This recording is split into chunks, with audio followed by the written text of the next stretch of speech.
Welcome to the November 8th meeting of the Planning Commission. If you please all stand and join me. Martin, would you lead us in the flag salute, please?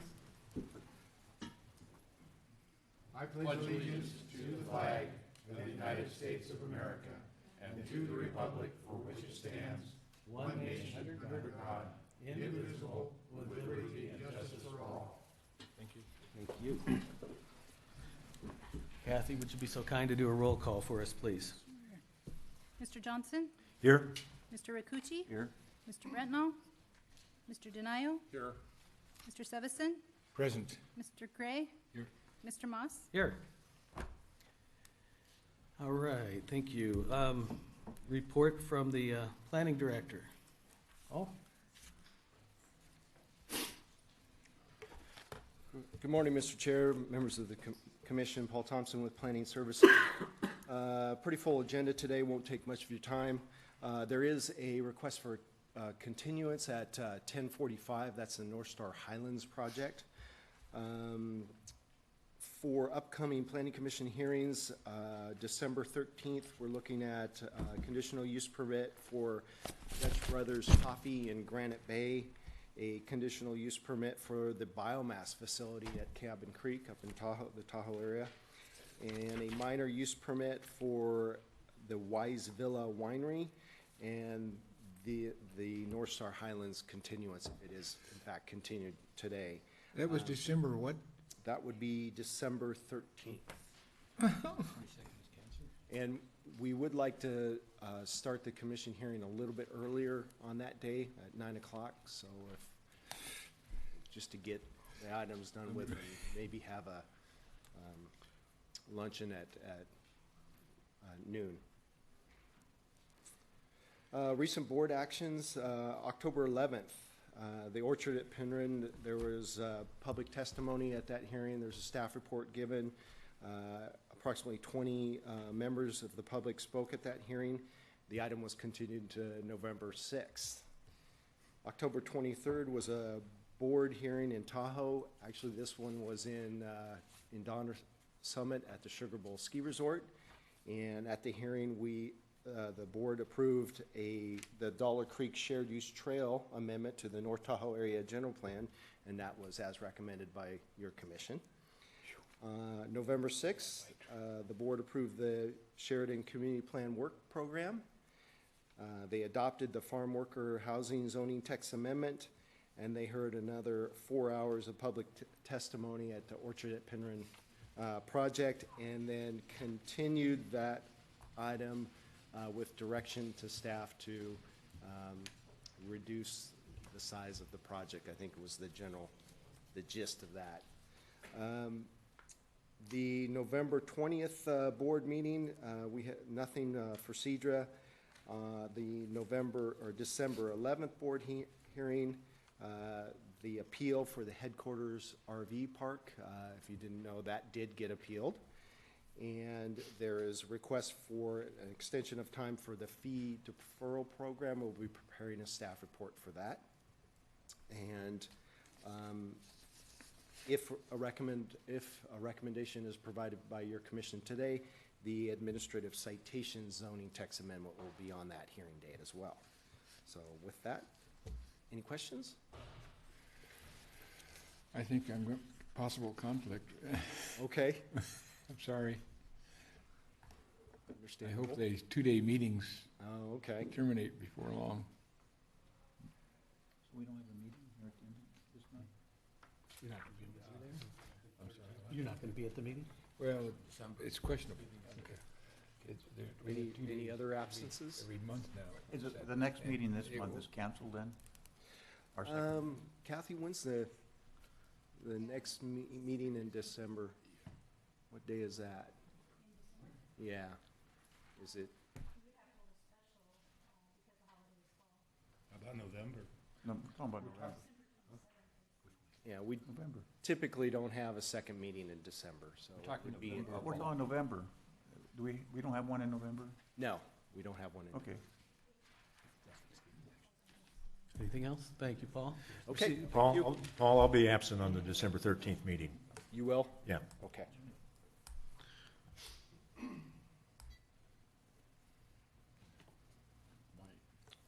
Thank you. Thank you. Okay, now is the public comment portion of the meeting. Anybody who would like to address the Planning Commission on items not on today's agenda, now is the time to do so. Seeing none. And being 10:05, we will move on to the first item, the vesting tentative subdivision map for the enclave at Granite Bay. EJ.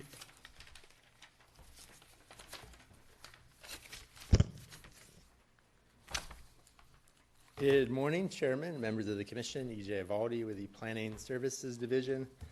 Today, staff is asking that you consider a proposed modification to the vesting tentative subdivision map and conditional use permit for the Enclave at Granite Bay project.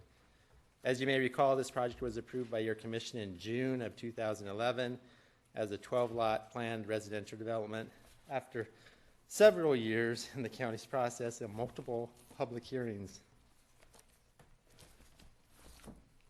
So the project site is located on the north side of Elmhurst Drive, right up in this area at the intersection of Swan Lake Drive, both Pasture Drive and Skyview Lane terminate at the north side of the property. The Ridgeview and Oak Hill elementary schools are located just here over to the west, or to the east. No, that's to the west of the site, excuse me.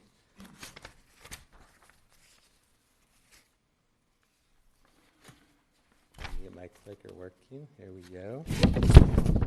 So the approved project included 12 residential lots, 11 of which have access off an extension of Pasture Drive, which is right over in this area. One lot is accessed by a single cul-de-sac right in this area. The project also included 2 open space lots totaling 5.6 acres. Open space lot B included a detention basin. This is right up over in this area. A pedestrian path connecting to Ridgeview and Oak Hills elementary schools, and landscaping.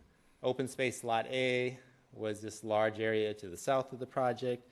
It included a wetlands preservation area, which was part of the Linda Creek tributary, pedestrian path and passive park area, and then an emergency vehicle access road that connected through to Elmhurst Drive at the intersection of Swan Lake Drive, which is right at the end of the cul-de-sac going down to Elmhurst.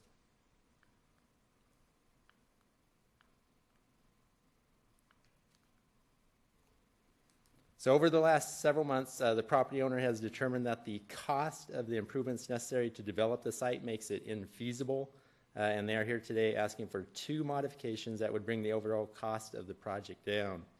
These changes include the removal of the Court B, the cul-de-sac that serves the only, the one lot, which is right in this area, and also changing the location of the emergency vehicle access. So the revised map is shown on the right, and lot 10, which is this lot that was served by the lot, is going to be served by a flag, which comes along the open space area, and it will, fronts that entire riparian area that's being preserved.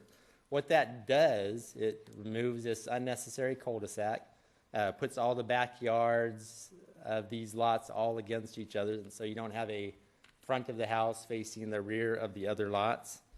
The adjacent property on the east side is pretty much going to stay the same. Lot lines remain the same.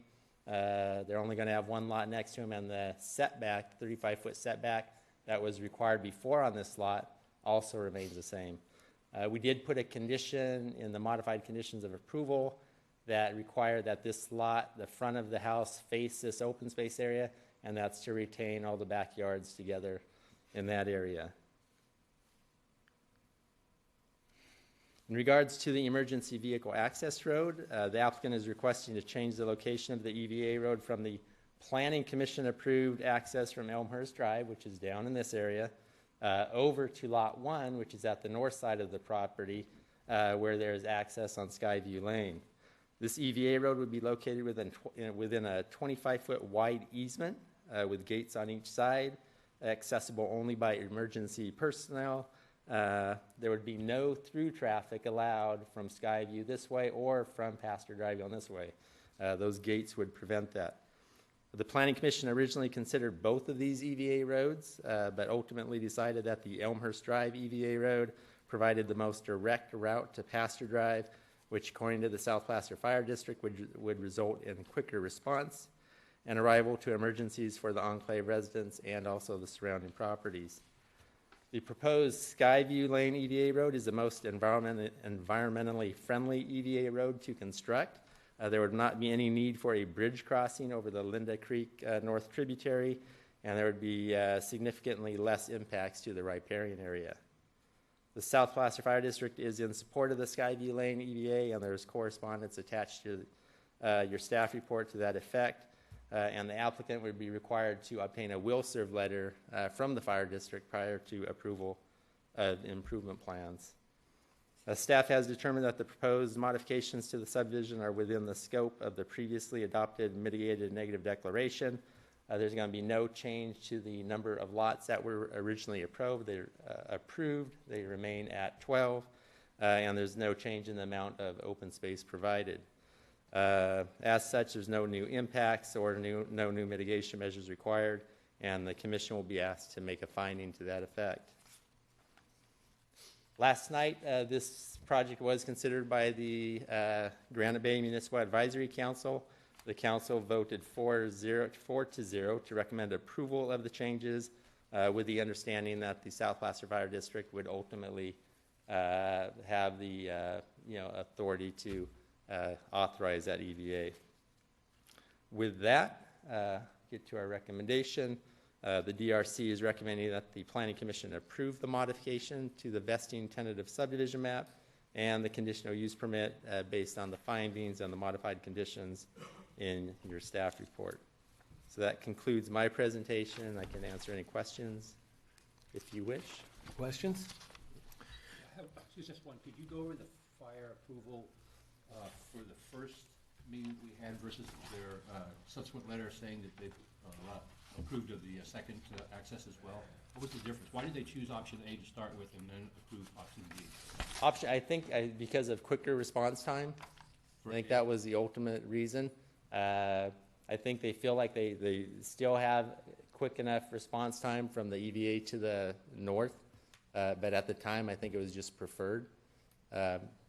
If you remember, and I think you were here, of course you were here at that time. I was. Both EVAs worked, but that was a preferred.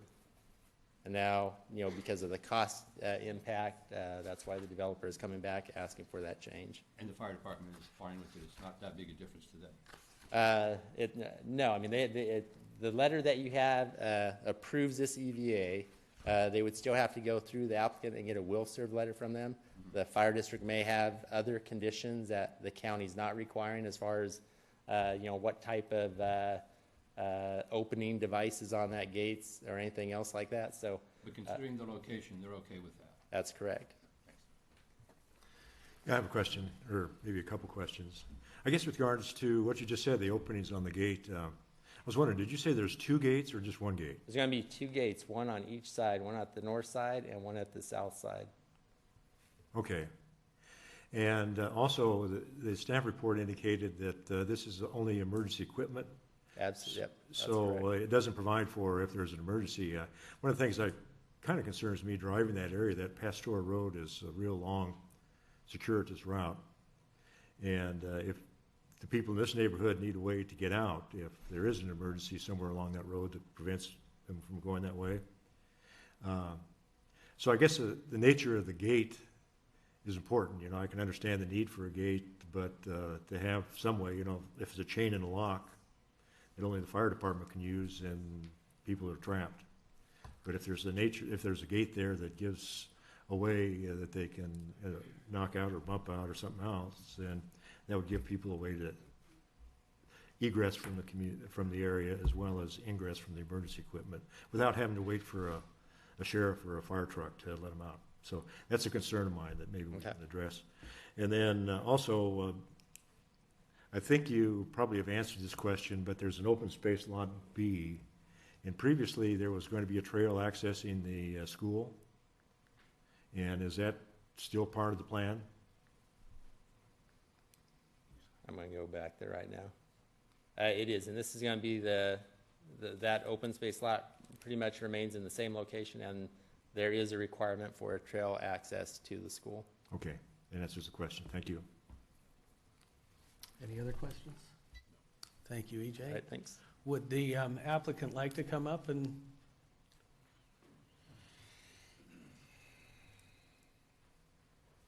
Good morning, Chairman Moss and Commissioners. My name is Matt Spokley with Wood Rogers Engineering. I'm representing the applicant here this morning. Thank you, EJ and staff, for working with us on this modification or proposed modification. Quite simply, when we got involved with this project after the initial approvals had occurred, we looked at it, ran some cost estimates for the property owner, and realized that particularly with the cul-de-sac that served a single lot, it seemed to be kind of a lot of infrastructure for a single lot at the end of it.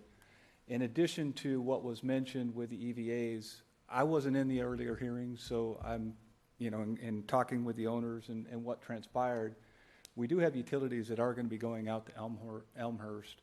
One of the reasons I think in our conversations, or one of my understandings, is the EVA location also coincided with utilities that were going out to Elmhurst. So we had a requirement from manholes and different things to put a paved access across there with the utilities that were going to go in. So, that's one of the reasons why I think the EVA ended up there. I wasn't at those hearings, but that's just based on my understanding. In working with the fire department on this, they've made it clear that the secondary EVA, the option B EVA heading off to the north, was satisfactory and adequate to them. One condition that we did want to ask staff to consider modifying or request a modification here that wasn't included in your packet is condition 113. If you'll notice, that condition talks about a map expiration date, which is 3 years from the original approval. And because this is a subdivision modification, and I didn't get a chance to talk to EJ about this, but we would request that to be 3 years from today, based on action here this morning. So that's one request that we would like to make and get maybe staff's opinion on. With that, I'm able to answer any questions that you may have for me. Well, I'd ask it again. Do you have any thoughts on the gates, the emergency gates? And I think there are some designs that are secure enough that would still allow people to get out if they really needed to. Well, one of the things that we're sensitive about is Skyview Lane is the primary legal access for this parcel. Mm-hmm. We're certainly sensitive to the fact that we don't want people freely being able to drive up and down Skyview Lane. We're designing a 42-foot wide public road to come in and serve this cul-de-sac. We did work with the fire department to expand the turnaround radius at the cul-de-sac. About 5 feet, I think, is what we made it bigger. It's tough to notice on the plans, but the cul-de-sac did get bigger to accommodate turnarounds for their apparatus a little easier. But certainly we'll work with the fire department to come up with satisfactory, gates that they feel are appropriate. And whether that includes some ability for the residents to drive out that. Well, not on a daily basis, but right. In an emergency, if you have them chained in, then they're going to have to wait for a fire truck to get there before they can get out. And that, right. I think that's the issue. But I think there are some designs, but the staff... And we'll work with the fire department with those designs to make sure... Yeah, the staff report was just mentioning getting the emergency equipment in, but it didn't talk about, the circumstances that probably are rare, but where the residents may need to egress too. Right. Richard, my conversation with the fire chief is that they're going to want that gate to be electronically operated with like an opticom. They are going to use it for a primary entrance point, not a secondary entrance point, to service these lots. And they don't want to get out and unchain. They want to be able to turn on the opticom, have the strobe light open the gates. How about somebody evacuating who isn't on the fire department, who needs to get out since it doesn't have an access going either way, now it's all going the same way? And within South Placer, it historically hasn't. The department controls the keys to the gate, and this may have changed since my departure from there, I don't know, but historically they have their keys. They're a Medco registered key that you can't duplicate, and they're the keepers of the keys, and if need be, they will send somebody to pop that and open it up. But in this case, it will not be a chain or a lock, it will be an electronic device, a strobe light that opens that gate. And is that triggered at the fire station, or what? It's triggered on the truck, on the top of the truck. There's a strobe light that flashes rapidly and catches a receiving eye on the gate, and it opens it. So just so I'm clear, the fire department can open the gate to get in, but somebody who's in there who's trying to get out can't? Correct, it's an emergency vehicle access, it's not. An evacuation of fire or something like that? At this point, emergency? no, that's, the requirement is for the fire department to have a separate entrance, not, and how they choose to utilize it is up to them, I guess. Well, I do remember when we reviewed the community plan, we did include the word egress. Right, that's in the why we put community it plan. down there, because it wasn't going the same direction as what was coming in. I think it may be important to understand that the gates that'll be on this EVA access would have been the same ones on the originally proposed EVA access, so. Right, well, and that was predated the community plan amendment, but at any rate, I just bring up the point that I think the thinking hopefully is changing in South Placer, so people do, if they need to get out, have a way to get out. Yeah, especially with the one-way in and out only access. I know you can't build a subdivision nowadays in the state of California with a one-way in and out access like that. I know there's that. I don't know if we need to take any action on this today, but Right, just, I would appreciate it if that discussion does come up with the fire department when you go to get your will serve letter to see what type of system they have that. Right, that and improvement plan processing with them will Yeah, and the cover all concern those. is, as you drive Pastor Drive, just to find it is difficult, but if you look at the length of that road and how far it is from the actual subdivision opening areas out to the main road, that's a lot of, it's a very long cul-de-sac, basically, and when you got that situation, you don't know what could happen further down the road that would keep people from being able to get out. Right, yeah, we actually did a survey of this cul-de-sacs in the surrounding community, and granted, many of those are older communities, and this one isn't any longer than many out there. Well, I know, but it still isn't a real desirable situation. I understand. Any other questions? Any other questions? Thank you. Thank you very much. All right, is there anybody from the public who would like to come up and comment? Would you come up, please, and let us know who you are, and we'll. Okay, I'm Mona Reyes. I live on Skyview Lane. I've lived there for 34 years, and some of the other residents that live there, are present today. Our biggest concern is the traffic that would impact, and we just want to be assured that it would be just emergency vehicles only. We have a huge amount of pedestrians that use, Skyview already. They do not obey the leash law. They walk with their dogs unleashed. They're very disrespectful when we go out and ask them, please. I had one of our pets killed by another, passing dog. I have a woman that's very rude that comes by still to this day. Anyway, and I know how Greyhawk is a cut through. We have a terrible traffic problem with the high school, and I could just see this just huge problem with traffic if it's a paved access at all that's not blocked in some way. But everything you guys have talked about today sounds great, as long as it's something controlled that's blocked. The electronic thing sounds wonderful, So as long as it's blocked, that's great. Okay. I just don't want cars going up and down. There is a couple other things that I would like to say as a resident there.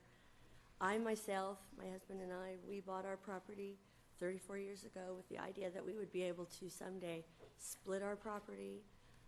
We have a septic system. I would like to be on a sewer. We have no utilities available to us. Skyview is very in the dark ages compared to everything around us that has evolved. We are not. Our utilities go out. Everybody else has electricity. We're in the dark. We have above the ground utilities. They're underground. We have telephone poles. It seems like we're in the dark ages.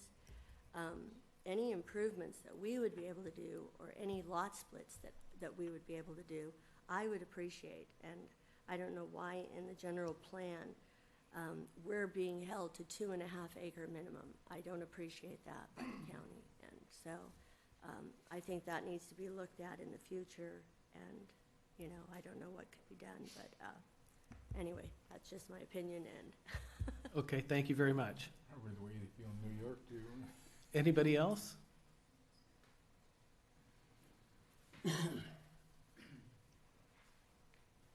Yes, my name's Steve Cole. I live on Skyview Lane, and this property where this gate's going is right on my property. I have concerns about the gates. This has tried to been gated for 40 years and never worked because they tear them down fast as you put them up. And fence doesn't work, they tear it down fast you put it up. Because they want to ride their motorcycles, they have the right to walk. They have the right to go to the other property and dump their junk or whatever. I'm glad to see Pastor's property get developed. I think it should have been developed a lot sooner and should have been a lot more density than it is. I think it's a waste of time what they had to do, but on this part on this gate, I have another concern is we have a ditch down through there for water drainage. I don't see anything being addressed about it. It has just a small culvert in there that does not handle the water. The ditch is in an easement that's on my property. There's a 25-foot easement down the edge of the property for utilities, the full length of the pastor's property between me and them, but it's a ditch. And I see nowhere anybody addresses what they're going to do with it. I have fenced on one side of the ditch, but I didn't fence the 25-foot off. And it basically gets used for a dump now. And then you put a paved road in there, it's going to be worse. You know, I have to clean it every year to keep the water flowing because at the end of this, there's a 5-foot culvert that goes underneath the field at the school. And then there's another one in the school, another 4-foot one that goes the full length of the soccer field. That these are, have water in them most of the time. You know, and we have the problem with West Nile. We lost a horse in the West Nile. And we have bad mosquito problems from part of this. I know this is not a pastor's problem, or not, but I don't know who is going to take care of this ditch and clean it and keep this area because of, I don't know how or where they're dumping their storm drains. Are they going to dump them all in there off Pastor Drive? All the storm drains dump into this ditch. This is the overflow coming from the golf course. So when they irrigate heavy, we get water. They're not irrigating because of the water meters. So we don't have as much water in the summertime. And we used to have water year-round in it. If you talk to the older people that lived out there, they talk about the salmon and everything coming up this. I know that there was fishing when we first moved out there. But anyway, this is just another area that needs, I have never heard anybody address about a problem with it or what they're going to do with it. And now our road is not up to county specifications. It was a road that was put in when the subdivision was put in. They just went out there and shot oil on over decomposed granite. And that's the way the road's been ever since. We've paved it a couple of times over the top of it, but there is no base, there's no nothing. So it won't hold. If fire trucks are going to use this constantly, it won't hold it. The road is already deteriorating because of what heavy truck traffic we do have on there, which isn't too much, but it just, there's nothing there there's no base under the road at all. So whether anybody's looked at this in their reports, I don't know. That's just some of my concerns I have about all of it. I was told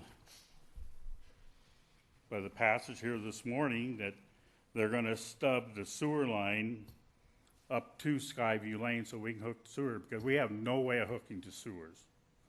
Was never an engineered way of our street going to the sewer system. When they first put in the subdivision back Tree Lake, they told us we couldn't hook into any of them lines. We do not have gas, we don't have sewer. They're both right there, but they will not let us bring it across and bring it up our road. So we have a little concern, you know, about, we're completely isolated in this, on this one street. Okay. Thank you. Okay, thank you. Anybody else wanting to comment? Attention. My husband just spoke. I'm Donna Cole. I also reside at 9170 Skyview Lane. I'm not clear on the emergency access off of Skyview Lane. Does that mean even somebody's having a heart attack and the fire department is called, 911, are they going to access down our road as well? The people that live right next door to us have 9 children that play on the road all the time. That's their playground. Does anybody know if that, you know, like our ambulance is going to be accessing through the gates, or fire trucks respond to 911 calls? How often is that going to happen? So I definitely have a concern about that. Mona, who lives on our street, spoke first and was concerned about the fact that we are isolated, all of us on 2.5. Our particular parcel is 2.7. We do feel isolated, and we haven't ever gotten to have utilities up to speed like all of the surrounding properties. They're all on very small parcels. Back half of our property sits in pasture, all fenced off, that we can no longer even afford to water because of meters. We'd like to be able to subdivide our property and provide access to it. So I just wanted to mention that. But I'm very concerned about who can answer my question about emergency vehicles and ambulances. Well, you know, since it's an emergency access route, you don't know how many, but you do need to anticipate that there will be emergency vehicles on the road. Mm-hmm. I'm not still really clear on why Plan B was chosen over Plan A. I don't really understand that at all, when there's a paved road right at Plan A for the gates, and why that wasn't the one that was chosen. When there's a fire department just up the street in Granite Bay to access fire service to that area. And in regard to people who live off pasture that have to drive a long way to access and get out in terms of emergency services, they've been having to do that ever since that development was built.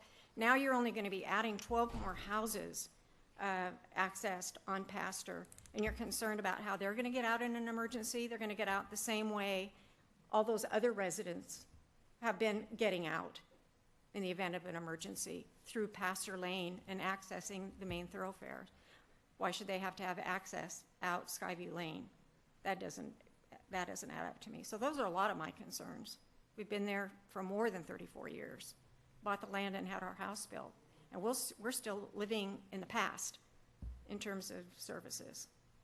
And I have a lot of concerns about wear and tear on Skyview Lane that's already in not very good condition.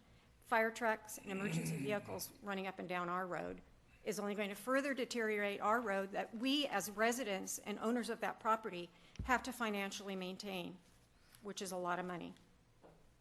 So it's a concern that I would like to have addressed. Thank you. Thank you. One moment, please, and then you wanted to come up, please?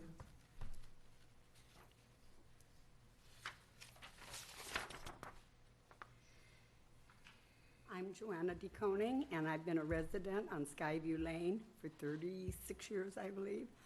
And my concern is the traffic. We've had to put 3 speed bumps on that road, not for the residents, for the people sailing down, doing a U-turn at the end and back out, trying to get to the developments and the homes. They don't slow down. That is my main concern. I have a lot of children in my home quite a bit, and we have 9 next door. I am very concerned about people seeing the better road, will be using that for trying to make it through here. So the traffic is my main concern, and safety. Thank you. Anyone else? Yeah, one more shot here. You know, all this planning that's being done, it seems to me that the solution is pretty simple if someone looked at it. We have a high school and a grammar school. The grammar school is right behind Donna and Steve Cole, and they weren't really happy when they heard Mr. Moss came out to our house, gave a presentation of Tree Lake and how it was going to be. When they heard the school was going to be right behind their parcel, it was like, wait a minute, you know, let's stop right here. The high school, the games are just outrageous. We have a road that's kind of right in the middle between Barton and Wellington, okay? The access there would be ideal as a get-through. I hate to say it, but yeah, we're right there. We're right in the middle. It would be just like Greyhawk that gets to Douglas. People would use it. It would solve a lot of problems. If we were able to divide our land up, get our utilities in, a lot of problems could be solved. If this whole general plan could get updated, Skyview could be brought up to date. We would not be in the dark ages. We could get our utilities. We could get our parcels split up. Why we're kept to 2.5 acres, I don't know. We don't have horses anymore. It's not an agricultural area. I understand what you're saying. We can't address anything to do with the development and lot Okay. splits on All right. Skyview at this point in time. But do you see what I'm saying here? I understand You know, what you're saying. It's look at just the so big far picture. beyond the scope of anything You know, we're right. dealing with today. But that would solve the whole problem. You know, you have a lot of traffic in an area that Barton cannot handle it. When school is in, you know, at the times of in and out, Barton is bombarded, and so is Wellington and Eureka Road. It's just backed up. Eureka Road can't handle it. All the way to the tennis courts, it's backed up. You know, when school is opening and when school is letting out. And anyway, that's just my opinion, but. Thank you. Is there anybody else wanting to comment? Okay, seeing none, we'll close on the public comment, and then if the developer would like to come up and address some of these questions, we can do that. Thank you again, Matt Spokley, Wood Rogers, representing the developer. So I want to kind of go through some of those questions that were raised primarily by the residents on Skyview Lane. The first one I noted was drainage. We're aware of the ditch and the culverts that are running along the north side of the property. Condition 9 that that the county has placed upon the project requires us to do a full detailed drainage analysis, drainage study. While we can't necessarily affect the drainage ditches that are on other people's property, what we can certainly do is make sure anything that comes through our property is adequately sized to convey the appropriate flows in storm events. So condition 9 kind of covers, I think, the drainage issues, drainage concerns. I can't tell, you know, any residents on Skyview that there won't be water in those ditches because we don't control that. That's happening upstream of us. But stuff coming through will be sized appropriately with this development. The next thing I noted was Eva Access and Concerns.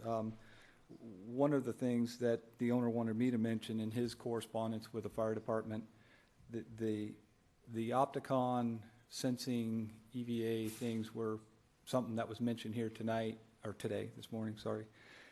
What we have heard from the fire department is they're going to have pressure sensing gates on them, so if somebody pulls up and hits the gate, the gates will open.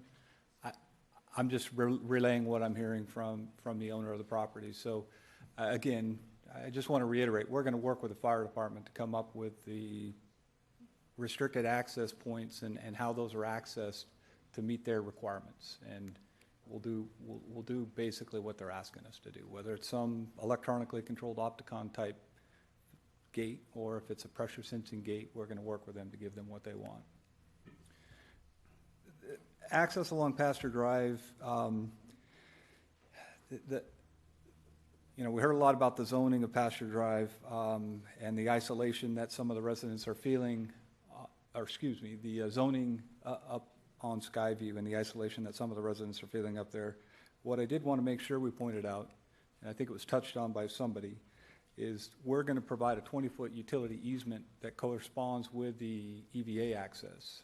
In addition to that, the sewer district is requiring us to construct a sewer line up to our northern property line, which I think I heard might be a good thing for the folks on Skyview. They're going to have an access now to a public sewer line right at their southern property line, our northern property line. So I think that'll be a good benefit for them. In addition, that's an easement that allows other utilities to be in it. While we haven't designed anything yet, it's not to say that we wouldn't stub things up there or work with them if they want to stub things up there during the design process. So there is a 20-foot wide easement, and we can put more than just sewer in that easement. And I think the county was pretty insightful in making sure that easement was there to try to alleviate some of these problems that we heard here this morning. The amount of traffic on Skyview, I know in my line of business, we do EVAs all the time. My experience has always been that they're hardly ever used. Obviously, we hope that we don't have emergencies that require them to be used. I think, and this is just my opinion in my conversations with a fire marshal who's now retired, but the new guy who's come in, if an emergency responder, an ambulance needs to get to Skyview or get down to these new 12 lots, they're probably going to drive on public roads to get there. If there's conversations that have occurred with you, the chairman, about this being their primary access, I'm not privy to those, but I would think path of least resistance. Yeah, it might take them a few seconds longer. Yes, sometimes a few seconds make a difference, but we've always heard that this is going to be our emergency vehicle access more as a secondary access over a primary access. So traffic increases on Skyview are going to be minimal. It's not often that you have emergency responders trying to get into an area. We certainly hope it's not often. So we're not expecting traffic to be of any significance on Skyview Lane.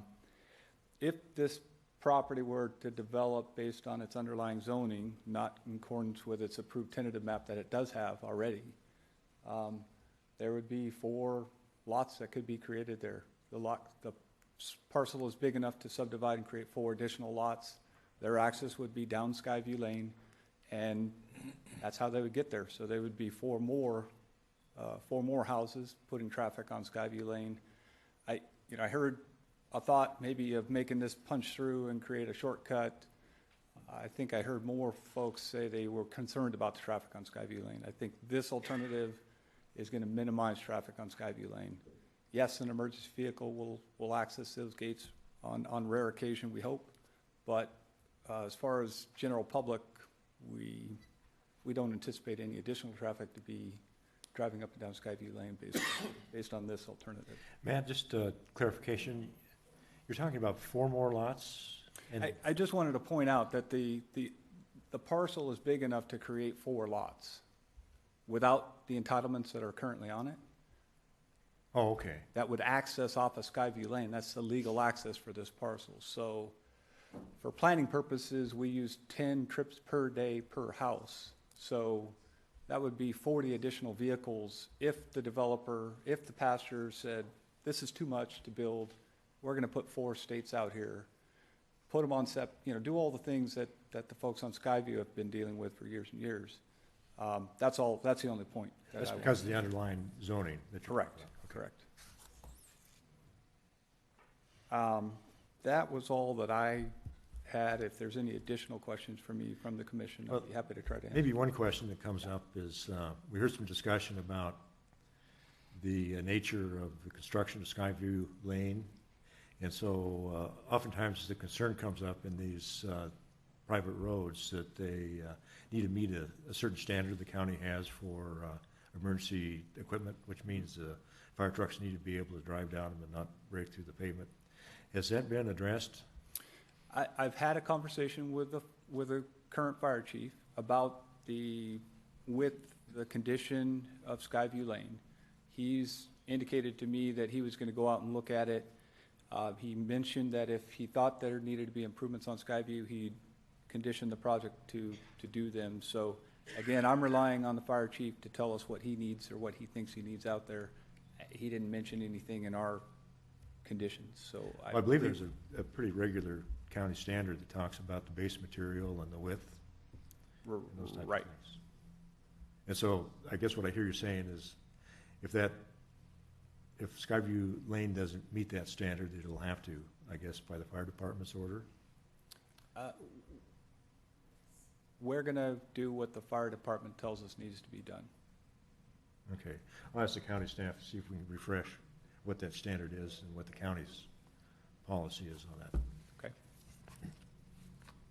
Any other questions for me? Thank you. Okay, thank you, sir.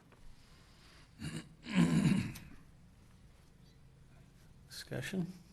Okay, and just to refresh our minds what the county's policy is on emergency vehicle access in private roads. Okay, this is Rebecca Tabor with Engineering and Surveying. Typically, our requirement would be an all-weather surface capable of supporting a 40,000-pound vehicle, and there's different ways to get there. So we don't really have a specific standard.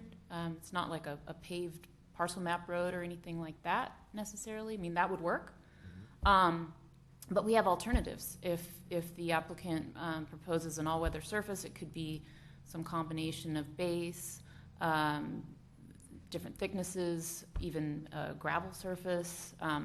If it's thick enough to support a 40,000-pound vehicle, we will accept that during the improvement plan process. So there are some options. I mean, there's even, they call it grasscrete. You know, you could have pavers with open spacing, and they could have grass. It could even, out here, I believe we have some at this county building that's got the grasscrete, right? Anyway, that is also an option. I mean, as long as it's capable of supporting the load. Okay. So would the county's engineering staff then review this to help out the fire marshal and making a determination on it? The way that works is there's a condition that the applicant get a will serve letter from the fire department. The will serve letter will come from South Placer Fire, and they'll have conditions in that. The applicant will submit improvement plans, and we will check those plans to be sure that the conditions are met. Now, the other step is that the fire department has to sign those improvement plans. So they won't sign off unless they agree and concur that the design meets their requirements. Where's the county's involvement in the engineering of what you're talking about in terms of the road? We'll look at the geotech report. We have a requirement in here for geotechnical analysis, and that includes pavement design, or in this case it would be the all-weather surfacing for the EVA road. That's condition 16. So as part of improvement plan review, we're going to be looking at the geotech report, where if we don't see that they're covering the structural design for the road adequately, we'll ask more questions and make sure that they've proposed something that will support the load. Okay. And so I guess what I'm hearing is it's not just the fire marshal going out and saying, okay, it's a pretty technical review that goes into the We review it technically with the improvement plans, yes. Okay. Thank you. Just a comment on that.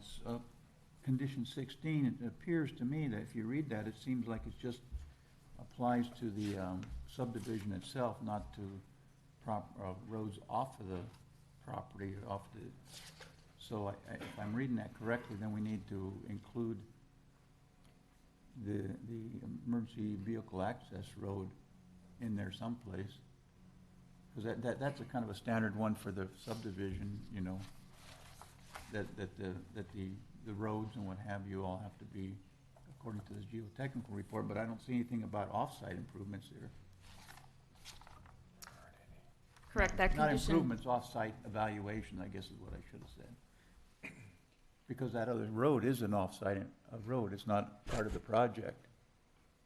Right. If we're going to get involved in the sense that we're going to require the public works or the fire department to look at that road, then, and you mentioned the geotechnical report, but I think this only applies to the on-site improvements.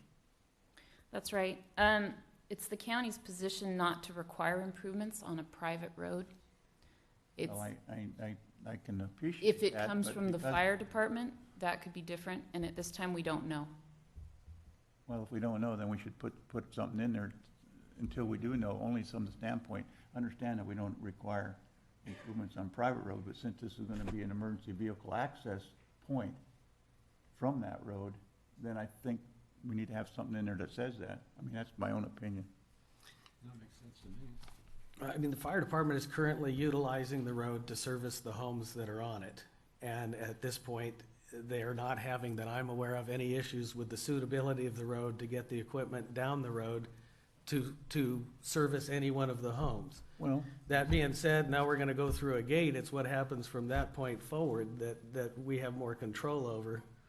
well, I'm not the one that mentioned it. Our Public Works that mentioned that they were gonna work with the fire department on this, on the suitability of this road.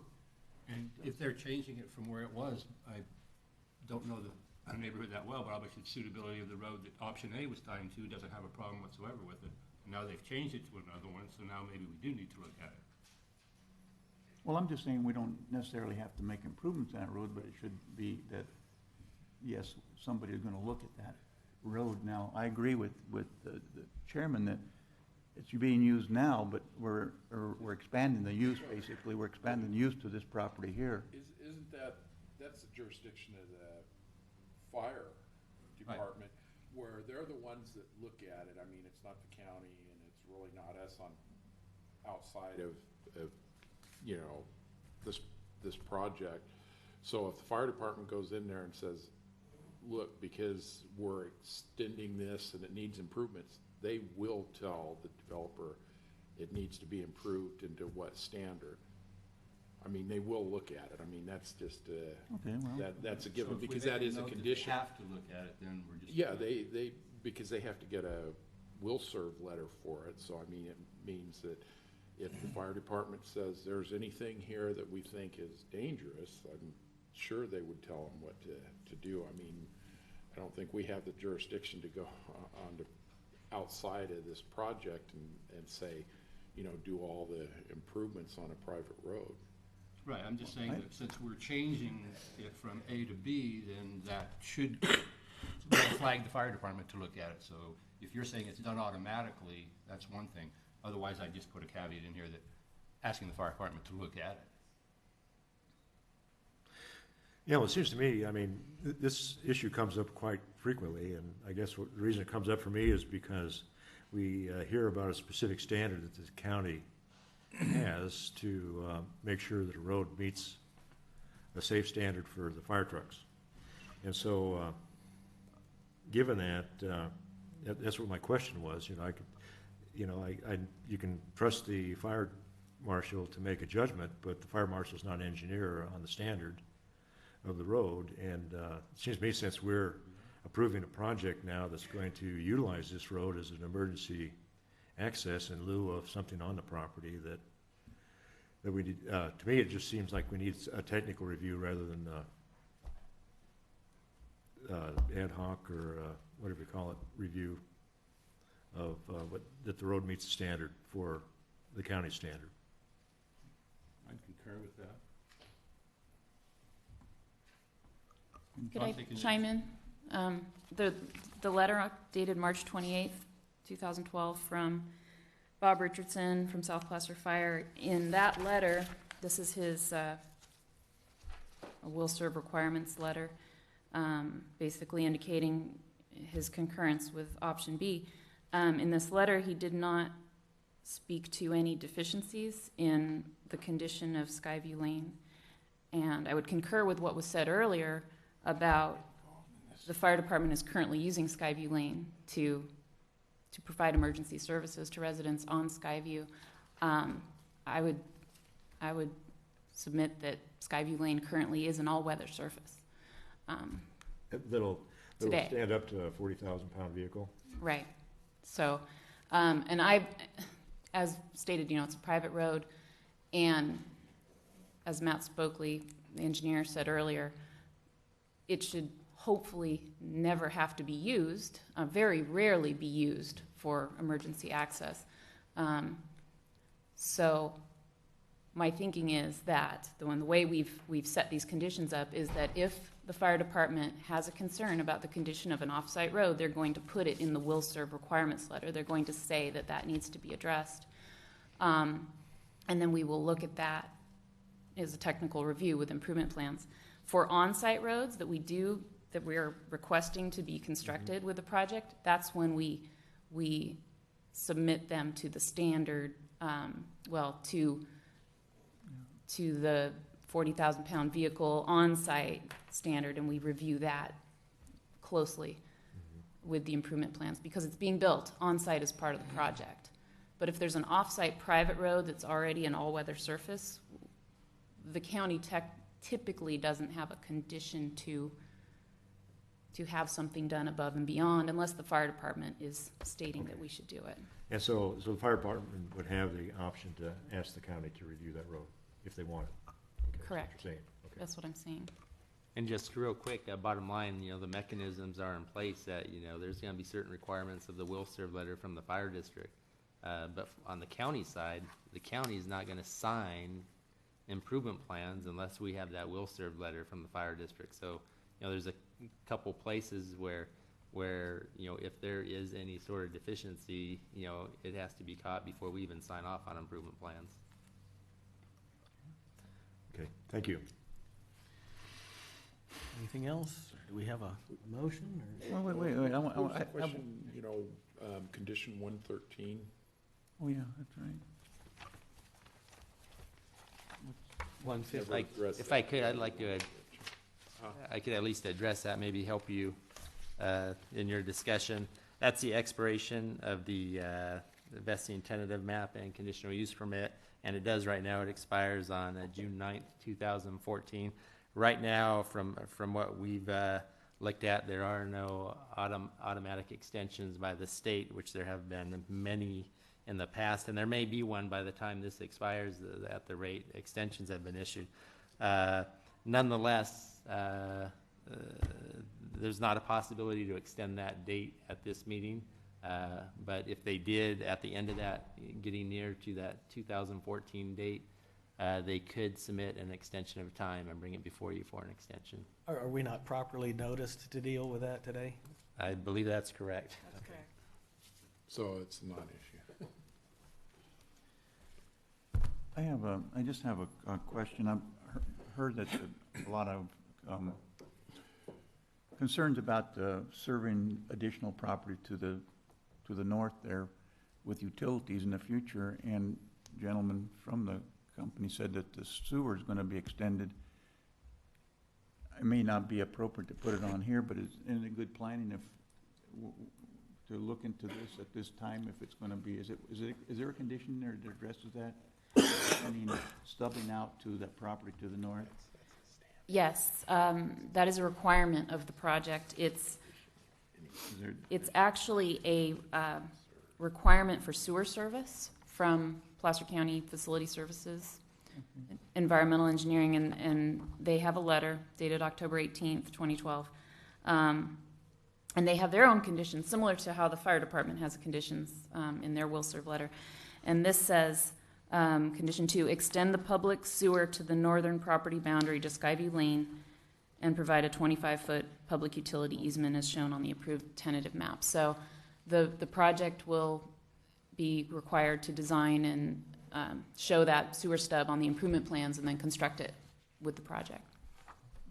Just one question. When they do that, do they Oversize? Well, sizing was my question. Are they taking into account all the other people who aren't on it, so they size it to that as opposed to just to the zoning? Correct, yes, because this will be only for the residents to the north of the subdivision. This will be an additional stub. It's on Lot 1.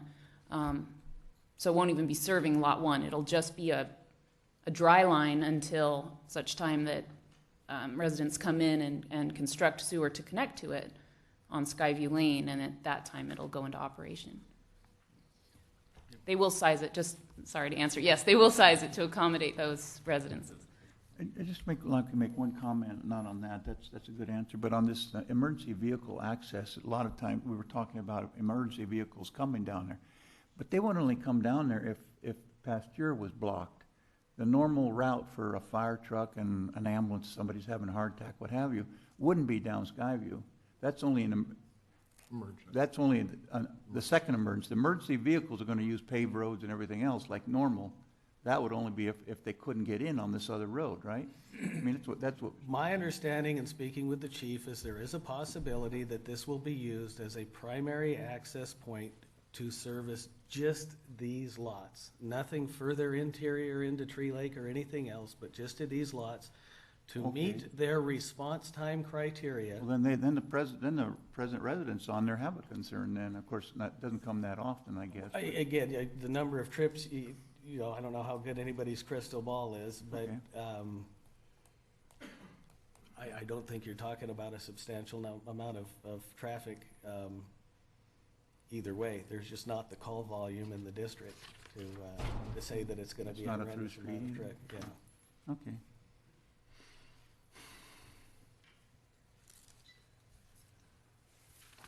More discussions, motion? Well, if nobody makes a motion, I move that we approve the modification to the vesting tentative subdivision map and conditional use permit as described in our report and subject to the CEQA findings and vesting tentative subdivision map and conditional use permit. Second. I have a motion and a second. All in favor? Oh, timeout. Paul? And planned residential development. There you go. There was one more thing I Just needed. in time. All right, we still have a second for that? I gotta think about it. Okay. We have a motion and a second. All in favor? Aye. Any opposed? Motion carries. All right, now on to our 1020 item. 10:20, it looks like we're a little behind. Who's the chairman here?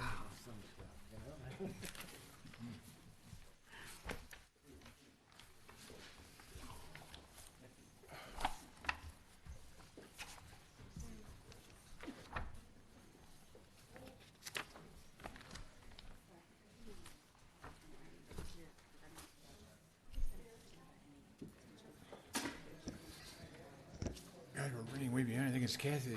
Kathy's dragging her feet. Kathy? It must be lunchtime. Do we want to take 5 before we start this?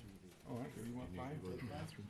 Well, I guess we might as well. Yeah. Well, I'll tell you what, we're going to take a 5-minute break before we start this.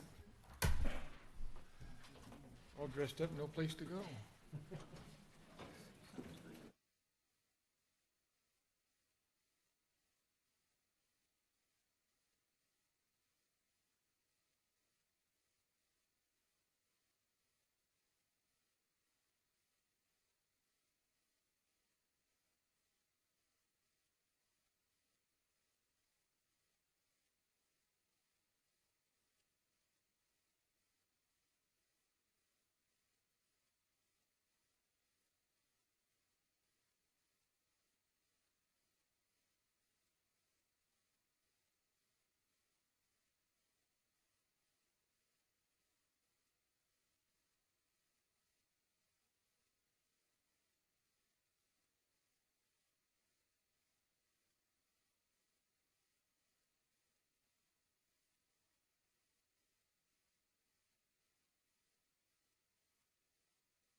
Right, Okay.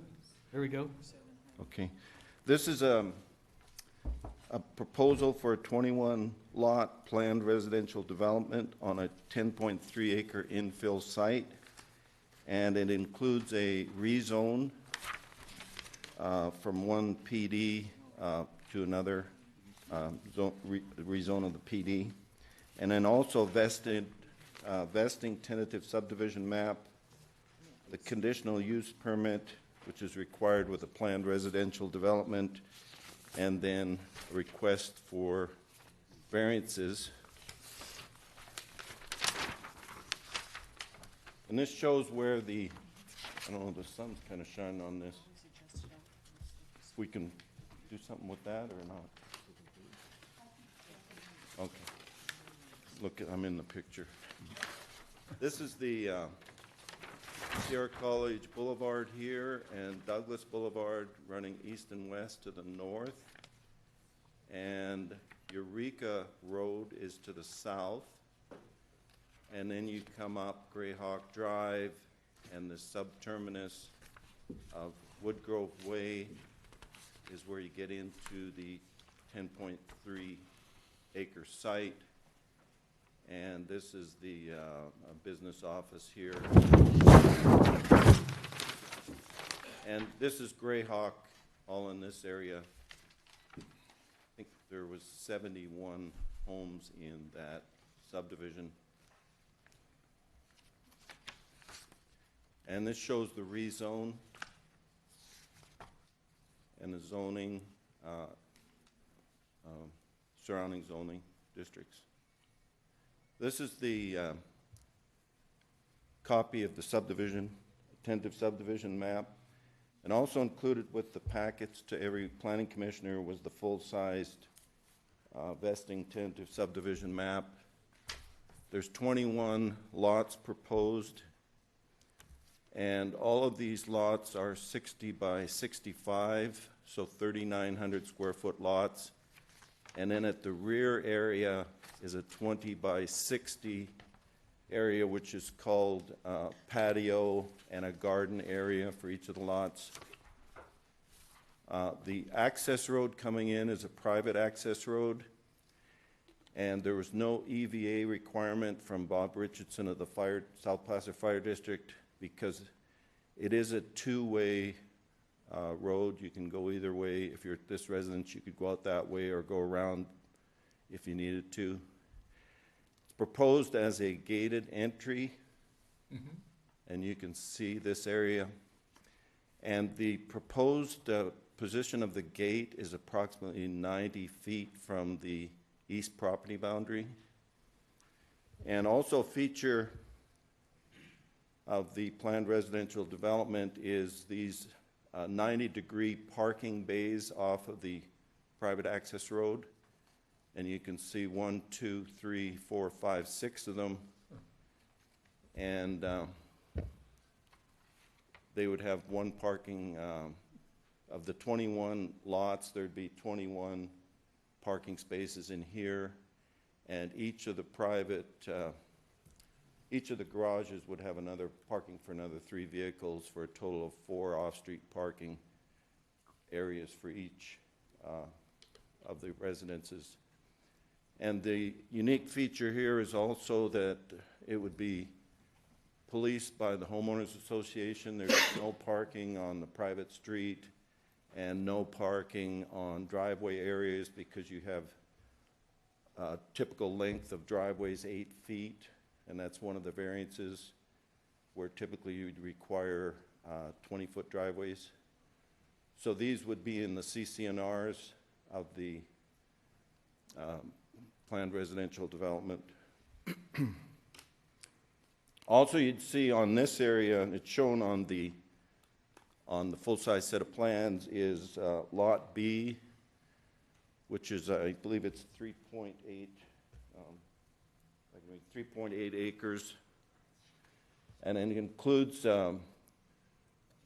totally preserve this area, which is Strap Ravine is in the center area here, and at this point it's an intermittent creek, so there is a 50-foot setback from the center line of Strap Ravine, and there's also in this area, which has other open space, is a 100-year floodplain, and there's a 50-foot riparian setback as well in that area. This shows some of the landscaping proposed around the gated entry, and the up top here is the gated entry. Let's see what else I have. Oh, and this is a landscape version of the site plan. So the other points with this proposal, on October 3rd, it went to the Granite Bay Municipal Advisory Council, and the vote was 6-0 to support the project. There was some concerns spelled out in the staff report. One was architectural design for the 21 new residences. And the developer, Westwood Homes, for this project previously built 36 of the 71 homes in Greyhawk, which is just to the east. And they're looking at a similar architectural style. These houses, this residential subdivision is not age restricted, but it's age targeted. They're looking at a market of 50-plus-year-olds, empty nesters, and people are looking to downsize. So the typical proposed square footage of a residence in this planned residential development is 2,680 square feet, and most of them would be one story. And you'd also notice in the conditions along here, the lots 1, 2, 3 are restricted to one story because the Greyhawk is right starting in this area. So to be less of a less visibility, they're restricted to one story.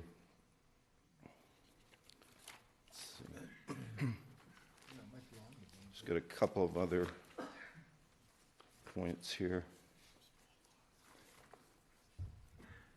As far as the design elements, the northern portion of the site is proposed development, and the southern portion of the site would be preserved in natural open space, as I mentioned, adjacent to Strap Ravine, to protect natural resources and accommodate the 100-year floodplain.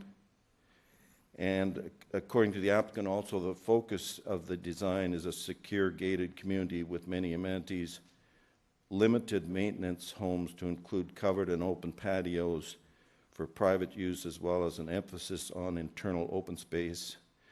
In addition, this could be, from engineering and surveying perspective, this could be considered a low-impact development that utilizes vegetative swales for stormwater runoff treatment, tree planting, and impervious area disconnections. And with the variances, staff supports the variances, feels there are special circumstances applicable to the subject property, including the fact that the project site does not provide through connections to other local roadways, and the only access to the infill site would be provided by the gated entry off of Greyhawk Drive. And with the gated entry, this was submitted prior to the approval, many months actually prior to the approval of the updated revised Granite Bay Community Plan that went to the board in February of this year. So it comes under the 1989 Granite Bay Community Plan, and it is Goal 1, Policy 15 of the plan, where the applicant has indicated, and we concurred, that there are significant extenuating circumstances that would support the gated entry. And finally, in the staff report, we did receive some public comments based on the review of the mitigated negative declaration, and we briefly addressed some of these comments in the staff report, and several of them had to do with traffic in the area, specifically mentioned high school traffic cutting through from Douglas Boulevard to get to Eureka, and I think that's been an ongoing problem for many years. Also, there's a question about any access to Sierra College Boulevard, and that was never required by the county and or proposed by the applicant. So the development, to conclude, the Development Review Committee recommends that the Planning Commission, number one, adopt the mitigated negative declaration and mitigation monitoring program for Grayhawk 2 project as set forth in attachments E and F of the staff report, and 2, forward a recommendation to the Board of Supervisors for approval of the rezone as set forth in attachment C, and 3, approve the conditional use permit, the vesting tentative subdivision map, and the variances. Thank you, Roy. Any questions? Yeah, I have a question. Could you review again the idea of the variances in this 8-foot driveway apron? Just go over that for me in detail, would you? I don't know, I might go back to maybe the previous one. You can kind of see there where the, this is the building envelope that's 3,900 square feet, 60 by 65, and how close they are to the street. So they're typically, most of them, except for, I guess, up there and this lot here, and possibly this lot, they have up to, they've gone to the minimum of an 8-foot long driveway. So the garage door is sitting 8 foot from the property line? Yes. And how much space from the property line to the actual street? 8 feet. I'm just wondering, is there enough room to park a car? No, in front? no. There is not? No. And that's restricted by, it would be enforced by their HOA. No parking in the driveways, no parking on the street. It's a private street. And this is one of the questions that came up from public. If there was a situation where somebody was parking on the street unauthorized, one of our answers was that there would be no impact beyond Grayhawk 2 subdivision. Well, I mean, it would be an internal situation. How about for a fire truck trying to get through or something? Private street or not? Well, the one thing I would say, if you had somebody parking here unauthorized, illegal on the street, this is a two-way road, so the fire truck has a choice of going this way and getting to the house next door. That was one of the reasons why Bob Richardson, before he retired, did not require an EVA. I mean, this, we had the question too of this road, this coming out there, and it's not connecting, and there's really no route to go through here and no requirements, so that's just the access to their private garages that stem out there. Yeah. And then also you do have the one thing, because I actually had that same question, but I think looking at the diagrams and your explanation, because you do have the parking that you'd normally not have on the off-site. Yes. You know, They did provide one, if you add them all up, there are 21 from these bays that go 90 degrees off of the access road. And then there'd be a restriction within the planned residential development to keep free and clear the 3 parking spaces you have within your own private garage. And they have the garage size to accommodate 3 there, and that's a total of 4.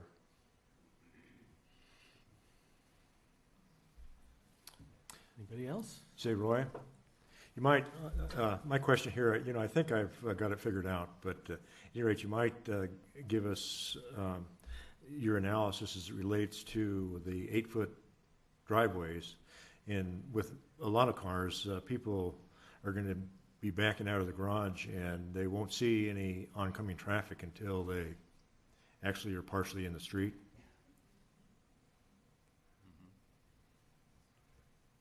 I might want to refer that to Rebecca Tabor. Rebecca Tabor, Engineering and Surveying.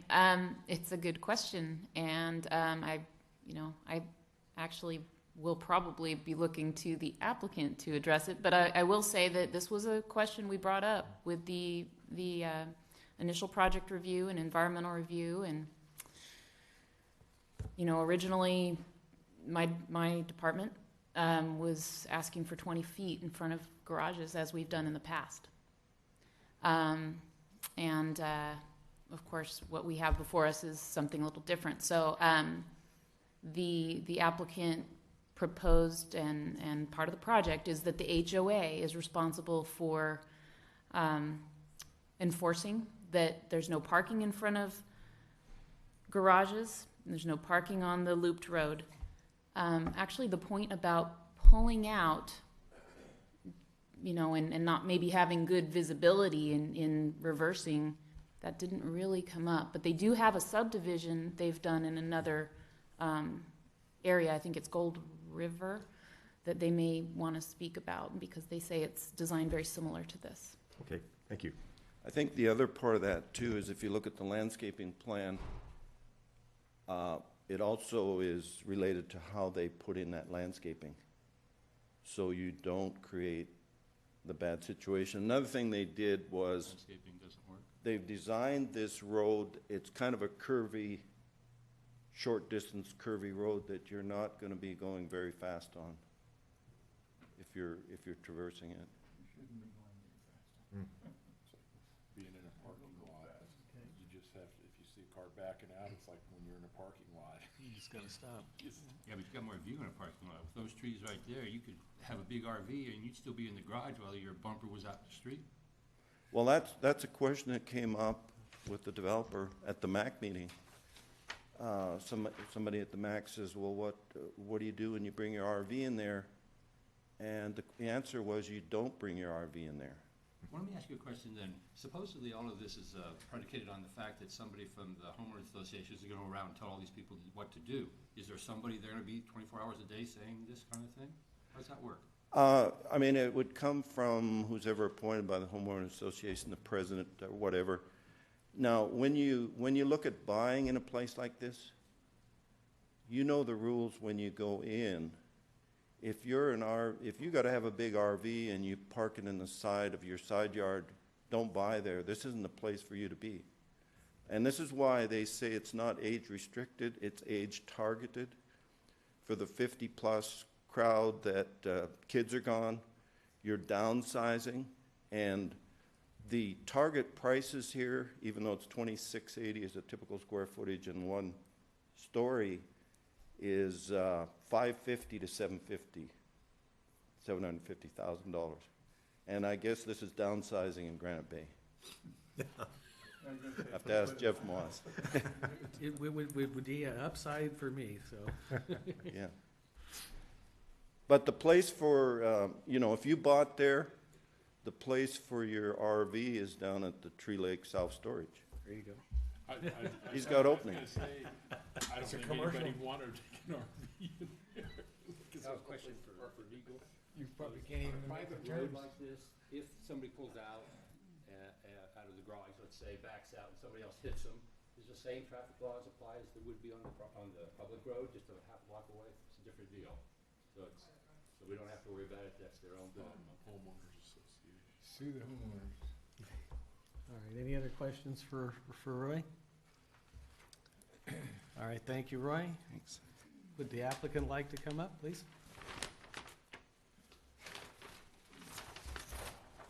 Morning, Chairman Moss, members of the commission. George Phillips here on behalf of Westwood Homes. I have a handout that I'd like to give each of you that has several photos that I think will help our discussion on these issues, questions you've already raised this morning, so I could hand this out real quick.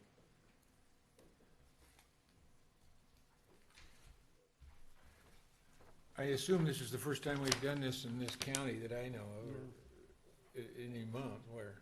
There's another small village in Tree Lake that's very Is there? similar. Yeah. I don't remember hearing it. Thank you. Thank you.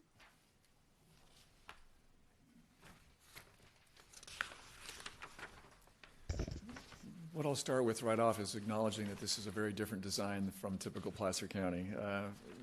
Staff has been great working through this development concept because it is very different. It doesn't fit the stereotypical zoning code as it relates to coverage issues, setbacks, et cetera.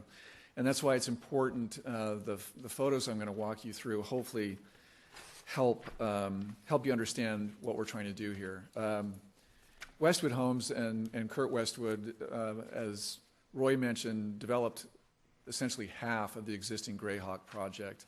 So he's built in Placer County, he's built in the town of Loomis, he's built in Gold River. He did not build the specific project I'm going to walk you through, but we essentially are using this Crocker Grove, which is the first photo in your handout, as the template for what we're proposing here. To the point that Ray was saying, it is not age restricted, but it is targeted for empty nesters, single persons, people that would actually want this type of home design, restricted village atmosphere, and if they had an RV and they were looking at living here, they would know that they're not going to be able to drive their RV into their home, park it in the street while they load up. They would have to do that elsewhere. So they would know going in that if they want an RV, they're going to be keeping it off-site. Again, it's just a choice that home buyer would have to make. So I'm going to start off with these photos and walk you through these real quick. This is the Crocker Grove subdivision in Gold River. It's essentially on the same amount of acreage, just over 10 acres. However, it's 40 units. They don't have the open space component that we have here, but it's almost twice as number of the units. It's denser. And this also shows you the gated entry. We are also planning something very similar to this, where the gate would be low profile, not monument in terms of large. It would be see-through material.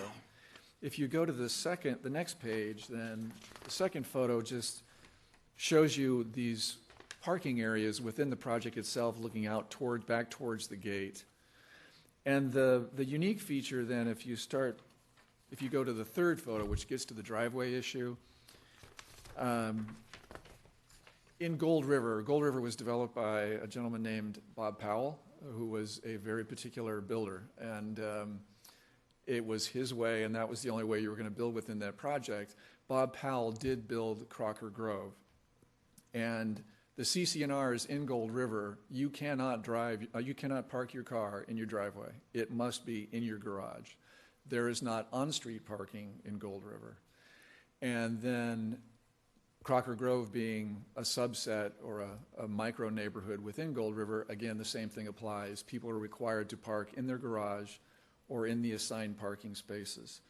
So the driveway issue, again, is the design here is for the driveway to be an apron into your garage, not intended to be the parking area for your car.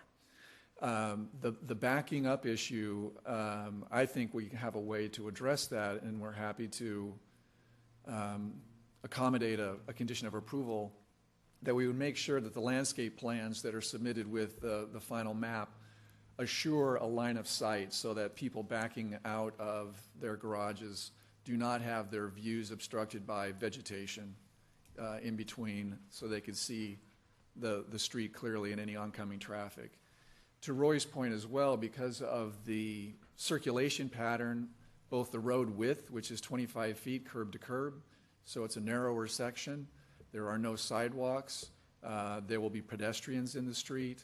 It's likely that the speed limit, and people will drive around 15 miles per hour. I can't imagine getting speeds up any higher than that because it's of the quiet and narrow nature of these streets. So again, this third photo gives you an idea of what those driveways would look like. If you turn the page, again, this is just another view of those driveways. Again, they're narrow or in depth. And also to emphasize that they're not all going to be 8 feet. They are going to vary in depth. It's a minimum of 8 feet is what we're proposing. Another, the next page again shows you a street section with more of the garages. And then this photo that shows more of a yard area. I think the other thing that's unique to this project and the concept here is it does not have the traditional fenced yards. These landscaping areas are common areas. They will be maintained by the HOA. The front yards will be maintained by the HOA. Basically, the private areas will only be these rear patio and garden areas, which will be either fenced or could have a masonry wall finish to it, and front courtyards within the building envelope of the homes themselves also. So everything would be maintained by the HOA. This also goes to the enforcement issue. This will be very hands-on HOA. This will not be a CC&R scenario that people that move in, they look at it once, if at all, and file it away and never take a look again. This will be a very actively managed HOA. We also talked to the head of the HOA for Crocker Grove relative to the parking issue for holidays, parties, events like that, to ask them if they've ever historically, and this project's been in place for probably 10 to 15 years, built. We asked, have you had issues with owners during holidays, someone having a party or an event relative to parking? And they said they have not. So again, it's sometimes the neighbors are better policing themselves than a third entity policing. So again, this one photo gives you an idea of these common areas that we would be building very similar approach. The next page actually shows you this ivy-covered wall is one of the fenced areas for someone's rear patio. And again, common landscaping between the homes themselves. And you can see the adjacent home, no fence along the side wall of the house, which gives you, again, the concept here that we're not going to have fenced yards. The following photo gives you the idea of the front courtyard. There's a gated area in front of, a little front gate to this yard area as you approach the front door. That would be the intent here as well, that there would be outdoor seating areas, outdoor fireplace, a social area in front of the homes as well, and kind of a courtyard type design. The next photo is, again, a photo of just parking spaces and how those relate to the units themselves and the common areas. Yes? Sorry to interrupt, just on those parking spaces, are those individually assigned to the units, or are they common for the whole? They are common. They are common. The next page just shows you how they're signed, how it is signed within Crocker Grove as it relates to no parking in the street and fire lane. And again, they haven't had issues there. So it's been a very successful model, and we think it will do very well at this site. To talk a little bit about this site, the property was under single ownership at one time when Dunmore Homes had its main office on Sierra College Boulevard, where Paramount Equities is today. Mr. Dunmore also owned this site, and he had plans at one point, working with Williams & Padden Architects, of doing an expanded office use at this location. Mr. Dunmore does not control either property today, and we think this is a very good transitional use between the office that surrounds the property on two sides with the residential neighborhood of Grayhawk to the east. The next two photos are homes, two single-story homes that Westwood Homes built in Grayhawk. So this just gives you the idea of their idea of a single-story elevation. Again, they would have front courtyard areas, as you can see, the entry to those homes. And it also shows you the three-car garage on the front elevation. So this just, I think, gives you an idea of translating between Crocker Grove and that built environment and what Mr. Powell did there, and then showing you at least the style and quality of a Westwood home within the Grayhawk neighborhood. And again, matching that quality and that design, and also the subtle, it's very subtle and low-key design to these homes. The following then to this photo that just shows the site where it's currently barricaded at where it dead ends at Grayhawk and Woodgrove. You can see the elevation of the office building to the north. That elevation and roof line are is the office complex on the north side of the property. The next photo shows you the boundary with the Grayhawk subdivision. That's a residential wood fence that is on the east side of the property.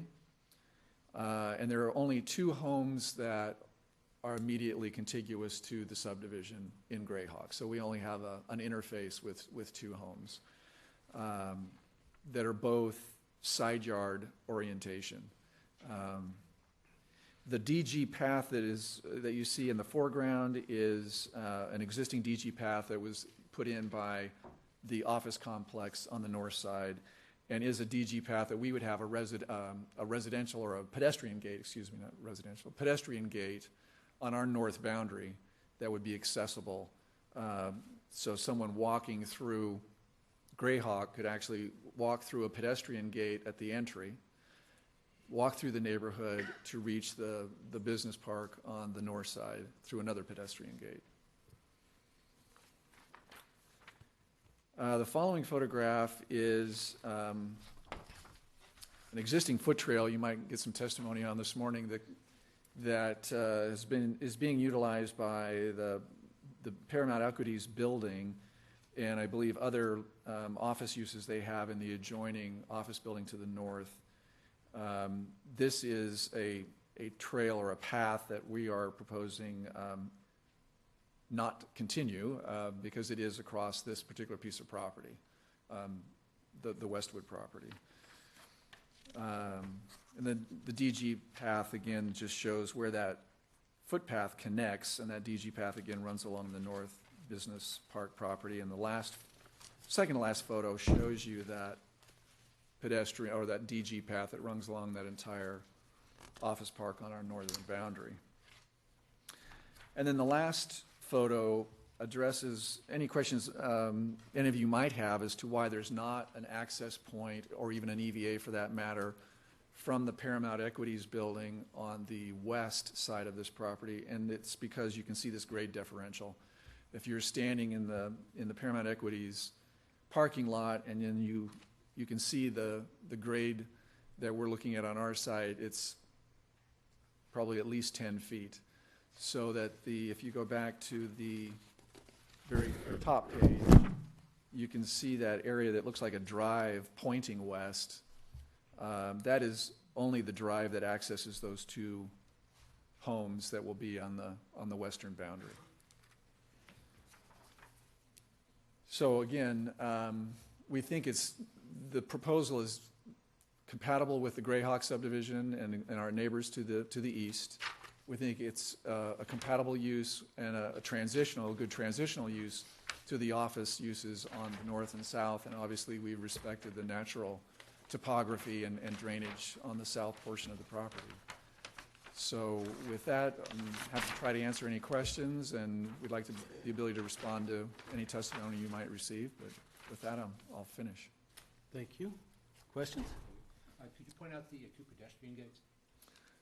The pedestrian gate would be part of the vehicular gate structure here at the main entrance, and then the second would be up at this point on the north side. And that would tie into that DG path that you're... Yes. So we're trying to provide some security for residents, but at the same time have a permeability. Anybody else? Thank you very much. Thank you. Anybody from the public would like to comment?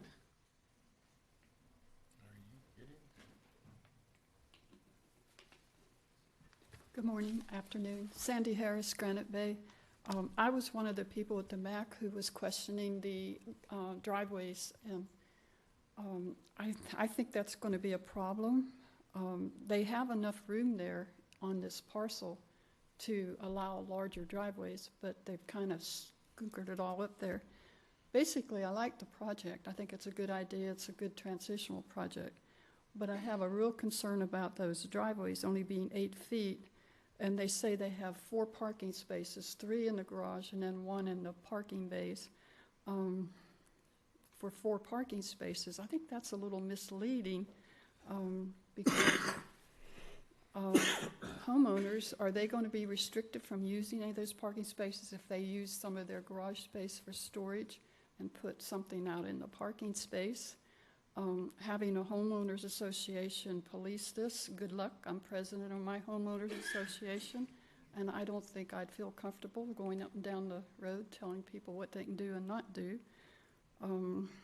Holiday parking, you have 21 houses in there, and if 3 or 4 of them are having parties, you're going to run out of extra parking spaces. And in this part of the country, we have a lot of rain in the wintertime, and you have somebody coming to visit you, and they have to park way down the street. They can't park in front of your house or in your driveway because it's not long enough. I think that's going to be a problem. And RVs, if this is slated for people 50 and older, these are people who are traveling and have RVs, and if they want to pack them up and load them to go somewhere, I can't see them doing that in 2 stages, having to take it in your car and then go unload it and load it up.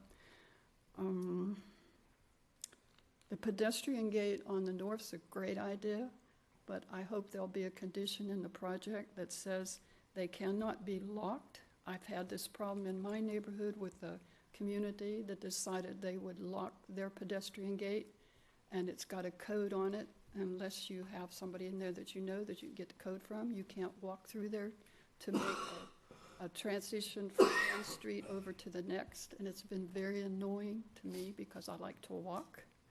I have the code. And that's the most of, and oh, even though this falls under the 1989 general plan for gates, that plan didn't approve gates either. But I know that was kind of a write-off. Thank you. Thank you, Sandy. Anybody else?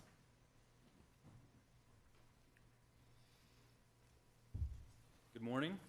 Dave Baird, representing Paramount Equity, Bella Tierra Business Park.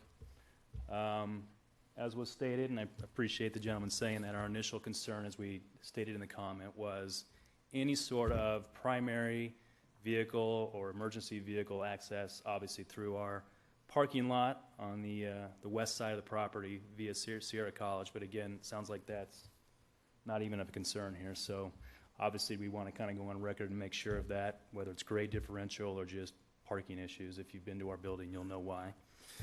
But the second thing is, I do want to address what the gentleman was talking about regarding the crushed gravel or the DG path. As we stated in our comment, not only do we own the property there, but we also lease about 40,000 square feet in the adjoining business park to the north, employ about 250 people that work out of those locations, and obviously it's critical to our business on a day-to-day operation standpoint to be able to have some sort of foot traffic access back and forth between our primary building and the buildings that some of our landlords here obviously provide to us. So you can kind of see, I don't know, Roy, if you can point your red laser there for me. Our building is that one right there. And then if you go to the north side of the property, the buildings just north of it, there's 3 of them there, 1, 2, and 3. We lease the 3 on the far right side, and possibly the 1 on the 4th, if we're working the way we can. So as you can imagine, there's a lot of back and forth between our offices there that we use that crushed gravel path for. So if there's any sort of blocking that off or cutting it, because you obviously have the Strap Ravine there, that limits our access to those buildings, it could have a detrimental effect on our business and our ability to want to stay in the area as an employer, basically. So I just have a question about that. Is there something, excuse me, yeah, sorry. Yeah, sorry. You're looking around to see who it is. That's right. I'm sorry. But at any rate, I know there may be some challenges, but is there anything that really prevents you from reestablishing a connection there? That I don't know. Again, on other people, I mean, right now it's a trespass situation, but you know, to clear that up through agreements with other property owners or with and that's what we kind of like to make sure something happens. We're not, again, opposed to eliminating the path as it is. We just want to be able to have some sort of access route through those 2 locations without having to go out and around the property. So it may involve another property owner than, It possibly could, but we just want to, we don't know what the exterior of the property is going to look like, if it's going to be stone fence 10 feet high or whatever it is. I don't know if they've addressed that in the plan or whatever it is, but again, you do have some environmental concerns there, as I'm sure, you're aware of. So whether, whatever it needs to be, if there's any way to somehow connect the adjoining parking lots there through some sort of a foot traffic, whether it's the pedestrian gate that they're proposing, maybe as a relocation of that, or whatever it is, if there's somehow that we can still be able to access those buildings in a reasonable manner, because obviously it's critically important to us as a business. or through another property owner's area, through agreement with other property owners. Possibly. So I just bring that up because it seems like that would be something rather than the planning commission addressing it, that would be a negotiation that you would do privately with either these folks or somebody else? If that's need be, if that's what we can do. We just, at a point in time, we just want to make sure, whether it's through private negotiation or public format, that we have the ability somehow. Well, I think it would be through private, would be my conclusion. Okay. But All right. So that would be basically, the only things that we have. And as far as the pedestrian access that they also are suggesting to the north, our main concern there is obviously a safety issue and a theft issue. It's, as we know, obviously it's the adjoining property here is very close to Granite Bay High School. And there's a lot of traffic that goes through even our lot, as well as these lots right here of kids going back and forth from the major retail center, which is just to the kind of the northwest of it a little bit, Safeway and all that, back and forth through the high school. We've experienced, and I'm sure some of the folks here can talk about it, a lot of vandalism and a lot of theft of people, the kids cutting back and forth through the property. So I'm not really sure what the necessary need is for having a pedestrian access at that aspect of it, outside of just the main gate. I don't know if that's a requirement for a code or something like that, but anything that we can do, and I'll let these folks here with me as well speak to that, to eliminate kids cutting through that area is obviously a benefit to us as well. Thank you. Thank you.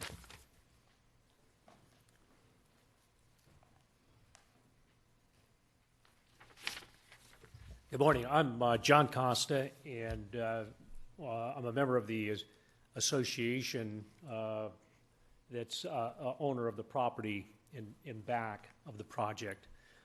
And I'd like just to support David Beard and his comments here. The present access that they have to those buildings in the back is at that in the back corner to the left. It would be nice to have access to the buildings and to also the shopping center, even though there is a sidewalk going out of the project on Sierra College. But we do have a path, which has been mentioned by the project owners, that it looks like they plan to have access to through their property itself, but that far corner would be access that would be more usable, I think, to the adjacent property here. And I recognize your comments saying that we should be working with them on that, but I do want to support David Beard, his comments. Thank you. Anybody else?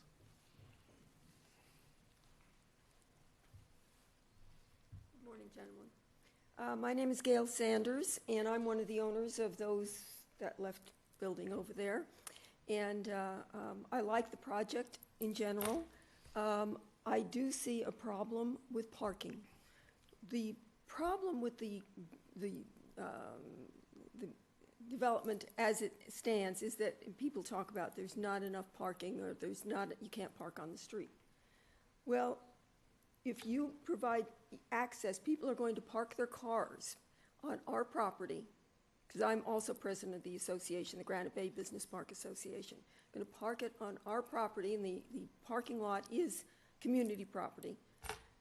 And then they're going to walk through into their homes along the path. And it's, and I think the fellow from Paramount can vouch for the fact that they're people, they lease those buildings, and they have a lot of people in them, and they are parking, and if we have people parking there, parking overnight, and I strongly discourage the access for that DG path into our property. I don't think it's a good idea at all, and it's going to cause us enormous amounts of problems. And aside from the vandalism and the other things, it's just that people are going to park their cars there because it's such a natural place to say, aha, we can come into your park and park there and just walk to our homes. And I don't think that's a very good idea at all. And I oppose it very strongly. Okay, thank you very much.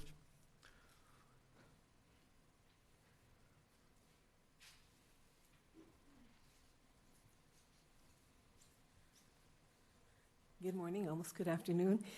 My name is Madeline Kalani, and I do live in Granite Bay, and her point is well taken. We have a development over near us behind Mark and Monica's. And I'm sorry I don't remember the name of it, but I think Harbor is one of the streets. And when it went in, the streets were too narrow, and I've walked through it, and here someone's mowing the lawns, and they're half on the lawn, half on into the street. And I don't know if a fire truck could get through. And if you go behind, there is a way of walking out. There is a gate you can walk out toward Ace Hardware and some of the other places toward Douglas. And there are vehicles parked back there, but I'm not sure if they belong to the people within that development because of the limited parking. Another issue, they do have a three-car garage, but generally speaking, what I have seen is that maybe one of the spaces is used to put your barbecue and your luggage and all the other stuff that we accumulate. And that's a concern. Are they going to be able to handle just two cars? Are they going to be happy with that? Or are they going to, as has happened to my friend in San Clemente, all these nice places for parking, the homeowners have used them. They put their vehicles in there because we came to visit her once. They had to put one of their cars in there, hold the spot for us, back out, let us move in there, and then put their car in their garage. It was because all the local homeowners who were not home during the day, but they had put stuff in the garage. It was a two-car garage site, and then they put their homes on the street. So I don't know if that would be affected or not. To me, also changing subjects, what are the extenuating circumstances that allows them to have gates?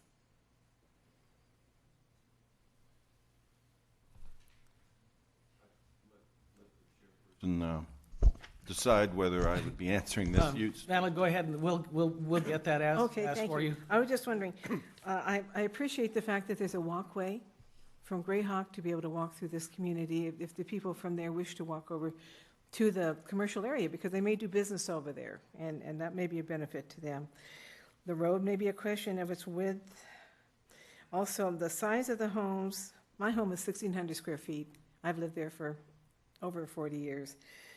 A lot of us don't have huge homes. A lot of us are not Los Lagos. And so moving into this 2,600 square foot home at $500,000 to $750,000, that's a bunch of bucks for retirement people at the age. And there certainly could be a market for that. I'm sure they've done the market research on that to be sure that is correct.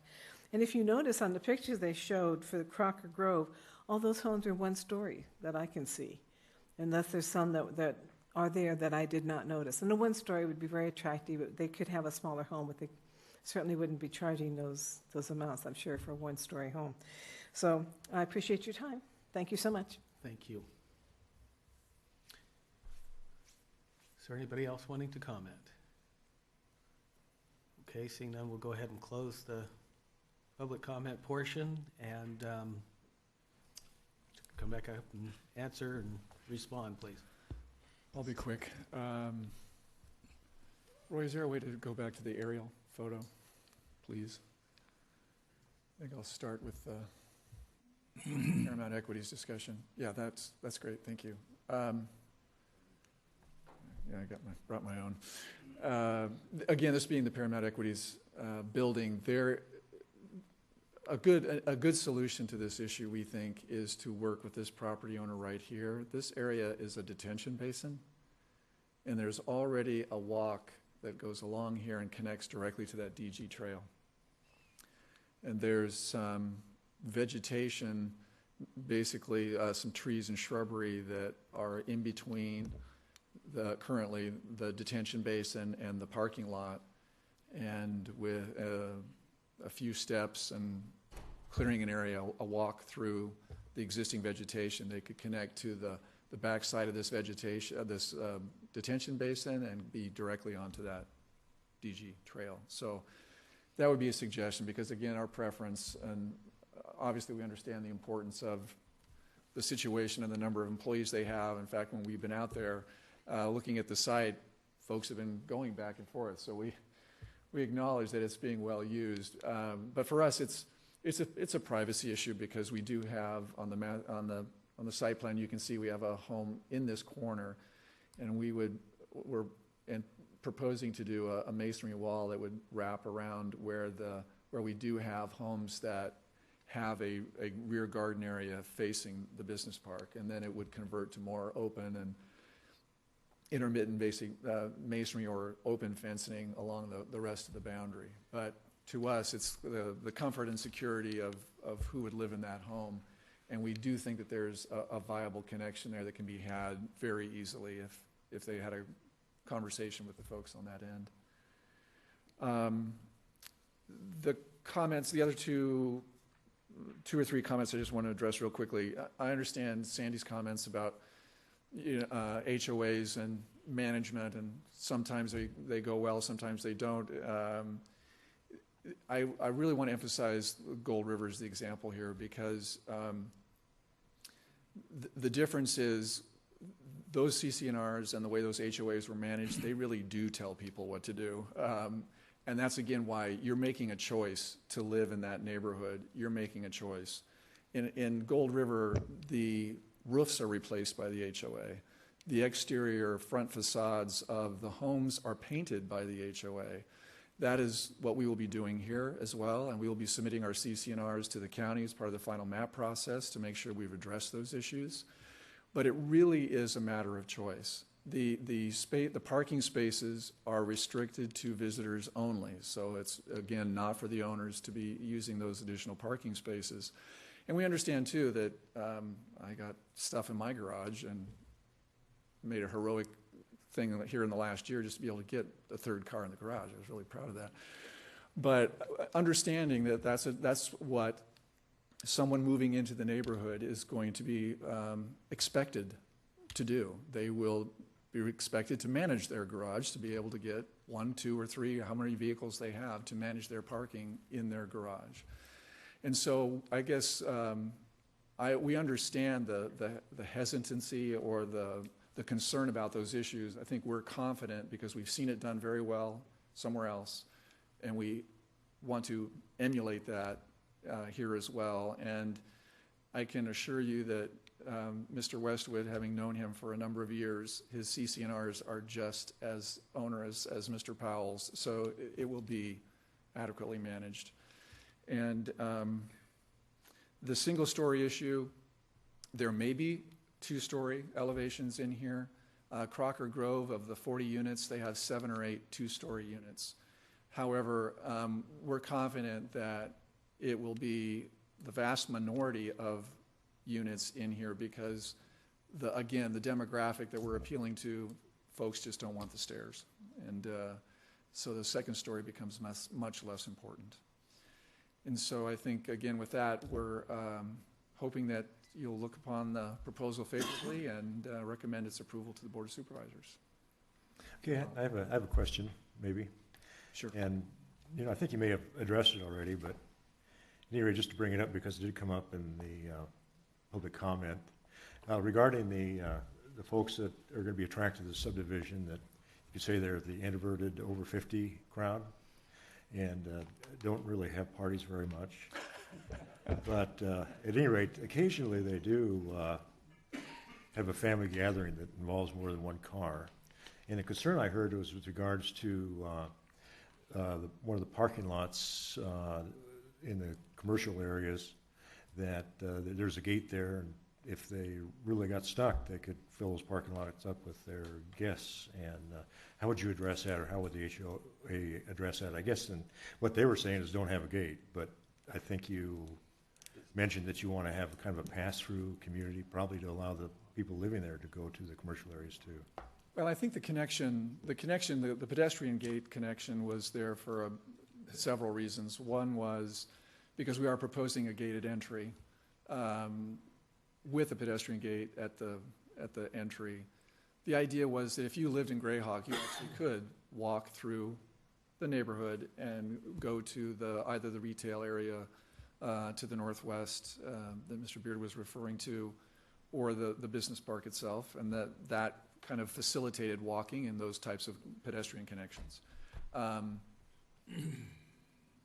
But for that, we're not insistent on that gate being there. It could be a situation too where it could be locked after dark, so that it's not a scenario where it's an easy access for things that people parking at night or the New Year's Eve party or whatever might occur in the neighborhood on occasion. So I think we're open to addressing the issue.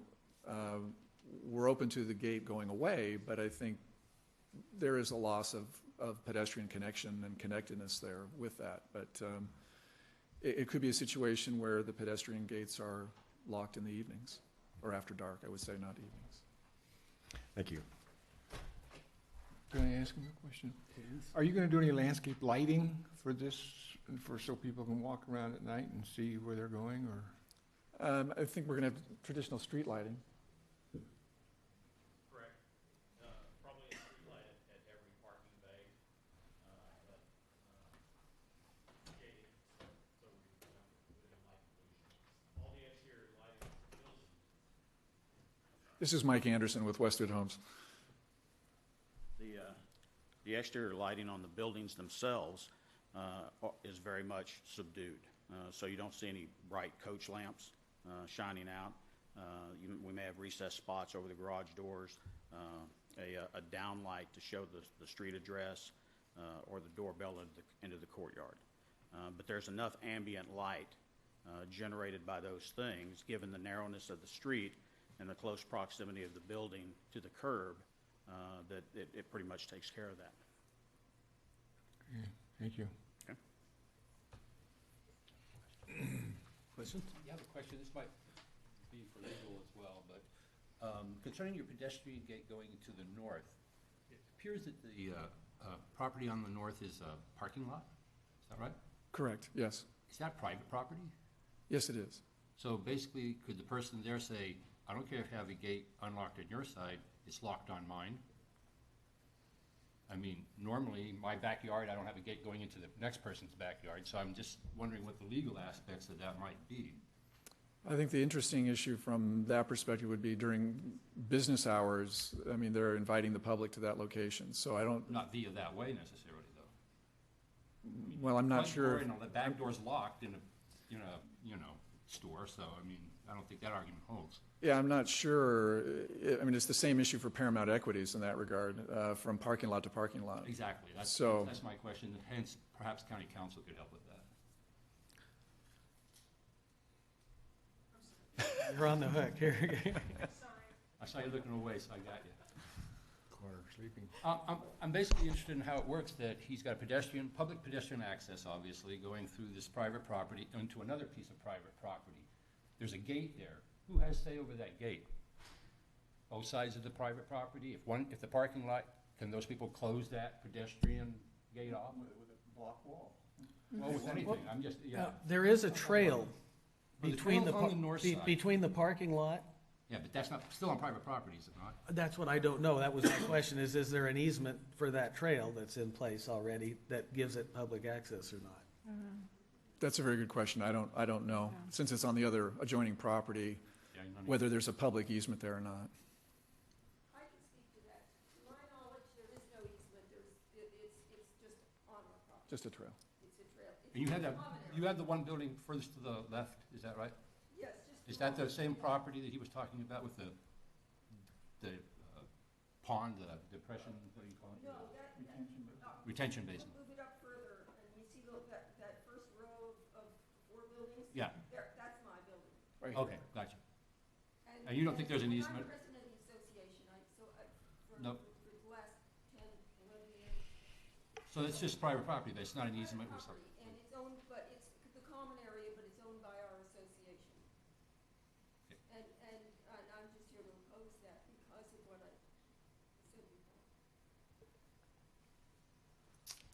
Thank you. Please, if you would, you come up and, People keep referring to, excuse me, Gail Sanders again. People refer to our buildings as people would walk to them because there's retail and we're open to the public. We're not open to the public. We're a business park. We conduct our business there. And people who come into our building is not the public. We invite people, we're open, but to conduct business, not to have people stroll through our park. And we think that there isn't any retail except on Sierra College, which you can get to by just going out to Sierra College. But there's no reason to have a path going into another subdivision. It just doesn't make any sense to us. So I just wanted to point out it's not retail. Let me ask you a question if I could. Sure. As far as the area that you're responsible for as a homeowner association, you don't restrict people from using that path, do you? No. Or if people traditionally have used, I guess, that path in the parking lot to get to the retail, and you haven't restricted that? There's no retail in our park. I know, but... I think the retail center would have their parking, and there aren't a lot of people who would want to park in our park and walk to the retail. They park there. Well, I mean, the people from the neighborhoods and other people, they walk through there? No, nobody from the neighborhoods uses it. I mean, it's so rare that I ever see anybody on that path. What's it there for? It's there, I don't know, John, maybe you could answer that. Do you know why that path was put there to begin with? Yeah, it was put there for the convenience of the tenants that are in the building in that park, for walking and for enjoying the park itself, and from going from one building to another. And that is, in essence, is what it was. And it's decomposed granite. It's not any kind of sidewalk with cement or anything like that, or an asphalt. Mm-hmm. Let me see, getting back to this trails issue, this is probably an issue that, whether there's going to be a gate there or not a gate or that type of stuff, it seems like that's an issue that you would, again, work out privately with the developers of this proposal. So the proposal really just gives them the option to put a gate in there. That's what they're proposing, but they don't have to. I would disagree. I think that because of the nature of our property it doesn't lend itself to, it's not a park. It's not a place that people go to, there's no chairs, there's no place to sit down, you don't have lunch. It's a business park, and that's its main function.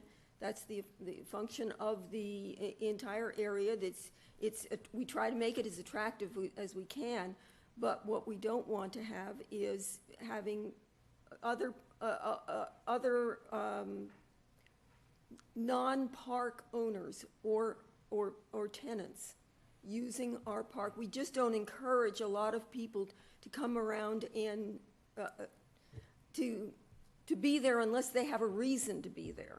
So I hear that. I guess what I'm saying is, what we're seeing is a proposal to put a gate there, but it seems like you being the adjacent property owner, if you're objecting to that, that seems like that would be something that you'd want to talk to the people that are developing this and work that issue out. If you don't want a gate, then maybe they don't have to put a gate. As I say, I disagree. I think it's up to you as the Planning Commission, because I think I've registered a legitimate reason why we would prefer not to have to deal with it on a one-to-one basis. And then what do? We take them to court? I mean, I don't think it's really the way I would hope that the county would deal with this. That we have an existing park. It's a business park. It isn't a retail park. It isn't anything other. We're conducting business. We've had this association for, I guess, since 15 years, and we've been there 12. And it's been working very well, and we just feel, I thought I heard them say they can have an access to the DG path or not. They're not particularly married to the idea, so I would just suggest that at this point, it would be a lot easier if all you guys decided to just say, okay, if you don't, if you're amenable to that, and I'm raising a very strong objection to it, that why would you kick the can down the road, essentially, is what I'm saying. Thank you. Question I could for Johnny. The trail that's behind there, that DG trail, I mean, I know it's just at this point, it's kind of just a segment. It doesn't really go anywhere. It doesn't really start. It's not. Is it on any of the trail plans to connect into something? Is it part of any long-term trail planning? I'm not aware of any. Well, no, I was directing that to the county staff. Yeah, just to kind of cap that off, Madam, I hear your comments, so thank you. Okay.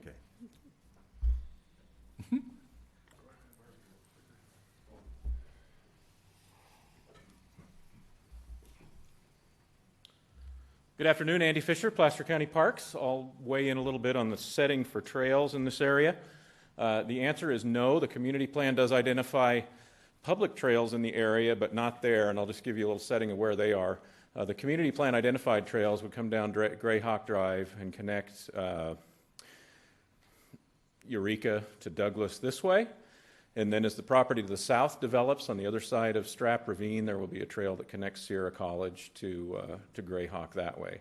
This particular connection that we're talking about now, coming in the entry and going to this business park, would not be a public interest. It's not identified on the community plan as a public trail, so it would be just for private convenience between the neighborhood.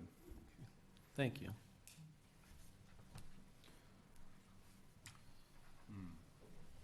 Questions, comments, discussions? Well, I think it's a private issue. I think we ought to let the various property owners just negotiate out what they think is appropriate for each other. And if one doesn't want a trail, there's no way you're going to get a trail. So deal with it in that fashion. I don't think we can negotiate a settlement for this right here. I think it's just something that has to evolve between the parties. And if it does, fine. If it doesn't, fine. Maybe make it a permissive thing that once an agreement is reached between the parties, a gate could go there if it was in the best interest of both parties, but in the meantime, it'll be what it is.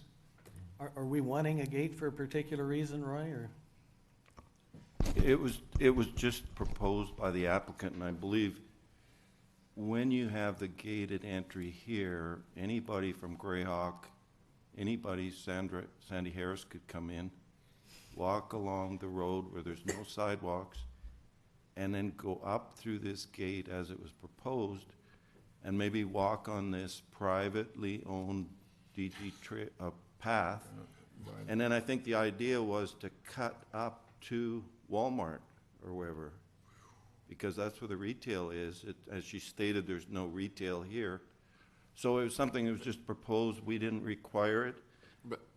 And then the other thing that was coming from the business park over here, you have this little path here that, as Commissioner Johnson mentioned, you could say it's a trespass because it's a little gravel trail that cuts across that top part of the parcel, and then people go to these 3 or 4 office buildings, and there's been no authorization from this property owner for that. And once they come in and develop this, they're going to have a wall, they're going to have fence all around these perimeter areas of the property. So, I mean, that just goes out of existence. And then you have this parking lot here that they have, and as Mr. Phillips mentioned, I mean, there's a good potential to negotiate with this property owner. Maybe you have a couple of steps in here and you get right up there, and then you have the access that you want. So I think perhaps I can help on the gate issue. Just to, it's not our intent to do something that is objectionable to our neighbor to the north. So we're amenable to the gate being removed. We thought of it more as a positive. But if it's a situation where it's objectionable to them, and if they feel it's inviting unwanted traffic their way, then we're okay to remove that as from our proposal. I have a question for you then. And you're okay with that being a private matter? Well, I think what we'd probably do today is carrying it forward to the Board of Supervisors. We'd take it out of our request. Okay. Is there some reason that you decided to go north instead of straight across? I'm sorry, could you restate that? On this path that you're taking, it goes in and it makes a right turn and goes north. Is there some reason it didn't go straight across and access as it's going out, College Boulevard? In this direction? Yeah. I think the real reason was the DG Trail. I mean, it looked like it was something. Yeah, it looked like something that it would be of benefit to neighbors to our east and neighbors to the north, and it sounds like it's not viewed as a positive. So, no good deed goes unpunished. We can adjust. Thank you. Thank you. Well, I think the explanation from the Park and Rec about that trail that's going to be on the south side, and it's already going to be up this way, is adequate. But and also, I think if there was all commercial right on the north side of this property, like I mean retail when I say commercial, stores and grocery stores or places to eat or whatever, it would make more sense. But if you're emptying it right into a business park, it doesn't make too much sense. If the Walmarts and all the Safeway was down on top of that property, it would make sense, because basically you'd be walking into a commercial area, but not into a business park. So I'm in favor of not putting that gate in. Roy, on another note, to answer Madeline's question regarding the gates, if we could address that. Her question was on the significant extenuating circumstances regarding, is one of the things that the applicant has to provide regarding Goal 1, Policy 15 of the 1989 Granite Bay Community Plan. And they provided some statements. And number one, they say, due to the overall creative design, the project will not include the fenced yards that are typical of standard residential subdivisions. Also, extensive common areas and open space, along with the minimal amount of interior fencing, would be a security concern for future homeowners. And then number two, potential future homeowners have expressed their appreciation for the ability to safely lock and leave their homes in a secure environment and be able to enjoy extensive travel opportunities. This is an especially important feature for the age-targeted empty nester and retiree buyers, that this project is designed for potential future buyers. And then the last statement, number three, the completed project would have the appearance of an intimate collection of homes placed within a landscaped and manicured park. And as such, it is likely that weekend traffic would want to drive through, possibly park and stroll through the neighborhood. Without gates, the community would be open to casual vehicular traffic, which would compromise the pedestrian-oriented village concept created by narrower streets, no sidewalks, no on-street parking, and driveways that would not accommodate parking for the homeowners or their visitors. And that was their statement that we asked for specifically in regards to significant extenuating circumstances, and it was staff's analysis to concur with their three statements. Okay, thank you. Any other questions, comments, motions? One thing I'd like to go back to here, just to see where we're at with this, is we did talk about the backing issue, and there was an indication from the proponents that they would agree to a condition that talks about line of sight, protecting line of sight from vegetation, and that may be, I don't know if there's some wording that you can think of, but that may be something that we should include in this. Yeah, let me give it a try here. The landscaping plans submitted with the improvement plans shall include site distance details in order to ensure that landscaping plantings do not interfere or impair site distance when subdivision residents back vehicles out of garages. Do you have a number for that? Or placement in the conditions? That would be just Is that added to an existing condition, or is that? That would be a new condition. New condition, okay. Sounds pretty good to me. And then the other request was... So basically, we're going to, when we finally make a motion, will we include that then, or are we going to make a separate motion right now? We probably include it with the original motion.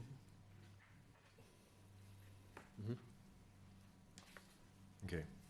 And then the other question that was asked was about leaving the pedestrian gate unlocked, at least during daylight hours, or accessible. Is that addressed in the current conditions, or? You know, I did draft a short sentence here. We could add a condition that the pedestrian gates within the project shall not be locked. Would that be dawn to dusk sort of thing, and then? It'd be up to the... Wait, I've got a question. You said pedestrian gates in this project. I mean, I thought we... There's still a pedestrian access at the entrance. Yeah, at the entrance, but if there's no other... Singular, yes, yeah. sorry. I have another option instead of adding a new condition. Condition 29 speaks to the subdivision entrance and goes on to speak about the gated entry improvements. The last sentence says a pedestrian gate shall be provided on the north side of Woodgrove Way to connect and conform to match the existing sidewalk. Right there, maybe we could say an unlocked pedestrian gate. I mean, personal opinion with some hours attached to that. I mean, I think there's a time and a point where it's okay to lock up. I think with the other approvals that went on with Terracina and Olive Ranch subdivision, I think it was sort of a dawn to dusk, leave it open. I mean, that works for me personally. Yeah. I don't know. I guess I'm just sort of wondering, why are we even worried about whether it's locked or unlocked now, because we eliminated one gate to the back, because there's no... Going through. Yeah, there's no going through. I mean, there's... I think it's still the opportunity. They could, anybody could actually walk through and walk around the loop, private road. So is there anything in the conditions that would prevent the HOA from deciding to lock the gate at nighttime or do something different in the future? Other than this condition. Yeah. As it's existing? As it's proposed. As proposed or stated, eh? As proposed, we would add the last, on condition 29, the last sentence, a unlocked pedestrian gate. So it'll be a condition of approval that it be kept unlocked. Okay, I'm wondering why we're considering that when this could be the option of the homeowners association in the future. Well, maybe we want to take the option away from the homeowners association and say you have to keep it unlocked. Is that the idea? You don't get to say, no, it's only open from 10 a.m. to 10:30 or something like that? Why are we addressing it? That's what I'm saying. Yeah, I don't know. If we do, then we say that it's an unlocked gate, period. No. Is there anything that prevents? There. Is there anything? Take the gate out. Is there anything that prevents the homeowners association from leaving the gate in and deciding in the future to lock it or unlock it? Let me respond to part of that. If the commission decides it wishes to add a condition here that states that the gate would remain open dawn to dusk, or dusk to dawn, whichever, when the CC&Rs come in, they are reviewed by staff, and one of the review points is to ensure that those CC&Rs are not inconsistent with the conditions that have been imposed on the project. So they couldn't provide a CC&R that would be contrary to that condition if the commission chooses to impose that. That is really the call of the commission, whether it wants to have add to this condition about the pedestrian gate. You did do so on the other two gated projects in Granite Bay, but it really is up at your discretion as to whether you wish to do it here. Okay. If I could just offer one comment on the issue, really following up on Commissioner Denio's comment, I think the only question that is begged from our point, our perspective at this point, is if we've eliminated the one on the north, then the through traffic becomes a real question. And so we would at least like the ability to, at a minimum, lock it after dark, or not have a requirement to have it, or the ability to keep it locked, because we become a cul-de-sac without that through pedestrian traffic. So, Yeah, it doesn't for your go- consideration. I mean, I don't see any advantage to it. If it went to a trail or something on the back side, or, you know, had a back gate, you know, like public access, but I see it now, it's, the commercial doesn't want.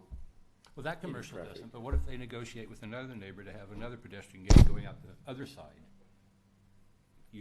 We're pointing towards the idea that maybe, you know, they, one-on-one negotiation between the private parties. Well, they could, It hasn't. I guess their association could always do that in the future if they Well, want there's to gotta do be it. two or But I three mean, different I don't, owners. I just, Yeah, I I'm don't see it now. I'm agreeing with Ken. I'm wondering why we're really even addressing the gate. Yeah, I mean, Any sort? most of the time they have a gate where if somebody wants to walk out or ride their bike or whatever, and if it's a keyed gate or whatever, and then in the future, if there's vacant land and somebody comes in and they want to tie in or whatever, they can go to their association and talk to them and do it. I mean, I just don't, I just think we're making it more Well, of one an of the issue. ideas I thought about having the community plan not want gated communities, period, was just to avoid the idea of these little enclaves that are just separate and closed off from everything, so nobody can walk through at all. So without a pedestrian gate, that's what would happen ipso facto, so to speak. You know, I know that we've addressed this in the past, but I guess my impression is we had a rationale for wanting to keep the gate open, but Now it's gone away. I don't know if this one has that rationale. And that's what I'm asking, what's the rationale? Well, the rationale is to keep it from being a gated small enclave that nobody else can access, I guess. The other two, That's why they went away. But it's not public roads. I mean, everything's private anyway in it. And I mean, I could understand if somewhere else on the property, there was a trail that was going somewhere for public access where there's like easement rights, but in this, I don't know, in this situation, I just. Complicated, huh? Yeah, I don't see it. I see. It is exactly what you described, though. Unfortunately, it's a private enclave. And people are buying there for that reason. They want total privacy. And I don't think there's much, I mean, if you had a separate gate with a combination lock on it of some sort, and Martha down the street wants to walk over and see Mary, but I can't get in, you tell her what the combination is, and she walks in. I don't know, maybe it's not a big deal, but, I mean, I even see. there's not being any gained on it. Right, I don't see it on that where it's just the single gate entryway and stuff. I would agree with you, maybe even if there was access from the back to another roadway where it went through, where somebody could walk through it going from one road to another, even though it's a private, but when it's completely fenced in like that and the commercial property around it doesn't want people accessing their property and stuff, I don't see, I guess you know, the need to walk through it. Well, Now, I understand, like, if somebody's invited where one of the neighbors is coming in to visit and stuff, they would get the code if it's a coded gate. I think it's just something, we don't need to say it has to be locked or unlocked or anything. Leave it up to the developer. And if somebody comes in next door that has property and say they want a gate through or whatever, they can talk to the homeowners association. the other two projects that were mentioned by staff, Daversini and the other one, did they have a trail in the back, or does they had just one in and one out? I could give you the example of Olive Ranch subdivision. There's 12 lots there. There's a couple of open space lots near the back area. Mhm. There's just one road and a cul-de-sac at the end. Right. There's no EVA, I don't think, and there's nothing to connect to. But in that particular case, we said the gate has to be open dawn to dusk. Well, that's what I'm trying to think here, that we've done this, consistent we with want to be consistent, or else we just do everyone on its own merit. There's another 12. I think there was a change to the community plan. Is that the one that had a trail going through it? I mean, basically, wasn't that the idea? We did look at one where we wanted it to be open down to dusk, and there was they did have a trail along a ravine going Keep through us there. from becoming that they allowed So if we just people to keep walk the gate on. open. I don't for think a while, Olive Ranch had any kind of trail, because so it's they just just right only off one the north pedestrian side of gate going in and Olive Ranch Road. leave it like Ken says, just, I don't know, at the minimum, dawn to dusk. EJ. If I may, EJ Valdi with Planning Division. Just for clarification, we had lengthy discussions about pedestrian gates, vehicle gates during the Granite Bay Community Plan Update process. And even though this project was submitted before that, the subject matter we're talking about right now is strictly about the pedestrian gates. And the decision in the end was that when there are vehicle gates, there needs to be a pedestrian gate. That pedestrian gate has to be open between dawn and dusk.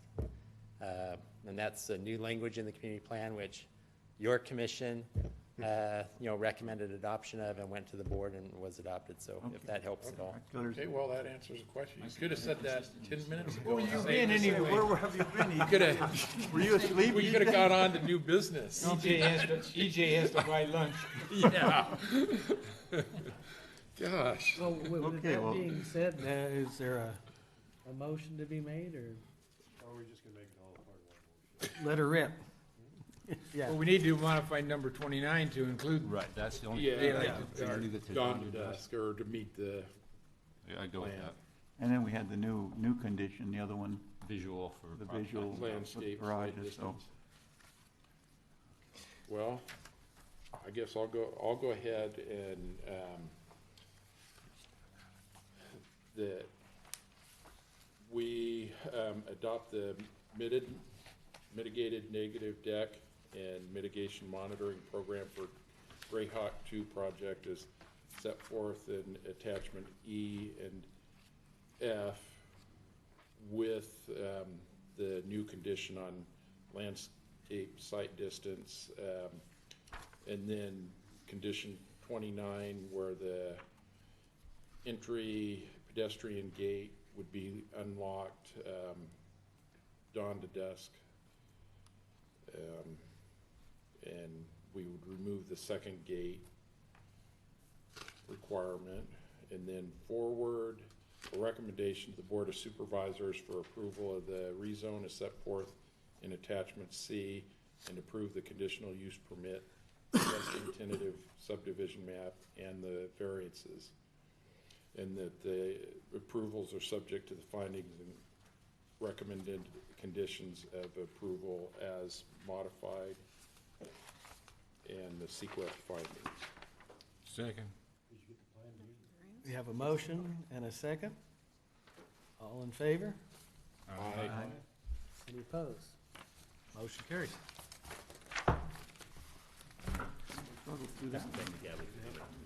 Chairman, you may want to mention the appeal process. Oh, anybody wishing to appeal this decision to the Board of Supervisors may do so. Would you like your colored, by paying a fee of $529 within 10 calendar days of today's date. would you like your colored, these, you might need them for the Board of Supervisors or whatever? I mean, the rest.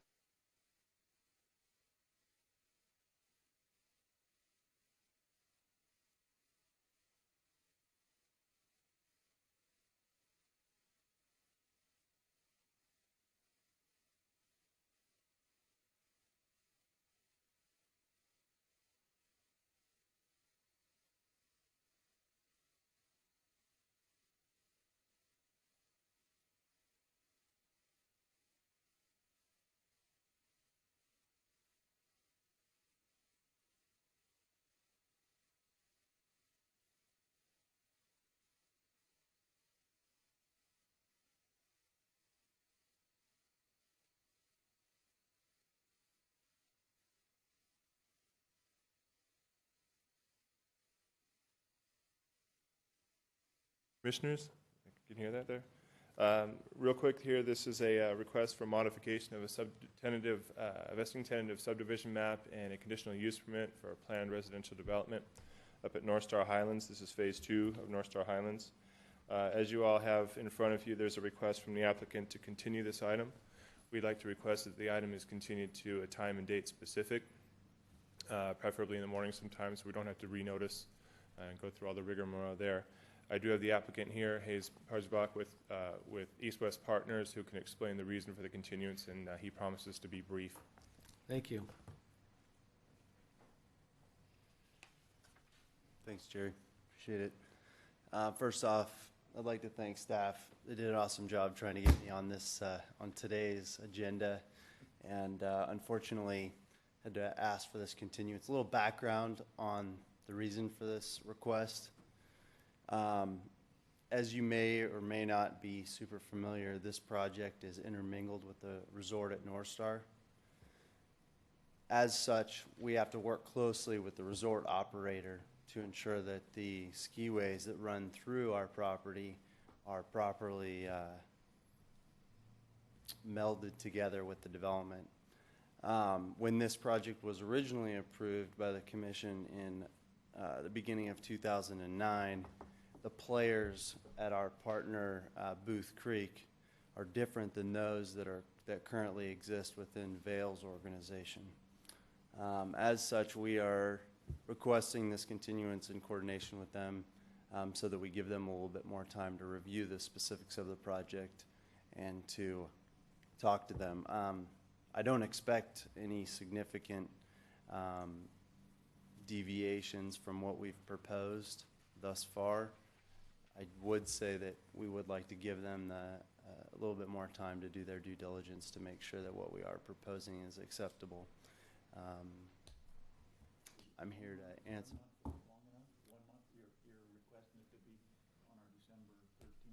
Yes, I believe that that'll be sufficient. That'll enough time? Okay. Yeah, we've actually spent a fair bit of time with them already. Already, okay.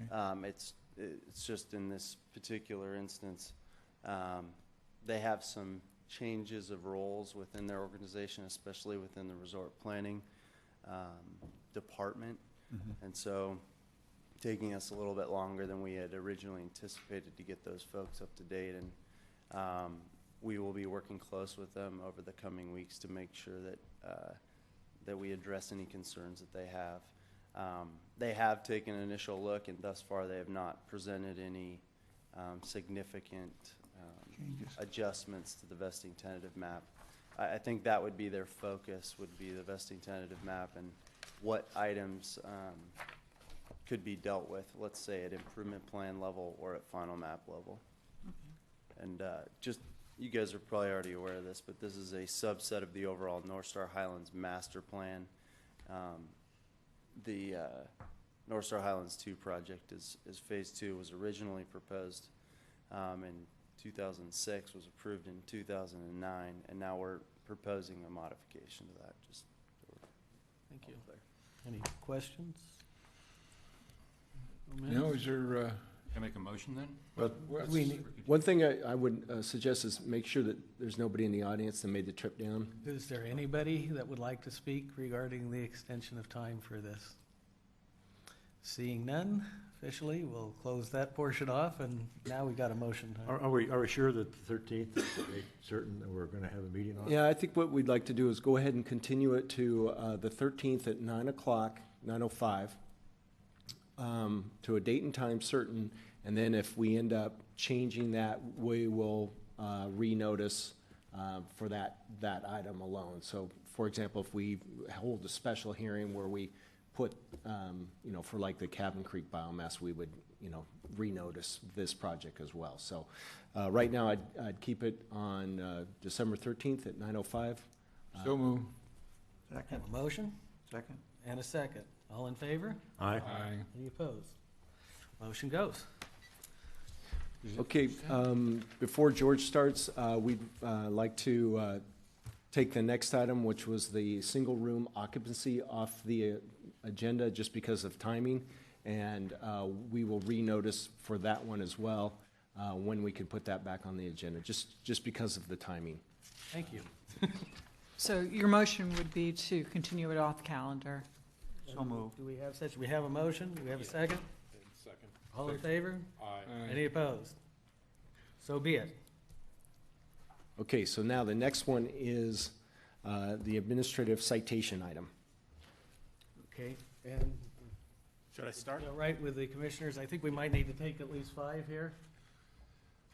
I can do it in less than could? 2. He can do it in less Do than less than 2. 2? Yes. All right. Go ahead and get started. So gentlemen, as you remember, we came before you about 2 years ago to ask for your recommendation to the board for administrative citation hearing officer and process be put in place. Since that time, we have been working towards that. What we have found is that the board ultimately decided that they would probably want an officer, but when we went out to get an officer, it simply has become an unworkable situation. So what we're here before you today is to ask that we amend that section of the ordinance to remove the officer and place a 3-member panel made up of the engineering manager, the chief building official, and the planning manager to sit as the hearing panel for administrative citations. I go into some of the reasons in my staff report. I can go into in more depth if you'd like me to speak about it. But we are asking for your recommendation to the board that we use a panel instead of a hearing officer. And I guess An excellent one. Why?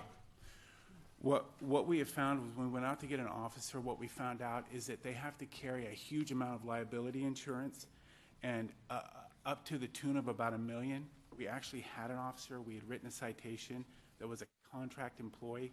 He took a job somewhere else. I went out to get another officer. I actually interviewed a few people, and the question that repeatedly came up, and I researched it, is if I make a decision, who's liable for that decision? And what came out of the process was, that's why we're going to have you carry $1 million worth of liability insurance, because essentially that officer is on the hook for that. Now, if we use a 3-member panel from high-ranking county officials, they are covered under the umbrella of a county employee, and there is more inherent protection in a panel than an individual officer. So that's what we're proposing. Does this slow down the process at all, or? It will not slow down the process. The only thing that slowed down the process is the evolution to get here. My question, the contracted administrative hearing officer kind of thing is in my mind, more of a neutral third party. It is a neutral third party. And we lose that when we then have county staff hearing this? There is a trade-off, but that is why we've gone with a 3-member panel, because I know the 3 individuals, and they'll very rarely agree. So I think there'll be a balance between the engineering manager, the chief building official, and the planning manager. I think it will be very fair. And I believe you with that today, but I mean, this is gonna live past your tenure here and theirs also. And I guess that would be my concern, is that we've lost that neutral third party. Mm-hmm. And I guess my question would be is if the county's policy covers you for this liability and other county employees, how come we can't take that contract employee and cover him with the same umbrella policy? That was my understanding, but that is not. When you go out for they call it an RFP, request for proposals, and you're gonna hire an independent contractor, our liability will not cover them. It is the way that it is done. I did not dig into it. But when you hire a contract or you contract for services, that service provider is responsible for covering the liability in that situation, and he has to have $1 million worth of liability. And I asked those questions and was told that if we hire an independent contractor, our liability insurance will not cover him. The insurance provider won't do that? No, the county, the protection that you have as a county employee does not extend to an independent contractor. Well, I think there's some things we're self-insured for. I don't know whether this is one of them or not. It could be, but Evidently not. I'm sorry, I didn't hear the question. Well, I'm sorry. We were discussing amongst ourselves whether that was part of the county self-insurance program or whether that was something that we contracted out for. And through the years, we've done both, I know, and I don't know which course of action we're under right now. George is absolutely right. The standard policy, and this is risk management's call, of course, is that if we enter into contracts with independent contractors, they are required to carry a certain amount of insurance. And as George was mentioning, for this particular position, it became untenable to find somebody, which is why the proposal for the 3-member board is before you now. But it's a risk management call. Is there some reason why you wouldn't be looking around the county to identify a panel that's really not employed as part of the community development department? Only because when you have the Community Development Resource Agency, those 3 department heads, you have every aspect of any land use violation that would be covered. And frankly, on a day-to-day basis, those individuals aren't really involved in the administrative citation process. They are very much removed from that process. It would be inappropriate for someone like me to sit on that panel because I deal with those things on a daily basis. But Paul Thompson, chief building official, and the engineering manager have very little contact, if any, with regard to the administrative citation process. How many of these do we do, or do you anticipate? I'd like to do a lot. I've been unable to do so. I actually, in January of last year, actually had one written, December, had the hearing scheduled for January of last year, or January of this year, I should say. And we lost a contract employee, which was the best of all worlds. Then I went out to recruit a hearing officer, and I ran up against all these things. I actually interviewed a person who would have been a perfect fit. But he was like, he's already an independent contractor, does building officials for Thunder Valley, does all their inspection work. He was like, no, liability, and he wouldn't do it. So am I reading this right, that basically what we're saying is that we can't afford to hire an independent, we can't pay his insurance rates for $1 million liability, which I don't know what the premiums would be, but it works out financially that it's better for us to have 3 people that we're paying already to come in and use their time to sit on these meetings instead? Yeah, and just offhand, George, you know how much a premium for $1 million liability is? For me, it's not that much if I'm doing one kind of thing, but for somebody else. The impression I got, I asked the person I actually interviewed, he said the $1 million liability for his company, and he was a building inspection company.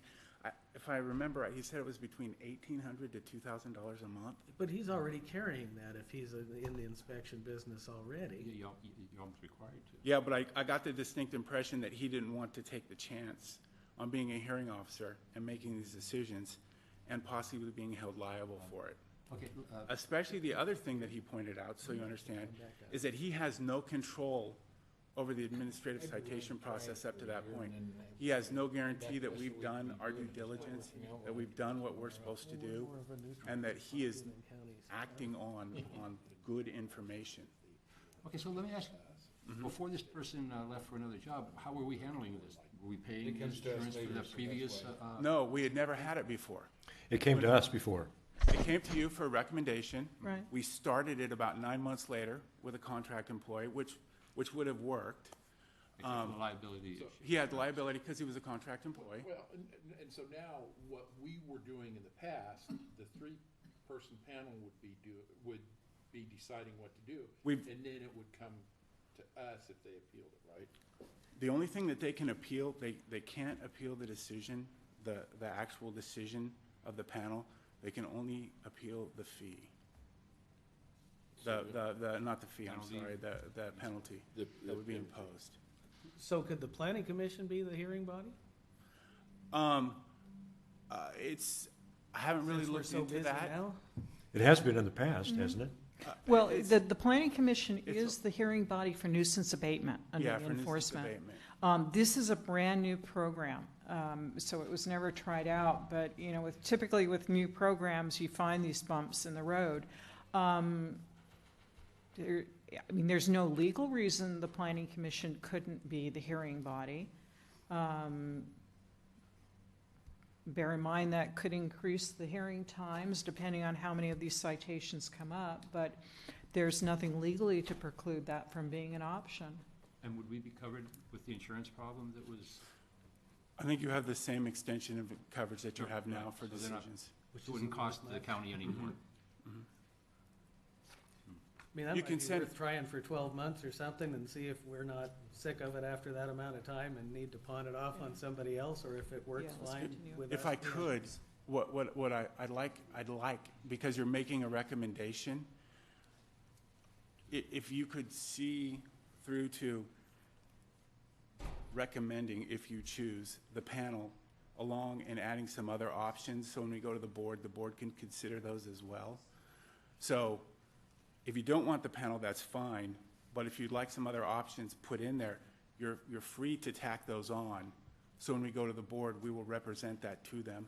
that you- Could I make a suggestion here? There are other options also. We have certain appeal bodies. For example, under our dangerous building ordinance, we have actually a 3-member appeal body there, but the members are appointed by the board. So there are various other options, and it sounds like the commission might want to hear about that, and maybe what we would do is continue this to bring back those options for the commission to consider before it goes on to the board. That's just one suggestion for you. That's what we would recommend at this point, just to allow us opportunity to provide all the information to you. So if, at this point, we would continue this item to an open date in order for us to do that research and bring the information back to you. Okay. Could we do that fairly soon so George doesn't have to keep looking for someone? I'm sorry, I couldn't hear you. Oh, I was just asking Paul if he could have that information for us soon so that we don't run into more delay that we've already run. So. Yes, we'll get it done immediately. I make the motion to continue it. Second. All in favor? Aye. Aye. Any opposed? So be it. Yeah, we used to have the zoning text appeals board, I remember years ago. Board of Zoning Appeals. Zoning appeals board, yeah. It would have been essentially the same. Yeah. All right, now we really need to take 5. Now, let's take a little lunch? break, and I think there's some lunch in the back, and then we'll come back, maybe 15 minutes or so. Okay, back to Central. 1:15, all right. We'll get back to you why. All right, we're back at it here, and ready for our 1 o'clock item.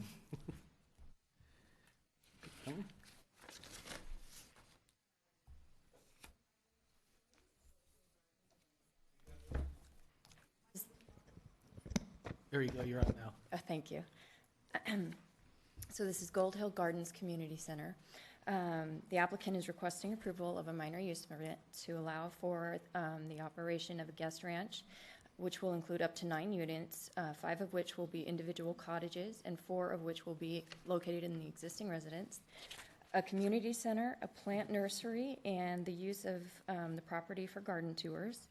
The community center would also include the construction of a building approximately 5,250 square feet in size and would allow for guests of up to 150. The applicant is also requesting variances for the construction of the community center structure, which will be located 50 feet from the center line of the NID canal, and the 5 cottages, which would be located 22.5 feet from the center line of the NID canal, and then another variance for the NID overflow channel, whereby one of the cottages would be located 90 feet from the center line of the overflow channel. The project site is located at 2325 Gold Hill Road, and it's approximately half a mile south of the intersection of Wise Road and Gold Road in the Newcastle area, Gold Hill Road, excuse me. The property is zoned FBX 10-acre minimum, which is farm with a building site designation of 10 acres. On October 29th, the project was taken before the Agricultural Commission, and the Ag Commission unanimously voted to deny the project on the grounds that it did not enhance the agricultural use of the property. Now, as you're aware, this item was brought before you on August 9th. Issues that were brought up at the hearing were related to traffic, noise, parking, the number of events, and the number of guests that were allowed. And after the hearing, public comment and discussions from the staff and the applicant, the Planning Commission took action to continue the item to an open date and directed the applicant to work with staff to modify the project description so that it would be more in kind with the surrounding properties. So major changes to the project description are related to the number of guests, the number of events, number of parking. And as you can see from the chart, the applicant has modified the total number of guests from 200 to 150. The maximum number of events per year has been modified from 365 to 59. Number of parking stalls based on the reduction of the number of guests was reduced from 90 to 60. The number of phases have been eliminated completely. The days of the week have been modified from all days of the week to limited Wednesday through Sunday, and then Sunday has modified hours limited to 6 p.m. And because of the reduction and the number of events, the public water well is no longer required.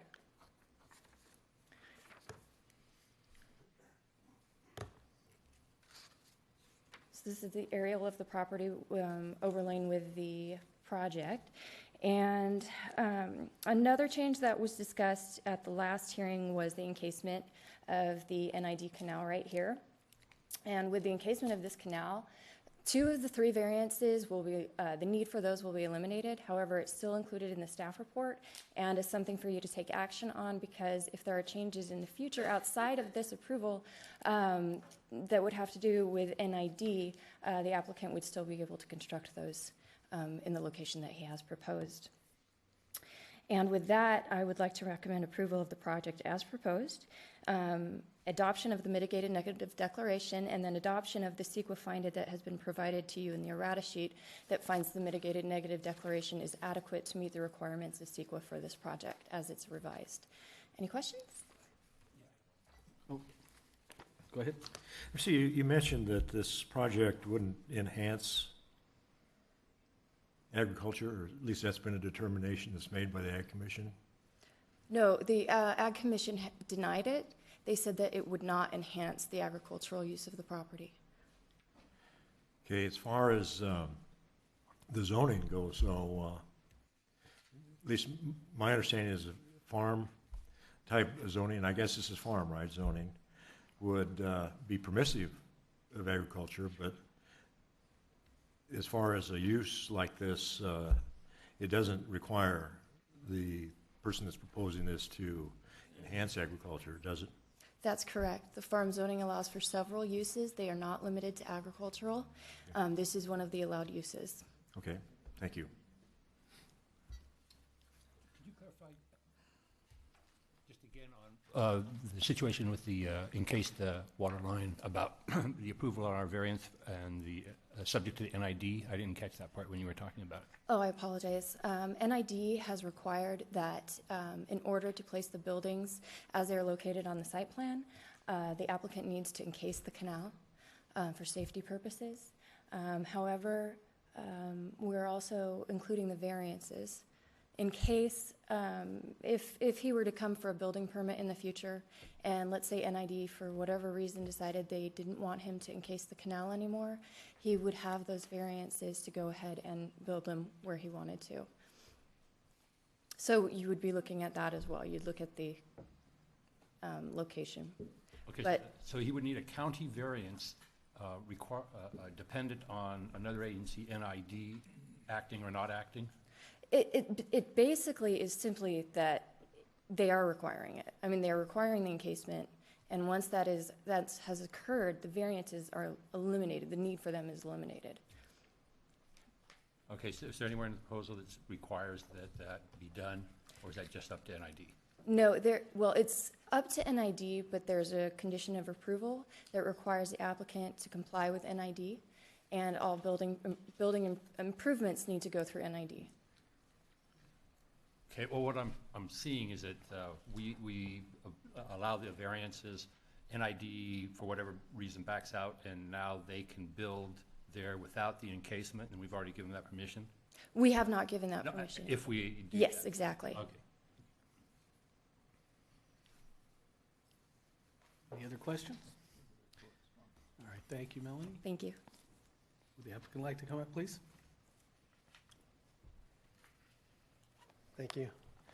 My name is Mike Carson. I'm the applicant. I don't have a whole lot to add. Staff's done a great job, and I think we've worked very closely with them in trying to bring the project down from the original intent. I would like to make one comment, though, relative to the Ag Commission hearing. I was never given the opportunity to attend that meeting. Nobody ever notified me, and I didn't find out about it until I got the letter that said it was denied. So I wasn't even aware that I was supposed to go to the Ag Commission. So, thank you. Thank you. How many people here want to get up and speak on this? Can I have a show of hands, please? Okay, quite a few. What we're going to do is to have a timer go, to give you 3 minutes to speak, and then you'll see the lights change, and we'd ask you to look at the warning light and realize that you're down to your last minute and kind of try to wrap it up so that we can give everybody a chance to say what they need to say. And with that, whoever would like to come up first, please do so. If there's multiples, why don't you go ahead and let's line up and kind of queue up so we can keep it rolling. Please. Okay. I'm John Stanley. I live here in Auburn, California. I've gotten to know Mike and Cindy in the last year.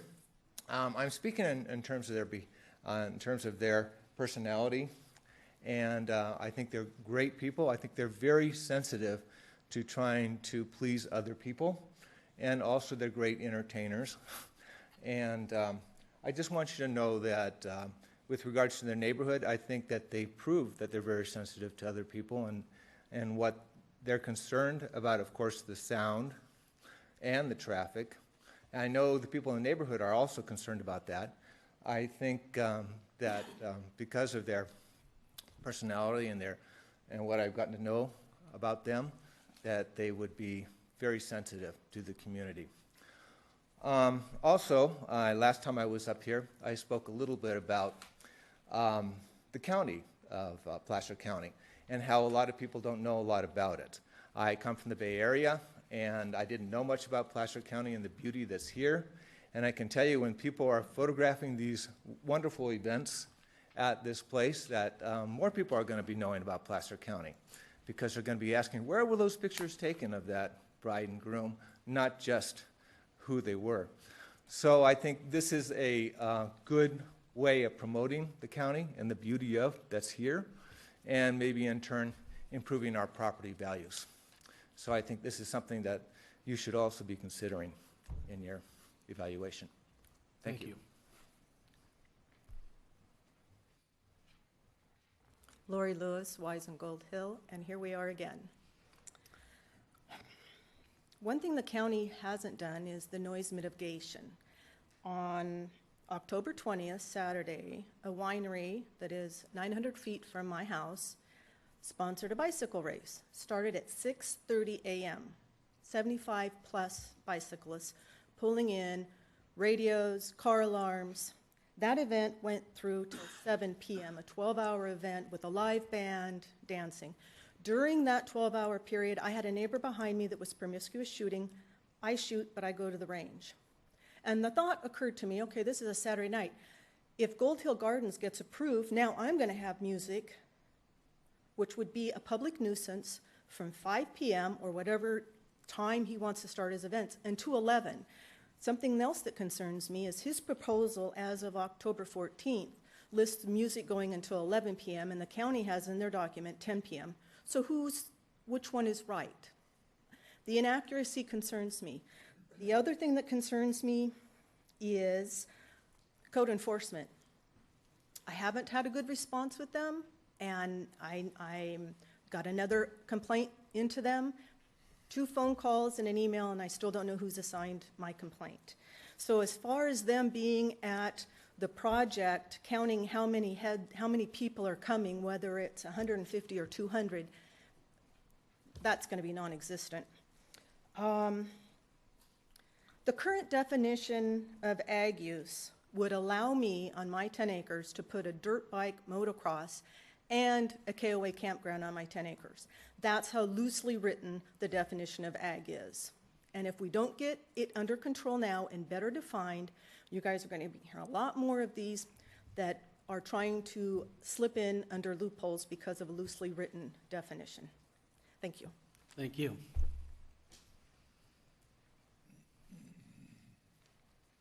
Susan Ames, I'm at the other corner of Wise and Gold Hill.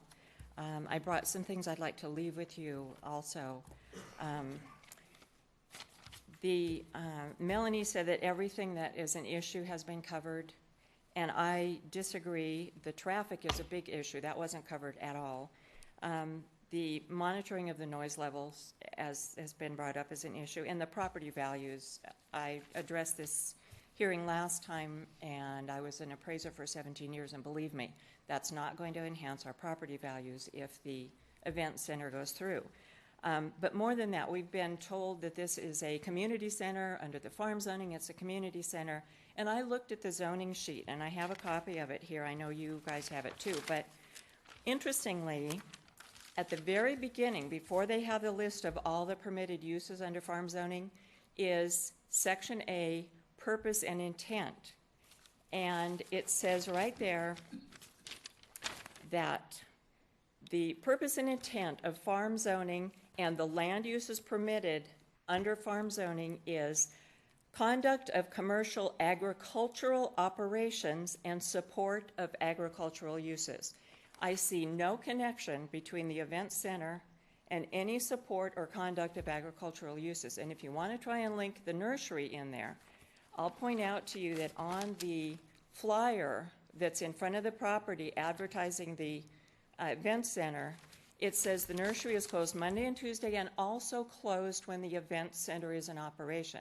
So someone's there for the event, the nursery's closed. There's no link for the event center to promote agriculture as far as the nursery is concerned.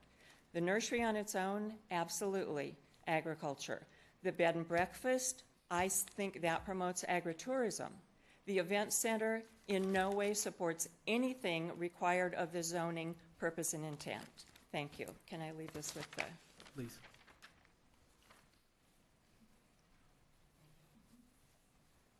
This is mostly food for thought. This is just a little column that I picked up. Could you tell us who you are, please? Pardon, I'm Patricia Hudson. Thank you. I read this little article to the editor, and I thought this kind of is interesting. It's very short. Weddings spoil the weekends. Am I the only Auburn resident that is sitting at home tonight enjoying a peaceful evening only to have it blasted away by another loud wedding? I live about a mile from a winery and have really become tired of every weekend parties or weddings what go on so far past 10 o'clock noise deadline. You would think being a mile away would be enough to lower the noise, but it is not. I moved out to the country to enjoy the quiet summer evenings, and I'm wondering if I'm the only one out there that feels this way. I think there's a whole bunch of us. Thank you. We like to hear the coyotes at night and no partying. Thank you. Hello, good afternoon. My name is Teresa Cheney, and I live at Gold Hill and Schindler Road nearby. And I just want to address the fact that about the Agricultural Commission's unanimous denial of this had to do with not with the fact that it no longer qualifies. It's a matter of the fact that they saw this for what it is, a tremendous threat to the complexion of the Placer County legacy for agriculture. You start allowing event centers in here that have no tie to a true agricultural component. And basically what they saw very clearly was people buying relatively inexpensive residential land, farmland, and turning it into a commercial enterprise. I'm for commerce in Auburn, Placer County. I'm for it. I'm for agribusiness. I'm okay with the idea of bed and breakfast and that idea. An event center belongs in an area of commerce. It does not belong in an area of agricultural, rural, residential. I so agree with the woman who has spoken before us about, I recommend, as the Agricultural Commission has recommended, to step back and take a 40,000-mile view at this proposal and how it has basically twisted a lack of any kind of clarity or definition in the community center provision to become a commercial endeavor in the midst of what's rural agricultural community. I think what we have at stake here is so greater than just the 150 neighbors that signed petitions. If this is the forum for neighbors to speak up and say, can we have a voice about our neighborhood? If you please acquaint yourself with the documents, we have petitions, letters that go on for volumes. But separate from that, separate from neighbor versus neighbor, because I don't see this versus, I see Mike Carson as a nice guy. He's a great guy. He's a great neighbor. He's been a great neighbor to all of us. What I see this as is a threat to what exactly is the complexion of the Placer County, the legacy of what makes it beautiful? Or are we going to allow some poorly defined loopholes in some loosely defined provisions to dictate the course of what our county becomes? I feel as though Melanie said that all the issues have been addressed. I think there was a convenient sidestepping of the main issue that we've been hammering meeting after meeting at MAC meetings, because you'll notice the Lincoln area MAC also voted down this proposal. The issue that we've been hammering is it is just opening the door it'll set a precedent. This very, right here as we are in the room right now, this approval of this action will set a precedent that the floodgates will open, because there's nothing to prevent very, very, very loosely defined usages of this land, because it's not well described.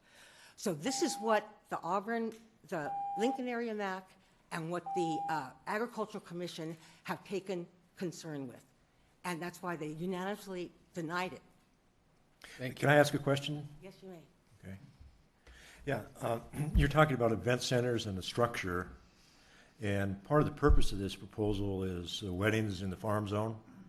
Yeah. Is your issue with the weddings or just the structure that's called an event center? My issue is with a breach in the entire intent of the Placer County zoning. That's what my issue is. I think that this very clearly, and I think that's why we've had so much support, is that this event center is not a community center. It's not a community center as intended. There are Grange halls. There's 6 Grange halls within 3 miles of this event center. People have community centers that they can rent out, that they can go to. Yeah, I hear that, but what I'm wondering is, are you having a problem with the weddings? Well, in that, if the event center wasn't there, they'd probably be outdoors, and then we have the noise abatement problem. Because if they don't have the big event center, which they may be outdoors or indoors with his proposal. So you're having a problem with the weddings then too? I'm having problems with 150 people in 65 parking places, overflow parking on Gold Hill, a blind. Okay, I hear you, that's all right. Got me? Thank you. The Thank you. whole kit and caboodle.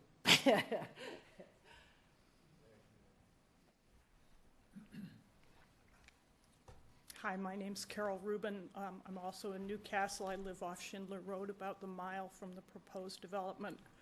The revisions to this project have not made it more acceptable. One of the basic things is that the fact that Gold Hill Road is narrow, unlit, and winding, and merely a rural collector cannot be fixed. And so 150 people is still too many people when they have to go to and from an event all within an hour of each other. 60 parking places. The applicant has reduced the number of guests by 25%, but he's reduced the number of parking places by 37%.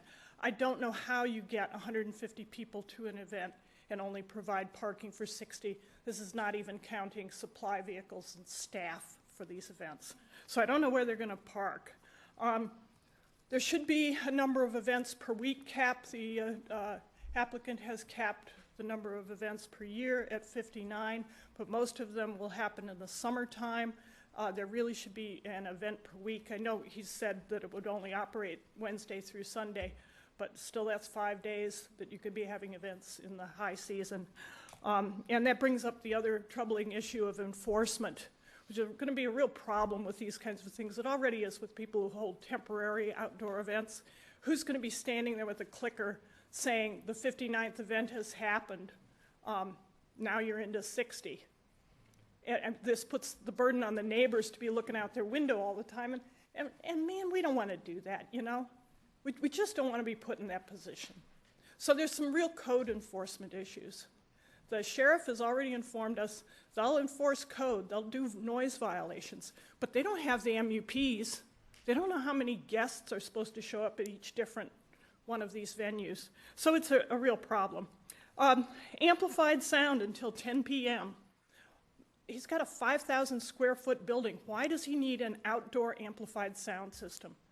10 p.m., gosh, Gold Hill Road is a narrow road. There's several people within 100 feet of that road. And they're going to be getting that sound when they're trying to sleep at 10. There's no requirement in these MUPs that the project support commercial agriculture. As the previous speakers have noted, the farm zone is for activities that support commercial agriculture. If anything on this property, it's going to be the other way around. The event center is going to support the nursery business. So this is very troubling. The application mentions that Newcastle Wedding Gardens on Taylor Road and the Flower Farm in Loomis are well tolerated by their communities, but there's several differences between those facilities. Number one, they're on rural arterial roads. Number two, they have adjacent commercial properties. And number three, they are within 3 miles of the city limits. None of these are true of Gold Hill Gardens.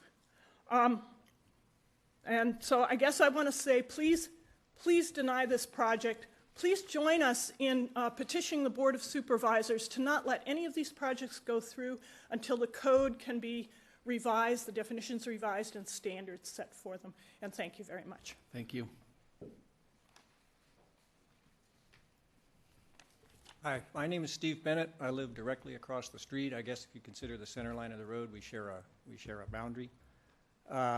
This is kind of an emotional plea, I think. I agree with everything that people have said technically. I've myself submitted 2 letters, very detailed.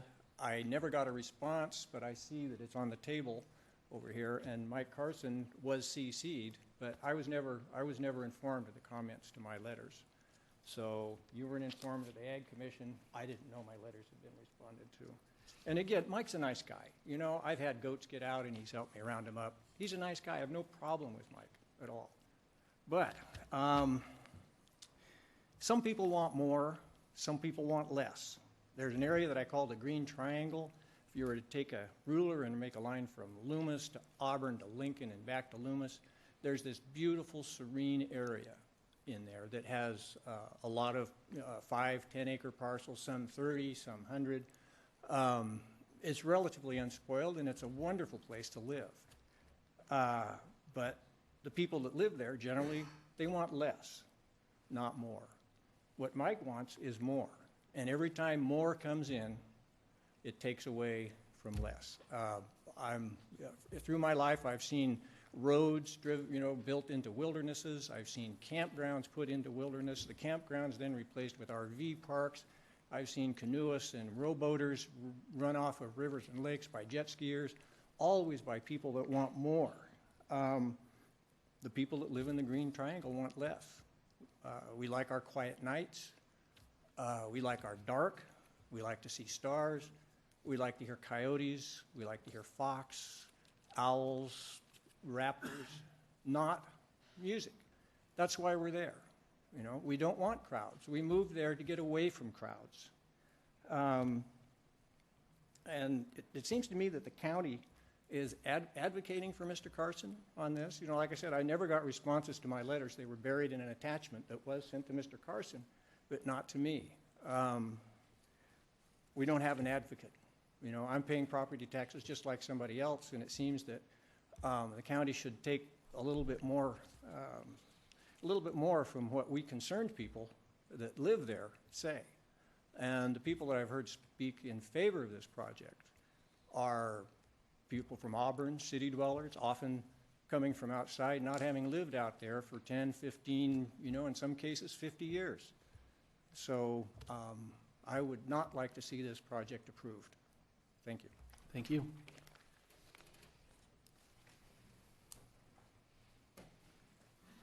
Good afternoon. My name's Jack Owens, and I live on Schindler Road. My wife and I purchased our property there in 1958 and lived there for about 4 years before Schindler Road even got a name. It was just a county road with a number. In the 54 years that we've been there, we've seen a lot of changes, and most of them were good. I don't think this is one of them. I can see a myriad of problems arising from this, and a lot of them you've already heard, but I think that traffic is going to be one of the biggest concerns. A month or so ago at the MAC meeting at the Over School, there was a lady there from the road department, and she gave an estimate on the road study that they'd done and the amount of traffic that Gold Hill could handle. And I'll tell you, it's the most ridiculous thing I ever heard in my life. If there was that much traffic on Gold Hill, I could never get onto Gold Hill. I'd never get out of my driveway. One of the other concerns is property value. Now, we've heard an argument already today that the property values would be enhanced. I think the property values would go down because this is an agricultural area and people move out here to get away from the noise and the confusion and everything of the bigger communities. And I think this would just make that a negative. And the other thing is the fact that we don't need a community center anywhere. We've already got the Mount Pleasant Hall, we've got the Gold Hill Grange, and we also have what's never been mentioned, we have the Fruitvale School, which is an available meeting place for any kind of activity. And so I just would like to make the comment that my wife and I have spent 54 years building up a training and boarding facility, and we've enjoyed the rural lifestyle that is created around that business. And I would just like to say that even though this project is well intended, it is just in the wrong place. Thank you. Thank you.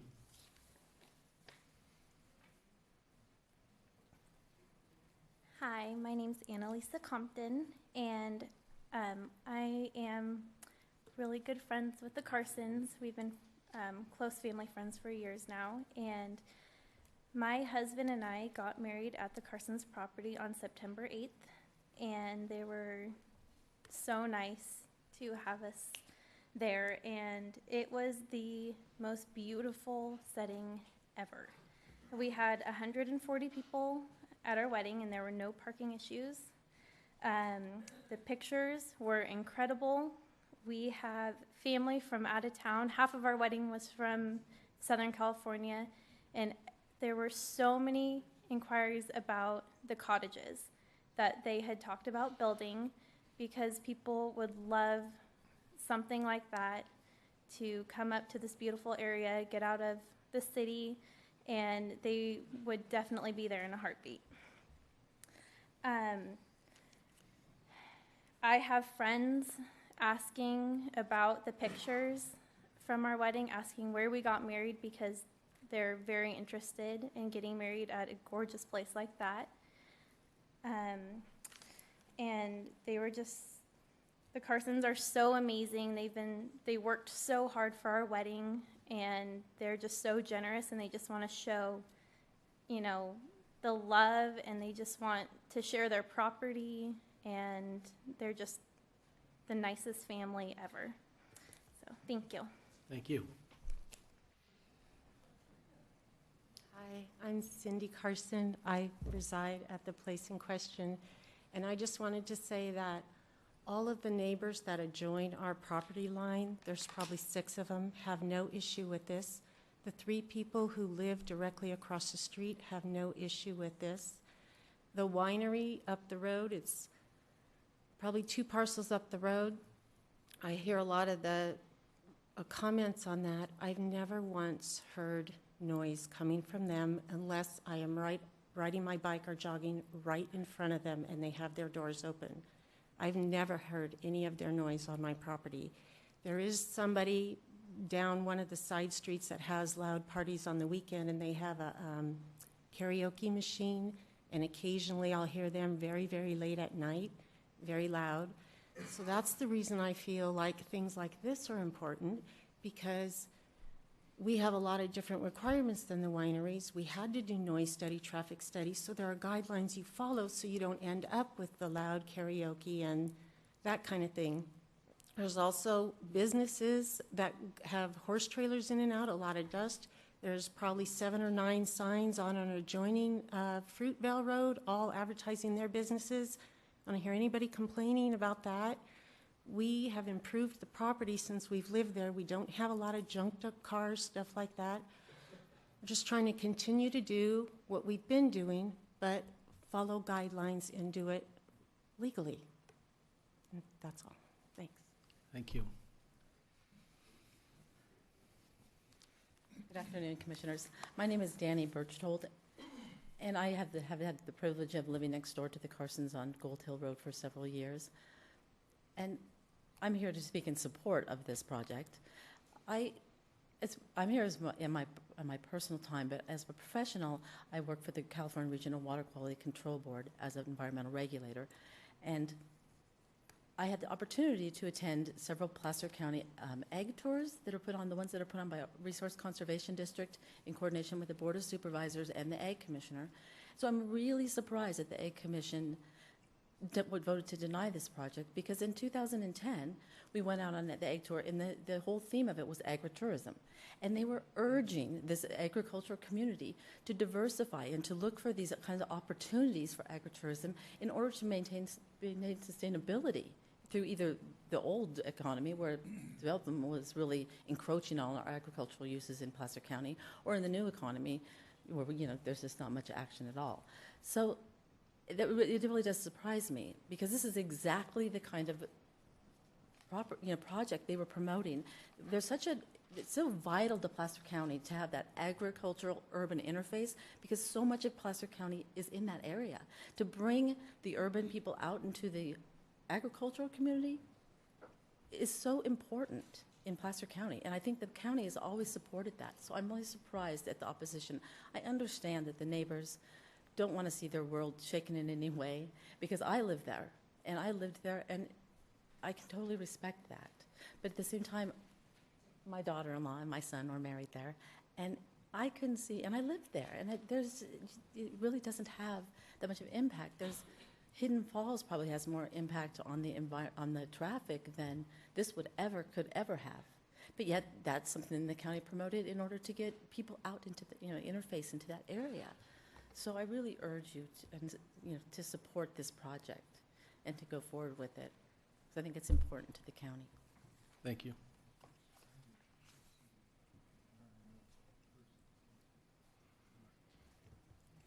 My name is Carol Owens. My husband Jack spoke. I'm not a public speaker, so I hope we do this okay. But there's a few things you don't know about our little area and community. Placer County is our county, and we love it.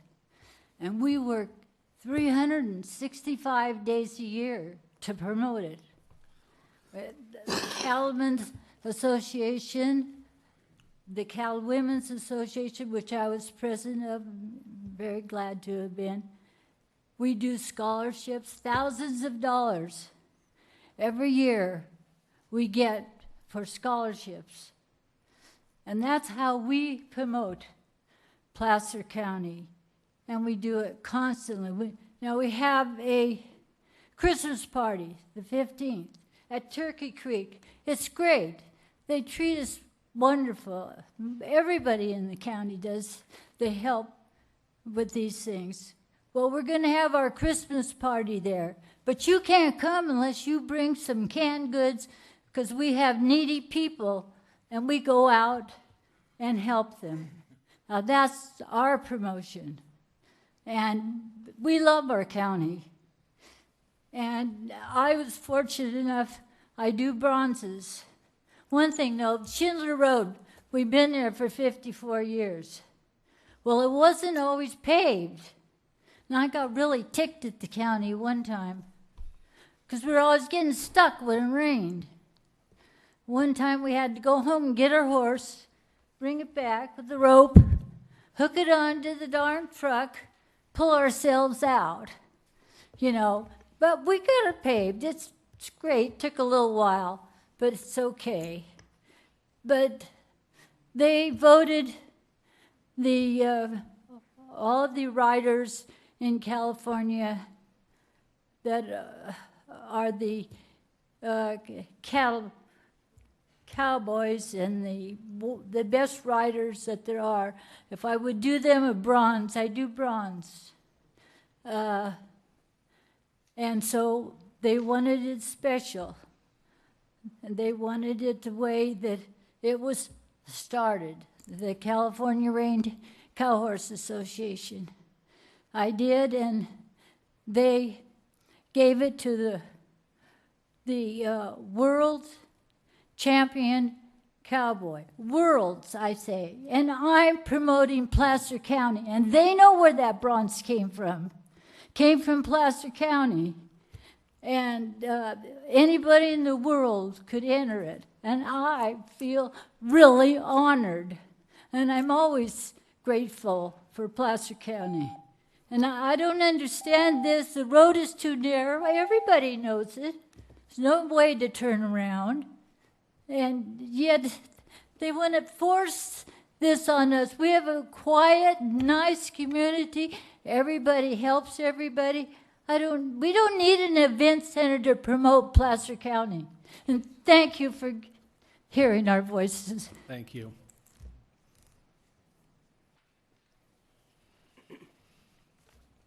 I'm Elaine Lowe. I live across the street. I was wondering whose wedding that was. I went out and I could hear them talking.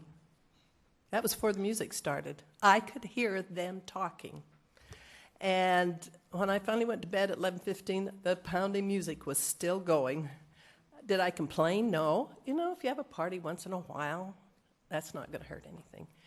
But to have one 3 times a week, I figure that's 5 months. If they just do the summer months, that traffic's going to go in front of my house.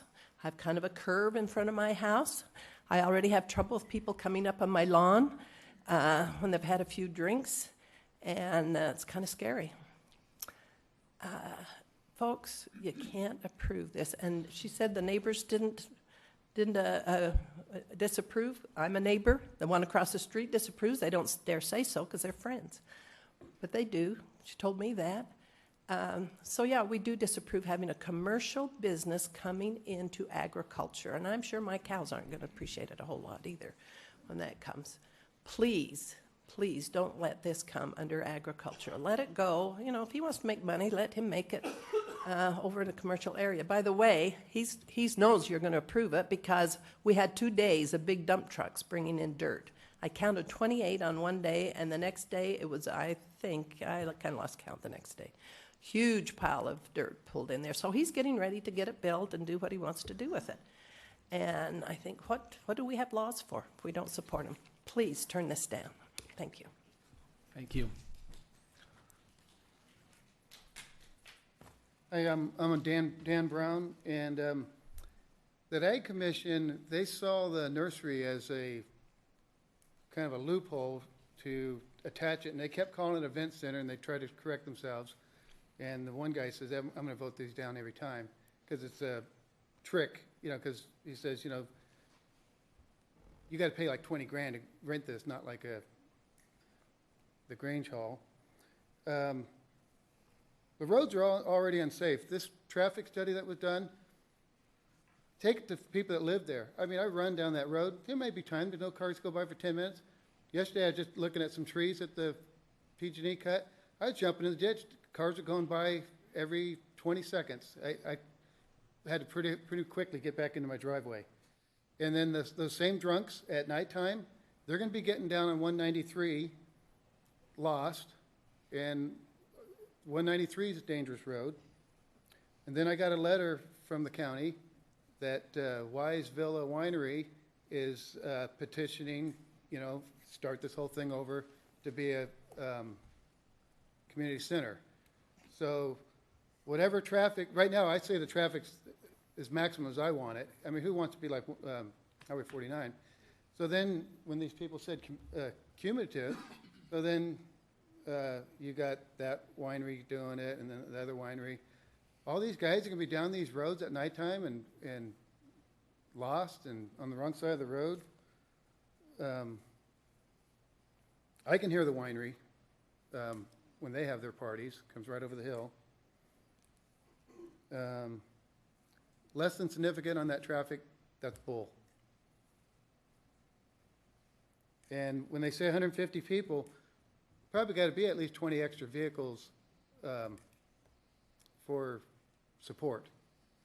So it's always more than, caterers and all that stuff.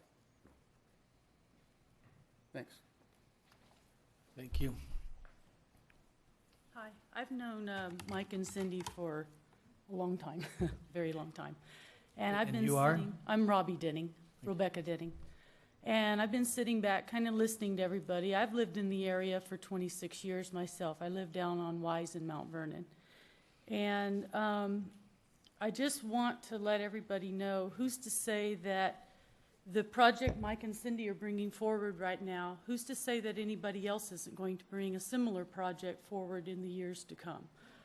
It's going to be a place where people are going to want to come and see. So all I am saying is, if this is going to be such a lovely place for people to come and see, I feel that maybe we should all get our act together and look at a lot of the issues that Mike and Cindy are bringing forward and try to make it work for everybody here. I've lived out there for a long time. I understand everybody liking their quiet, liking the peace, liking the foxes, liking blah, blah, all that.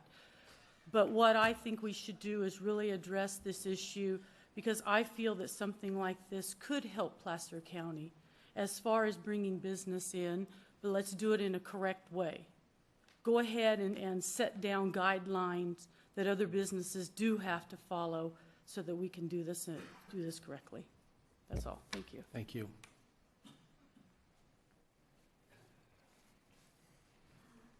Yes, my name's Patrick Hudson, and my wife and I live down on Schindler Road and have for about 50 years. We're against the whole project. Noise, traffic, quite a few other things, but a thing that hasn't been brought up is that in a normal or a heavy year, Doty Creek can overflow. His pasture, I've seen it in years 3 to 4 feet in water.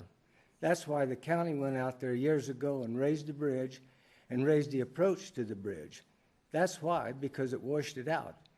In a heavy winter, what's it going to do to their groundwater? What's it going to do to their septic systems? Somebody downstream is going to be in trouble. It just isn't the right place for that thing. And as far as this curfew at 10 o'clock, please give me a break. You're having a party with adults. There's nobody going to go home at 10 o'clock. And that's about all I've got to say on the subject. Thank you. Thank you.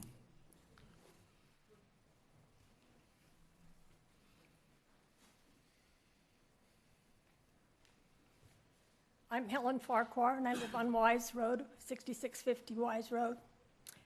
I'm completely against this project because I think there has to be a lot of rules set before they do this. The 5 homes on 10 acres is absolutely wrong. If that's going to be set up that way, then the zoning needs to be completely changed. There's no way there can be 5 rentals on 10 acres. And especially when he has other property adjacent to it, and he's not even offering to use those 2 other parcels, which is approximately 20 more acres. It's just too much noise. It's too much inconsideration. I'm a nice person. He's a nice person. This has absolutely nothing to do with personality. It has absolutely nothing to do with the people that live in Lincoln or they live in Auburn. It has to be the people that are going to suffer that live in that area. And I am absolutely against this project in every way that everyone has spoken about. It's so wrong. Thank you. Hello. My name is Joe Magda. I've been a resident of Placer County since the early 70s. I have seen many projects go through Placer County. This project has been very well thought out by your staff. I've gone through it, I've looked at it, and I believe it's very consistent with what is going on in rural residential property throughout the state, throughout the country. There are so many big ranches. I own 26 acres, which is a very small project. But the trend in the agricultural areas is to bring in some type of commercial entity to support the agricultural project that everyone really loves to do, but they can't make a living at it.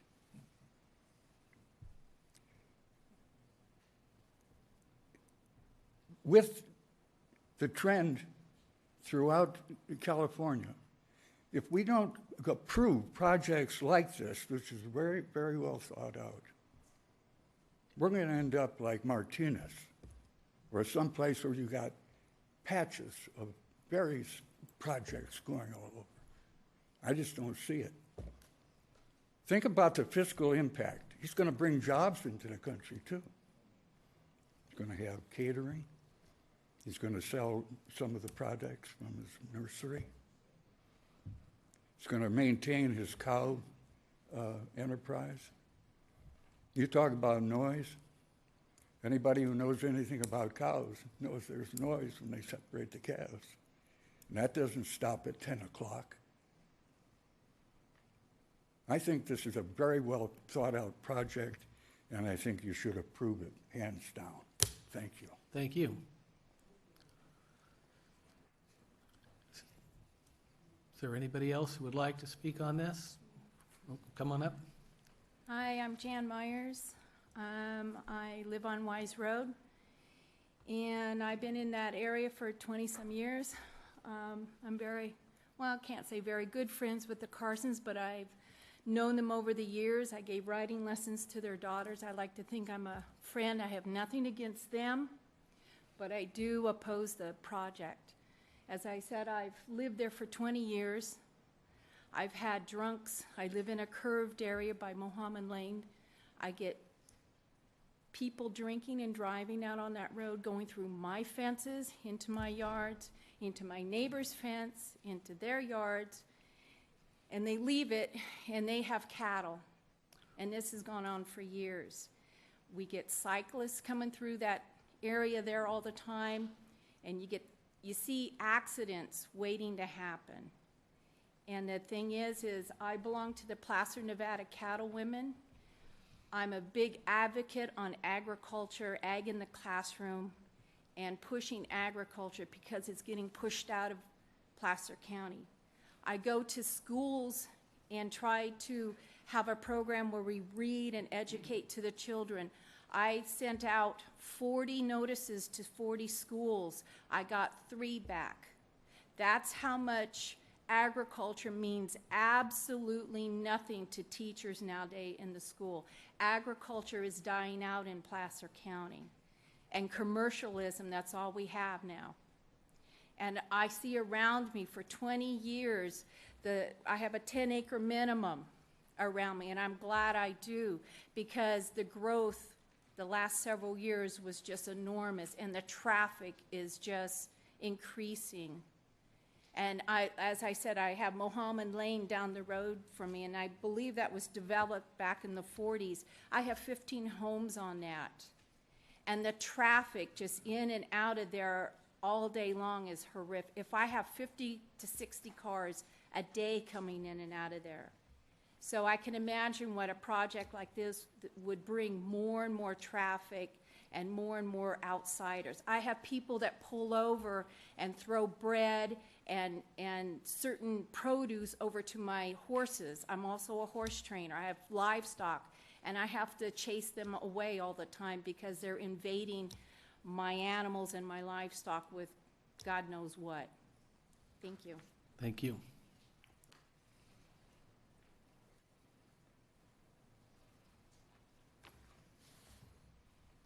Not sure I'm doing it right. My name is Virgil Buckner. I live at 2100 Gold Hill Road. I'm kind of catty-cornered across the street from the Carsons. My wife can't be here. She had to be at work. She's opposed to it. I'm opposed to it.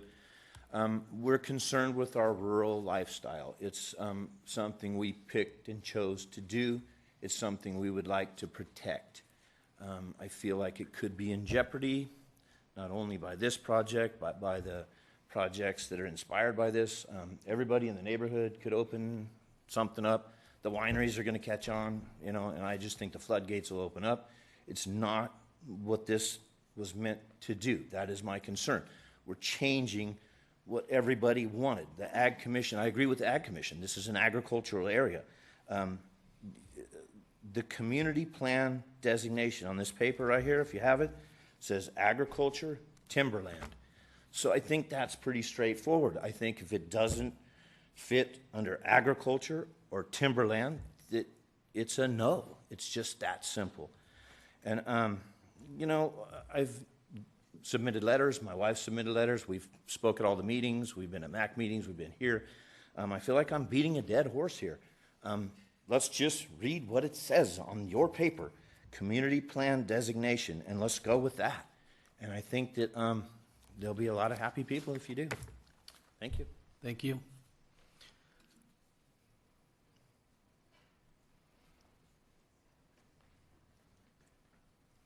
Yeah, my name is McVarish. I live right a couple of houses from this project. I didn't realize that, I couldn't remember the date, but it was the 8th of September that they held a wedding over there, and we could hear it at 11:15 at night. He brought a sound technician, came to my place and said, oh, we ran up the sound, and that's all you'll ever hear if we have an event. He said, that music doesn't get any louder than that. Well, I didn't hear a thing. But I heard that wedding on the 8th at 11:15 at night. Now, everybody has come in against this. Last time we were with you, the agricultural Placer County Farm Bureau was here. They spoke against it. The Ag Commission's against it. Placer County, Placer Nevada County cattlemen and cattlewomen are against it. His rural Lincoln Mac is against it. You've seen all these neighbors that are against it. They have community centers to get their kids married. They're all around us. We don't feel we need one in our yard. And there's no provision for him building this and moving to Granite Bay and selling it. The project is well thought out on his behalf, but the neighbors, when they think of the noise and the traffic, if it was next door to any one of you, you would be right where I'm standing. So thank you very much. Thank you. Is there anybody else wanting to speak?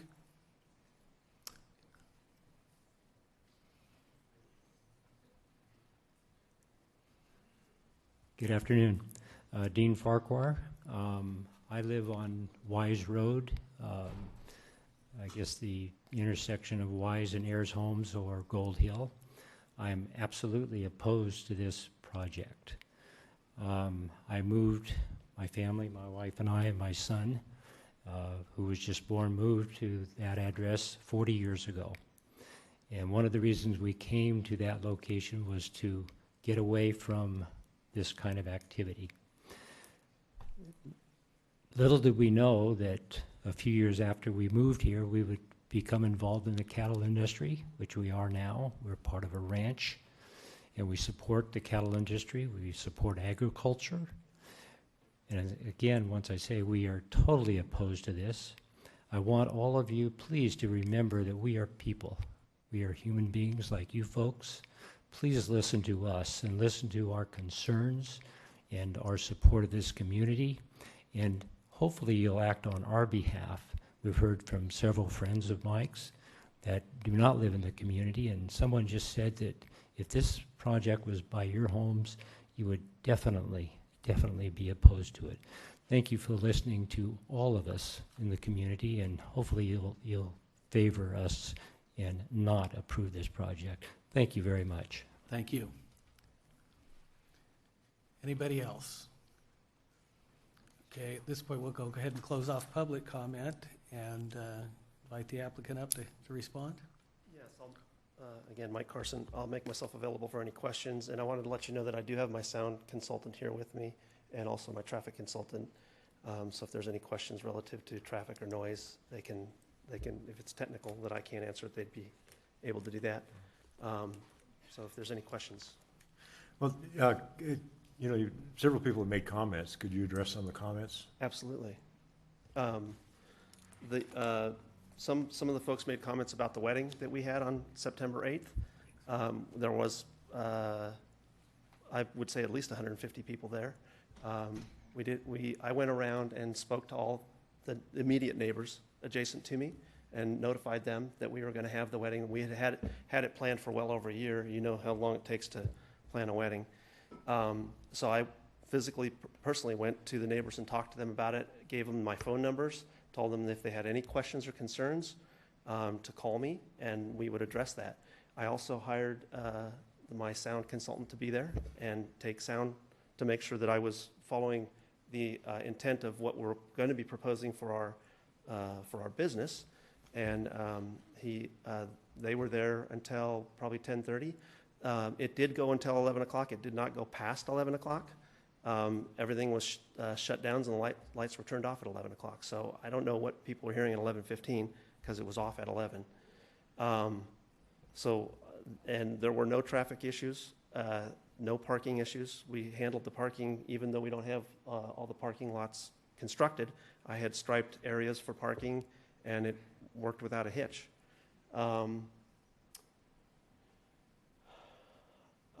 Let's see, other comments that I heard that might warrant some addressing. As far as the dirt that was hauled to my property, I had access to a very good purchase on some aggregate base, which I use all over for roads and just average road things that I have. You can see from the under portion of the overlay that I maintain my property very well, and I don't like the dust and everything else, so I purchased the aggregate. Didn't have anything to do with whether I have approvals or disapprovals of this project. I would use that aggregate anyway. So that has nothing to do with that. There was one comment made by Carol, I believe, that she indicated that the event center and the agricultural tie, that the event center would probably help the nursery sales. And that's absolutely true. As will it help the Natural Trading Company Farm Stand Fridays around the corner, and other little local farm stands and businesses within the local jurisdiction. We had several people at the wedding ask me about coming back and staying if and when we built the cottages, and about staying in the home if we did get it approved as a bed and breakfast, because they wanted to come back and enjoy the area, go to the wineries, go to do some of the shopping up in Newcastle and Auburn. So it will definitely provide a agritourism tie to the community. I don't know what else, other comments, if there was anything in particular. Could you describe, now you have 3 parcels, total 30 acres. Could you Yes. describe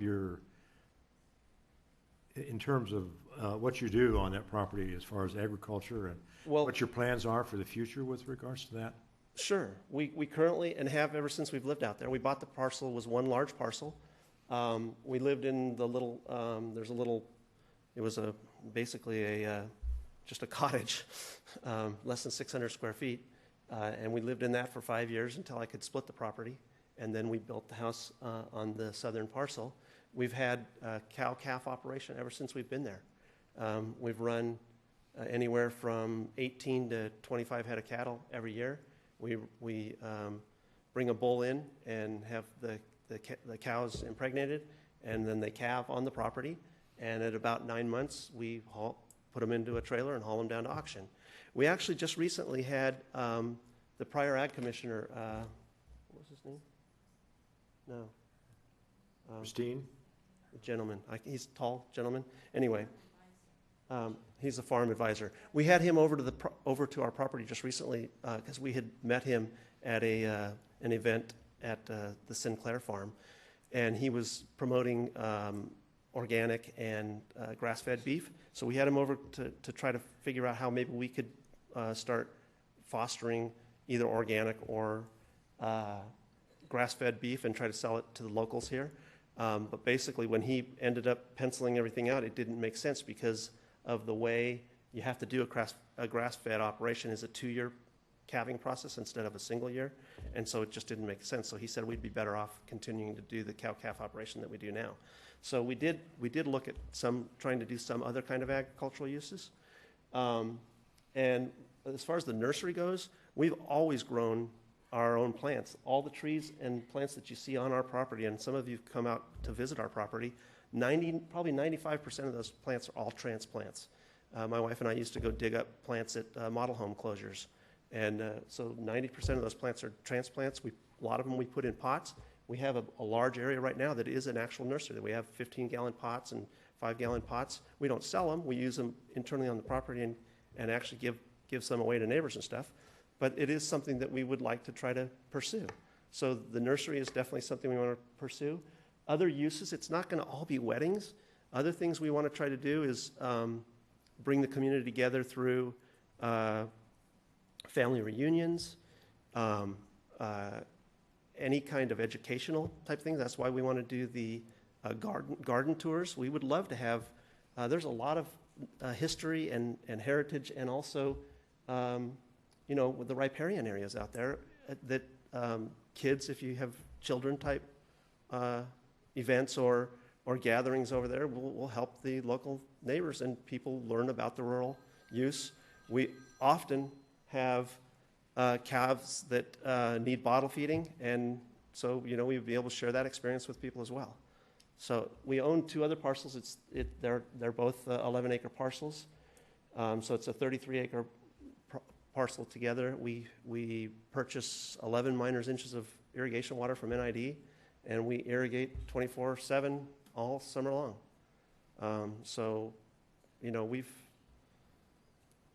We continue. We want to continue that operation. We want to try to figure out how we can sustain what we have as we get into our retirement age. And a bed and breakfast is something that I would love to operate, and the event centers we like to entertain. So, you see the 59 days that apparently the staff report mentions right now. Yes. Is that just weddings, or what kind of events are included in the 59 days? Any kind of event. We might have funeral wakes there. We might have family reunions. We might have business presentations. It's not tied to any given function. It's just an event. And an event's anything over 25 people, I believe, is what they constitute an event. And that would be limited to the 59 days? Correct. Okay. That's right. See, you've made other changes from the original proposal. I think we heard some of those earlier. Well, we sharply reduced the number of days that we would be able to have events. We reduced our hours. On Sundays, we're only proposing events to 6 o'clock. In working with staff, that was something that came up that, some of these folks would like, if you do end up having an event every weekend, can't you give them a day that they're not going to, if the ambient noise is such that they can hear it, that it isn't an issue, so that they don't have that every single day of the weekend. And so that was our compromise to do that. By the way, the noise that one of the gentlemen was discussing, when we did the original noise study, it is true, you could barely hear the music at his property. And they discussed that in the previous hearings, that depending on the atmospheric pressure and everything else, sound travels differently. So that would be why, if he did hear it, he says until 11:15, if he did hear it, that would be why he may have heard it. But I spoke with other neighbors the day after the wedding and asked them if they had any issues with it, and 2 of the neighbors that I ended up speaking with said no, they did not. Actually, I spoke to 3 of them, and they said no, they did not. So I, just because you can hear something doesn't necessarily mean that it's doesn't meet the ordinance or doesn't meet the intent of sound study, I guess. It's audible. Things are audible. I mean, cars and crickets and all that stuff, so. Okay, as far as I'm concerned, thank you. Thank you. Any other questions? No, answered Rich asked a lot of questions that I had. I'm sorry, we've closed off the public comment.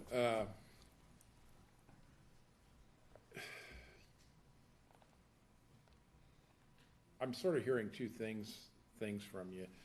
This whole event center was tied in as an agro, program with your flowers and stuff, and then I've heard that it's closed during the time you have events, and then I'm hearing all this other stuff that's completely outside of agriculture. First of all, I can understand a wedding, the flower farm part of it, and, maybe bringing kids in and, events like that, but. Again, I think it was stated earlier, there's nothing in the zoning that says that the allowable use has to be tied directly to agriculture. And if you do want to make that connection, it is certainly through agritourism. Agritourism, bringing people out to the rural country and providing an atmosphere like this enables them to understand and it introduces them to the country and other components that are out there like wineries, farm stands, those kind of things. So it certainly couples with agritourism. Yeah, I kind of have a question on the agritourism because, there's a couple perspectives there. One would be that it complements the agriculture in some way. I guess, well, both of them would maybe be that.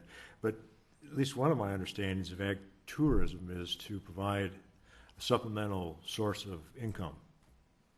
That with, if you can't make it alone on the cattle, then maybe if you have some agritourism, that kind of supplements your income, though it does bring people into the area that otherwise wouldn't be exposed to an agricultural area. So that's maybe another perspective on ag tourism. Thank you. Correct. Is there anybody here from the Ag Commission? Oh, yes, there is. I guess maybe because you can't answer the questions because you weren't at that meeting, I wouldn't mind hearing how the Ag Commission came to its conclusion. Yeah, so the Ag Commission has been... Okay. Oh, I'm sorry, I'm Josh Hunsinger. I'm the Placer County Agricultural Commissioner. Sorry about that. I want to apologize to Mr. Carson. I'm not sure which wires got crossed that he was not invited to that meeting, but I'm very apologetic for that, first of all. The Ag Commission has been looking closely at this issue of community centers because they are, a hot topic right now and being proposed for farm zone land. And they're looking at a couple things. I believe the general plan for the county says that, as Commissioner Johnson mentioned, supplemental sources of income, but I believe the way it's worded is supplemental to the primary agricultural use on the land. And so what the commission's looking at is the primary use of the land an agricultural use, and this provides a supplemental source to that primary use. Secondly, in this case, looking at a cow-calf operation, not looking at the broader picture of, okay, is Natural Trading Company just down the road, but just on Mr. Carson's property, does that cow-calf operation somehow benefit from having these types of activities associated with the community center there? And they did not see a close tie between the community center and that cow-calf operation, to where the cow-calf operation would become more profitable as a result of the community center. Is that, that's where I'm a little bit confused, because the zoning doesn't specifically require that this be beneficial to the cow-calf operation. At least my understanding is the zoning really is permissive of forms of agriculture. That's why you have farm zoning. So it's not intended to eliminate other forms of uses, but it leans toward allowing farms. So, if this event center doesn't directly benefit the cow-calf operation, though the cow-calf information is there for the visitors to see. I guess that's where the Ag Commission's conclusion is a little bit confusing to me, because I'm not seeing that there's a requirement that that actually be the case, other than an intuitive, we'd like it to type requirement. Yeah, without speaking too much about, you know, what went on the individual thought process of the commission members, I believe they looked strictly at the agricultural perspective and tried to focus in strictly on that, first of all, and then I think they were looking for some sort of a nexus between the two. You're right that the zoning does not require that. However, I'll use the example of a winery and how, just based on the nature of how a winery works, a community center could be very beneficial in that winery selling more wine, where in this case, they looked at from the perspective, is Mr. Carson going to sell more cows or sell his cows more profitably because this community center? That's the way they were, okay, to the best of my, you know. Well, I can understand that perspective. Yeah, yeah, if that helps. So. Any other questions? Thank you. Thank you. I'd like to address one component of that, and that's the primary use component for ag. The only property that I know that's out within, I would certainly say within a mile of my property, that is a primary use ag, pure solely ag, is the National Trading Company, which is adjacent to me, and Brian does support our project. You know, it's very difficult to sustain a living on an agricultural use, especially on 40-acre parcels, or, you know, what I would consider smaller, not large ranches. Even the wineries, I've spoke to several of the winery owners. They all supplement their income. The winery isn't their primary source of funding. So we appreciate being in the area. We love the agricultural component of the area, and we fully intend to maintain that with our cow-calf operation on our property. Thank you. Thank you. Question, I guess, for staff. On the weekend, if there's an issue and somebody calls code enforcement, besides a recording, what do they get or do? Is that an active branch of county government on the weekends, or? If there was a complaint on the weekend that went beyond the 10 p.m., they could call the sheriffs and they would come out to regulate. They would come out that evening? I don't know if Or they'd come out that evening. Come out Monday morning? No, my understanding is that that when there are noise violations and it's disrupting the neighborhood, that they do come out. Let me see if I can clarify that. The sheriff actually is the enforcing entity for a noise ordinance. If it was, however, a zoning code violation, my understanding is I don't believe we have sufficient code enforcement staff that would be on call on a regular basis on the weekends. It would be a matter of that complaint being lodged with the county and investigated after the fact. Obviously, when it comes to events, it's always a tricky situation because it's after the fact. But it would only be the noise where there is the sheriff on the weekends. Thank you. Comments? Let me see. File a complaint with the chairman of the planning commission. Let me see, maybe just, you know, it seems like the traffic issue is a large one. And apparently this isn't an arterial, it's a collector road. Is that correct? It's a rural collector road. Rural collector? Is what it was identified as, yeah. And this project is it designed to contribute any to the safety of that road? Either through the entrance or whatever else that is required by the county? Repeat that again? Well, a lot of people are concerned about the safety of the road and the amount of traffic that's generated. And so is the project going to take any action to deal with safety issues that it could bring up on the road? The road safety improvements or traffic? The road improvements that this project will be doing is encroachment onto the site in this location right here. that we've looked at that has radiuses and tapers and an offset to allow people to exit and enter safely. It's also doing an overlay of the road in this area right here, which doesn't really impact the safety of it. But so the safety improvements that this project would be doing would be improving its access. The access, okay. There's no like traffic fees for, you know, the amount of traffic generation? There are traffic fees, yes, that are applied and would be paid. It would go to improve projects in the area.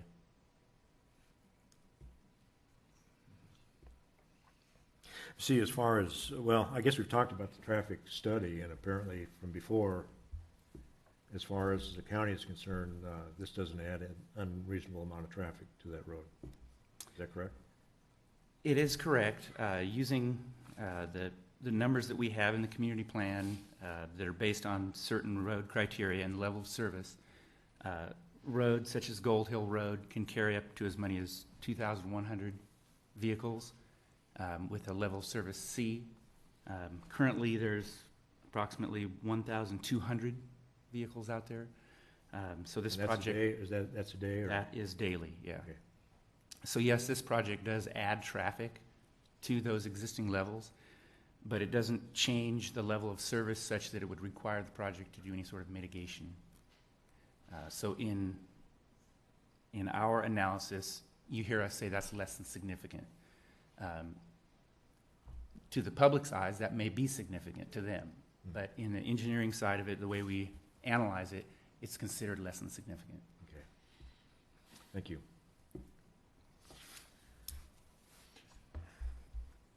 I don't know, I keep going back to the event center, you know, with the timing and everything. I mean, on the whole, in this whole proposal, I think that's where all the heartburn for everybody, and that's where the question I see coming up, and I'm just wondering if it's something we really need to take a look at out there, zonings, where it goes.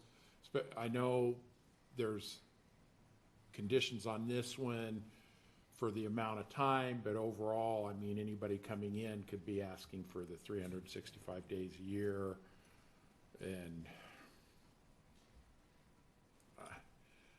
I don't know.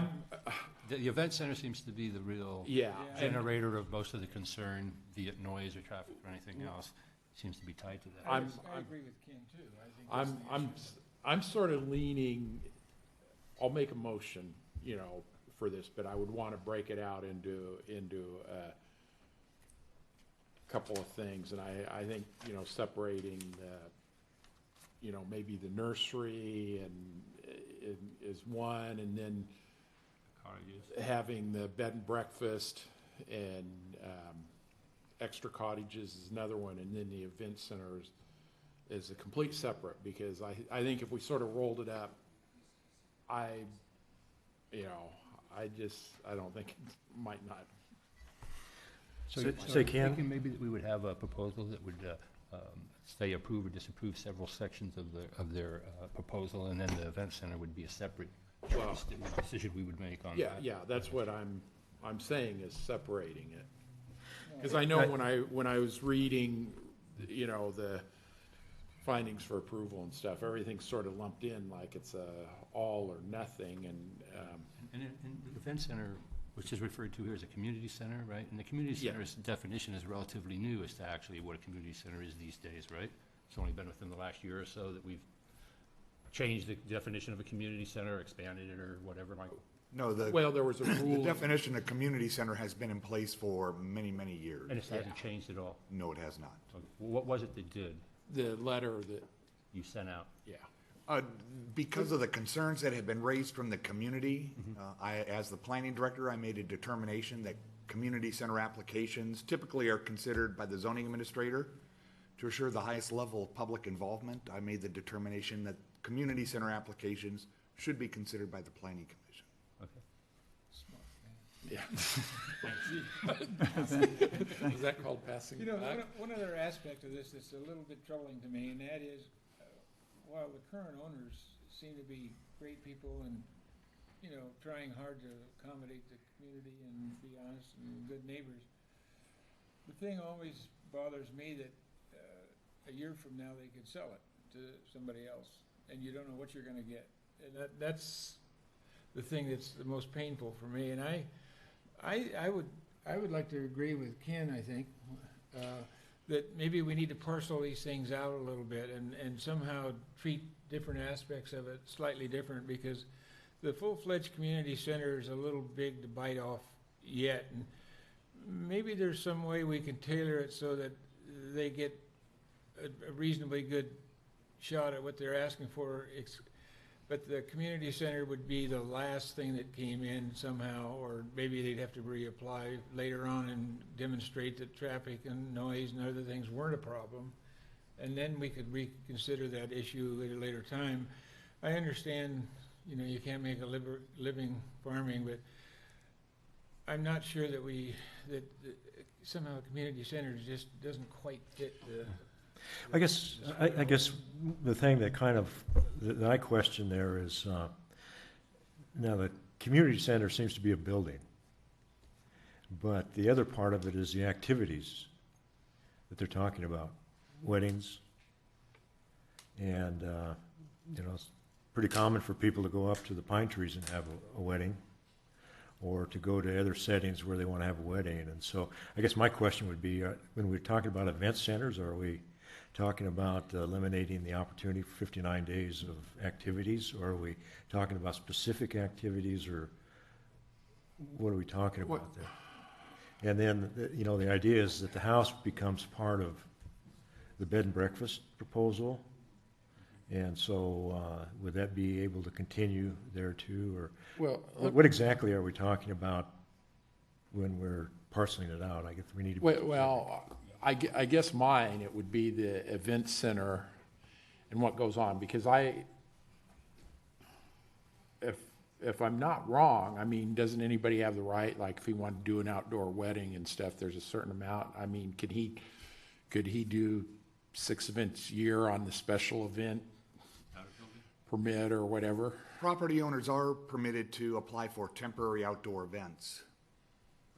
I don't know the specific number that's allowed annually, but that is 2. I'm being reminded by staff. 2, but I mean, even if he came back and, you know, it would be without the building, it wouldn't. And I guess one of the things that just really makes it tough, and it's really hasn't been said here. I mean, it's been said by the public, I think, in a broad spectrum of, you know, well, what's to stop in other locations, and that really makes it hard for me on the specific issue, because if we did it for one parcel and then successful, you know, say real successful, and then the next guy across the street says, well, hey, I fit the qualifications, why don't I have one? And then so pretty soon you go down, I don't care if it's down where I have property, Virginia Town Road or Gold Hill Road or anything, where, because honestly, I could look at my property and say, I could fit the same thing. I'm on the Auburn Ravine,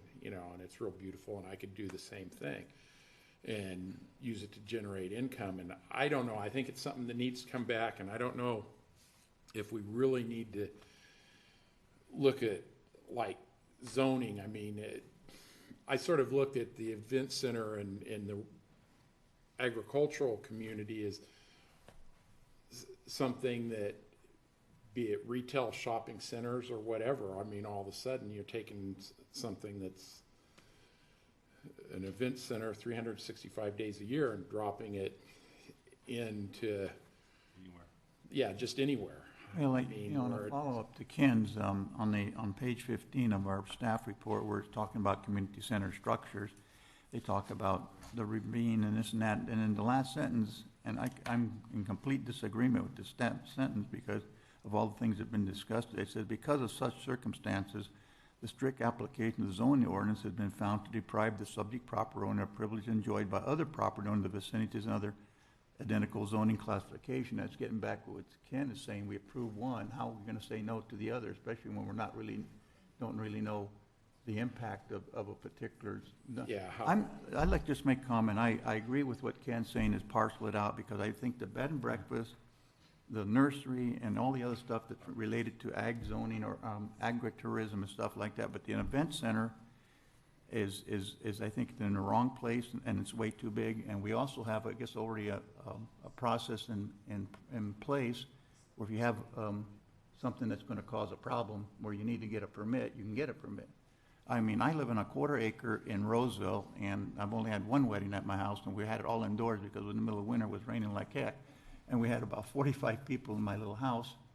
So anybody can have an event. And we have our family get-togethers with about 25 or 30 people. People are parked up and down our street, residential street, but how often does it happen? Twice, 3 times a year. And I don't have any outside noise or parties as far as noise, music. So I think the event center, community center, whatever we call it, is going to be the big issue with me on this. And I think it is with a lot of other people here. We're going to have other proposals come before us, and I know the opposite kind of comes true. Then, are we going to, if we say no to this one, are we going to say? Well, unless no we to get a that better too? definition, we probably should say no. I mean, that's my opinion. I mean, we have a zoning.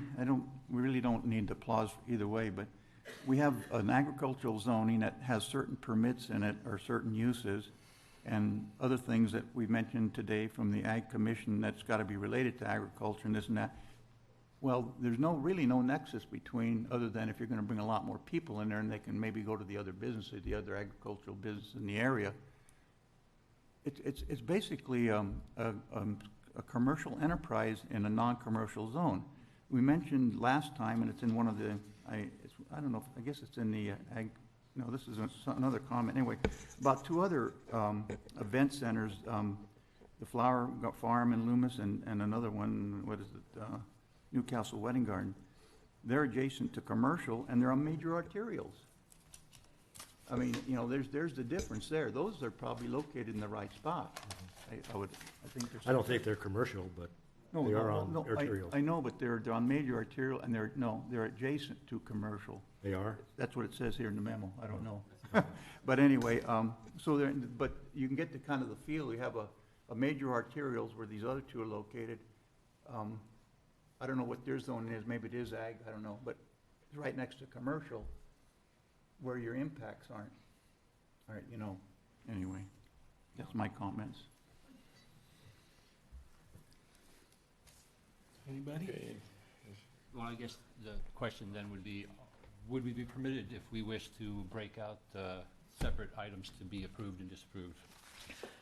Yeah, first of all, I would recommend that we basically take each thing separately and start with your CEQA determination. To answer your question, there is one proposed minor use permit with the 3 components: the bed and breakfast, the nursery, and the event center. So if the majority of the commission wishes to, for example, delete out the event center, the motion would be to approve the minor use permit for those uses that you wish to see approved. If you go that route, staff, by the way, would like it continued to revise all the conditions accordingly, because there's quite a few conditions that need to be revised. So in other words, you couldn't approve minor use permit for bed and breakfast, minor use permit for the flower, for the Could we do a single and just say excluded? I'm sorry? Could we do a single and simply exclude, rather than trying to include 2 or 3 different things in 2 or 3 different motions? I think what you'd be doing is you'd be taking a motion on the minor use permit, and whoever's going to make the motion specify which uses they are proposing in that motion to be approved. See if you get a second, see where the vote goes. Simply because we don't have 3 use permits here, so we can't make it that simple, unfortunately. And then we should talk about the variances when we come to that point, because there are 2 variances for you to consider as well. Yeah, community center. Sure, you want me to take a stab? We start with the CEQA findings, I guess. Okay. Well, first, I'll go with the CEQA findings that the Planning Commission has considered the proposed gated negative deck and mitigation measures, and that per all the findings down here for the project, that it meets all the CEQA findings. Then going back on the minor use permit, I'd highly recommend you actually take your motion second and take the vote. I think it'll be a little easier down the line. On this. Okay, Second. Okay. we have a motion regarding the CEQA findings. Second. We have a second. All in favor? Aye. Aye. Any opposed? Okay, that one passes. Want to try again? Okay, for now, moving to the minor use permit. I move that we approve the retail plant, nursery, and garden tour, and the minor use permit for the bed and breakfast for use for up to 4 rooms at the existing residence for transient accommodations, as well as to allow for construction of 5 guest cottages. Motion Second. and a second. All in favor? Aye. Any opposed? Motion carries. Want to try again? Okay, then Pretty good. I'll go to the variance. I move that we approve the variance request to allow for the construction of the 5 guest ranch cottages approximately 22.5 feet from the center line of the NID canal. And denial of a variance to allow for the construction of one of the guest ranch cottages 90 feet from the center line of the NID overflow channel. Second. Just a minute. You said, what are you denying?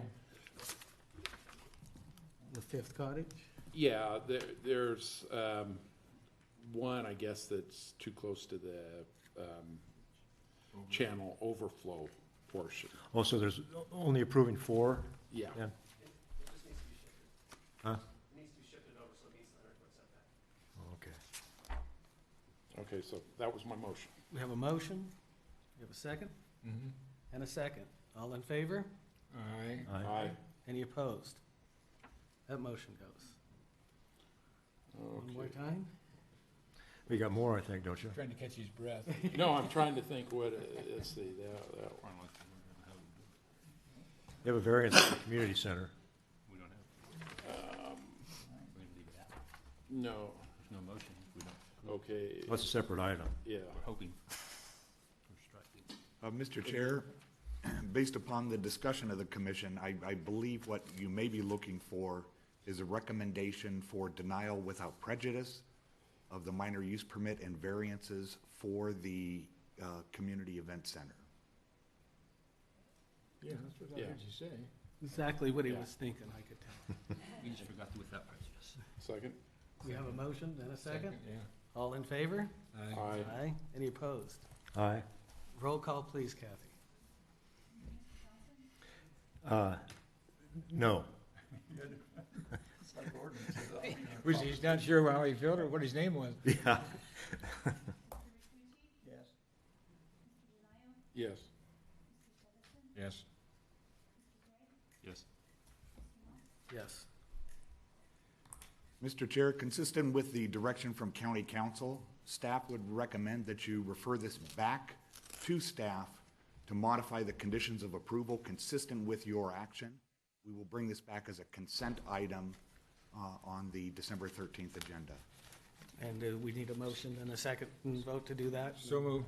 We have a motion Second. and a second. All in favor? Aye. Aye. Any opposed?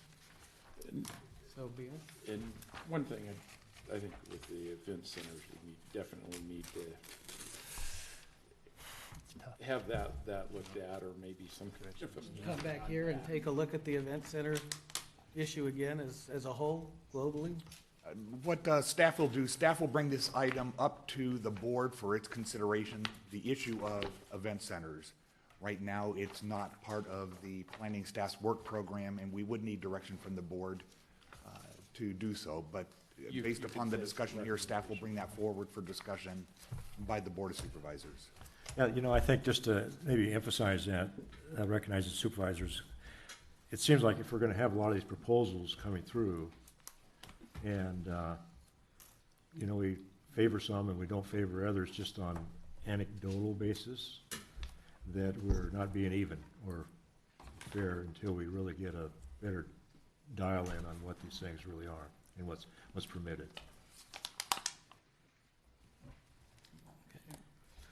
I guess anybody wanting to appeal any of the decisions of the Planning Commission today may do so within 10 calendar days by... Actually, excuse me, Chair Moss, until we come back with the conditions. Okay, so everything that's else when is we just a would mention the recommendation to the appeal. board, correct? Right. Okay, never mind. Save your money.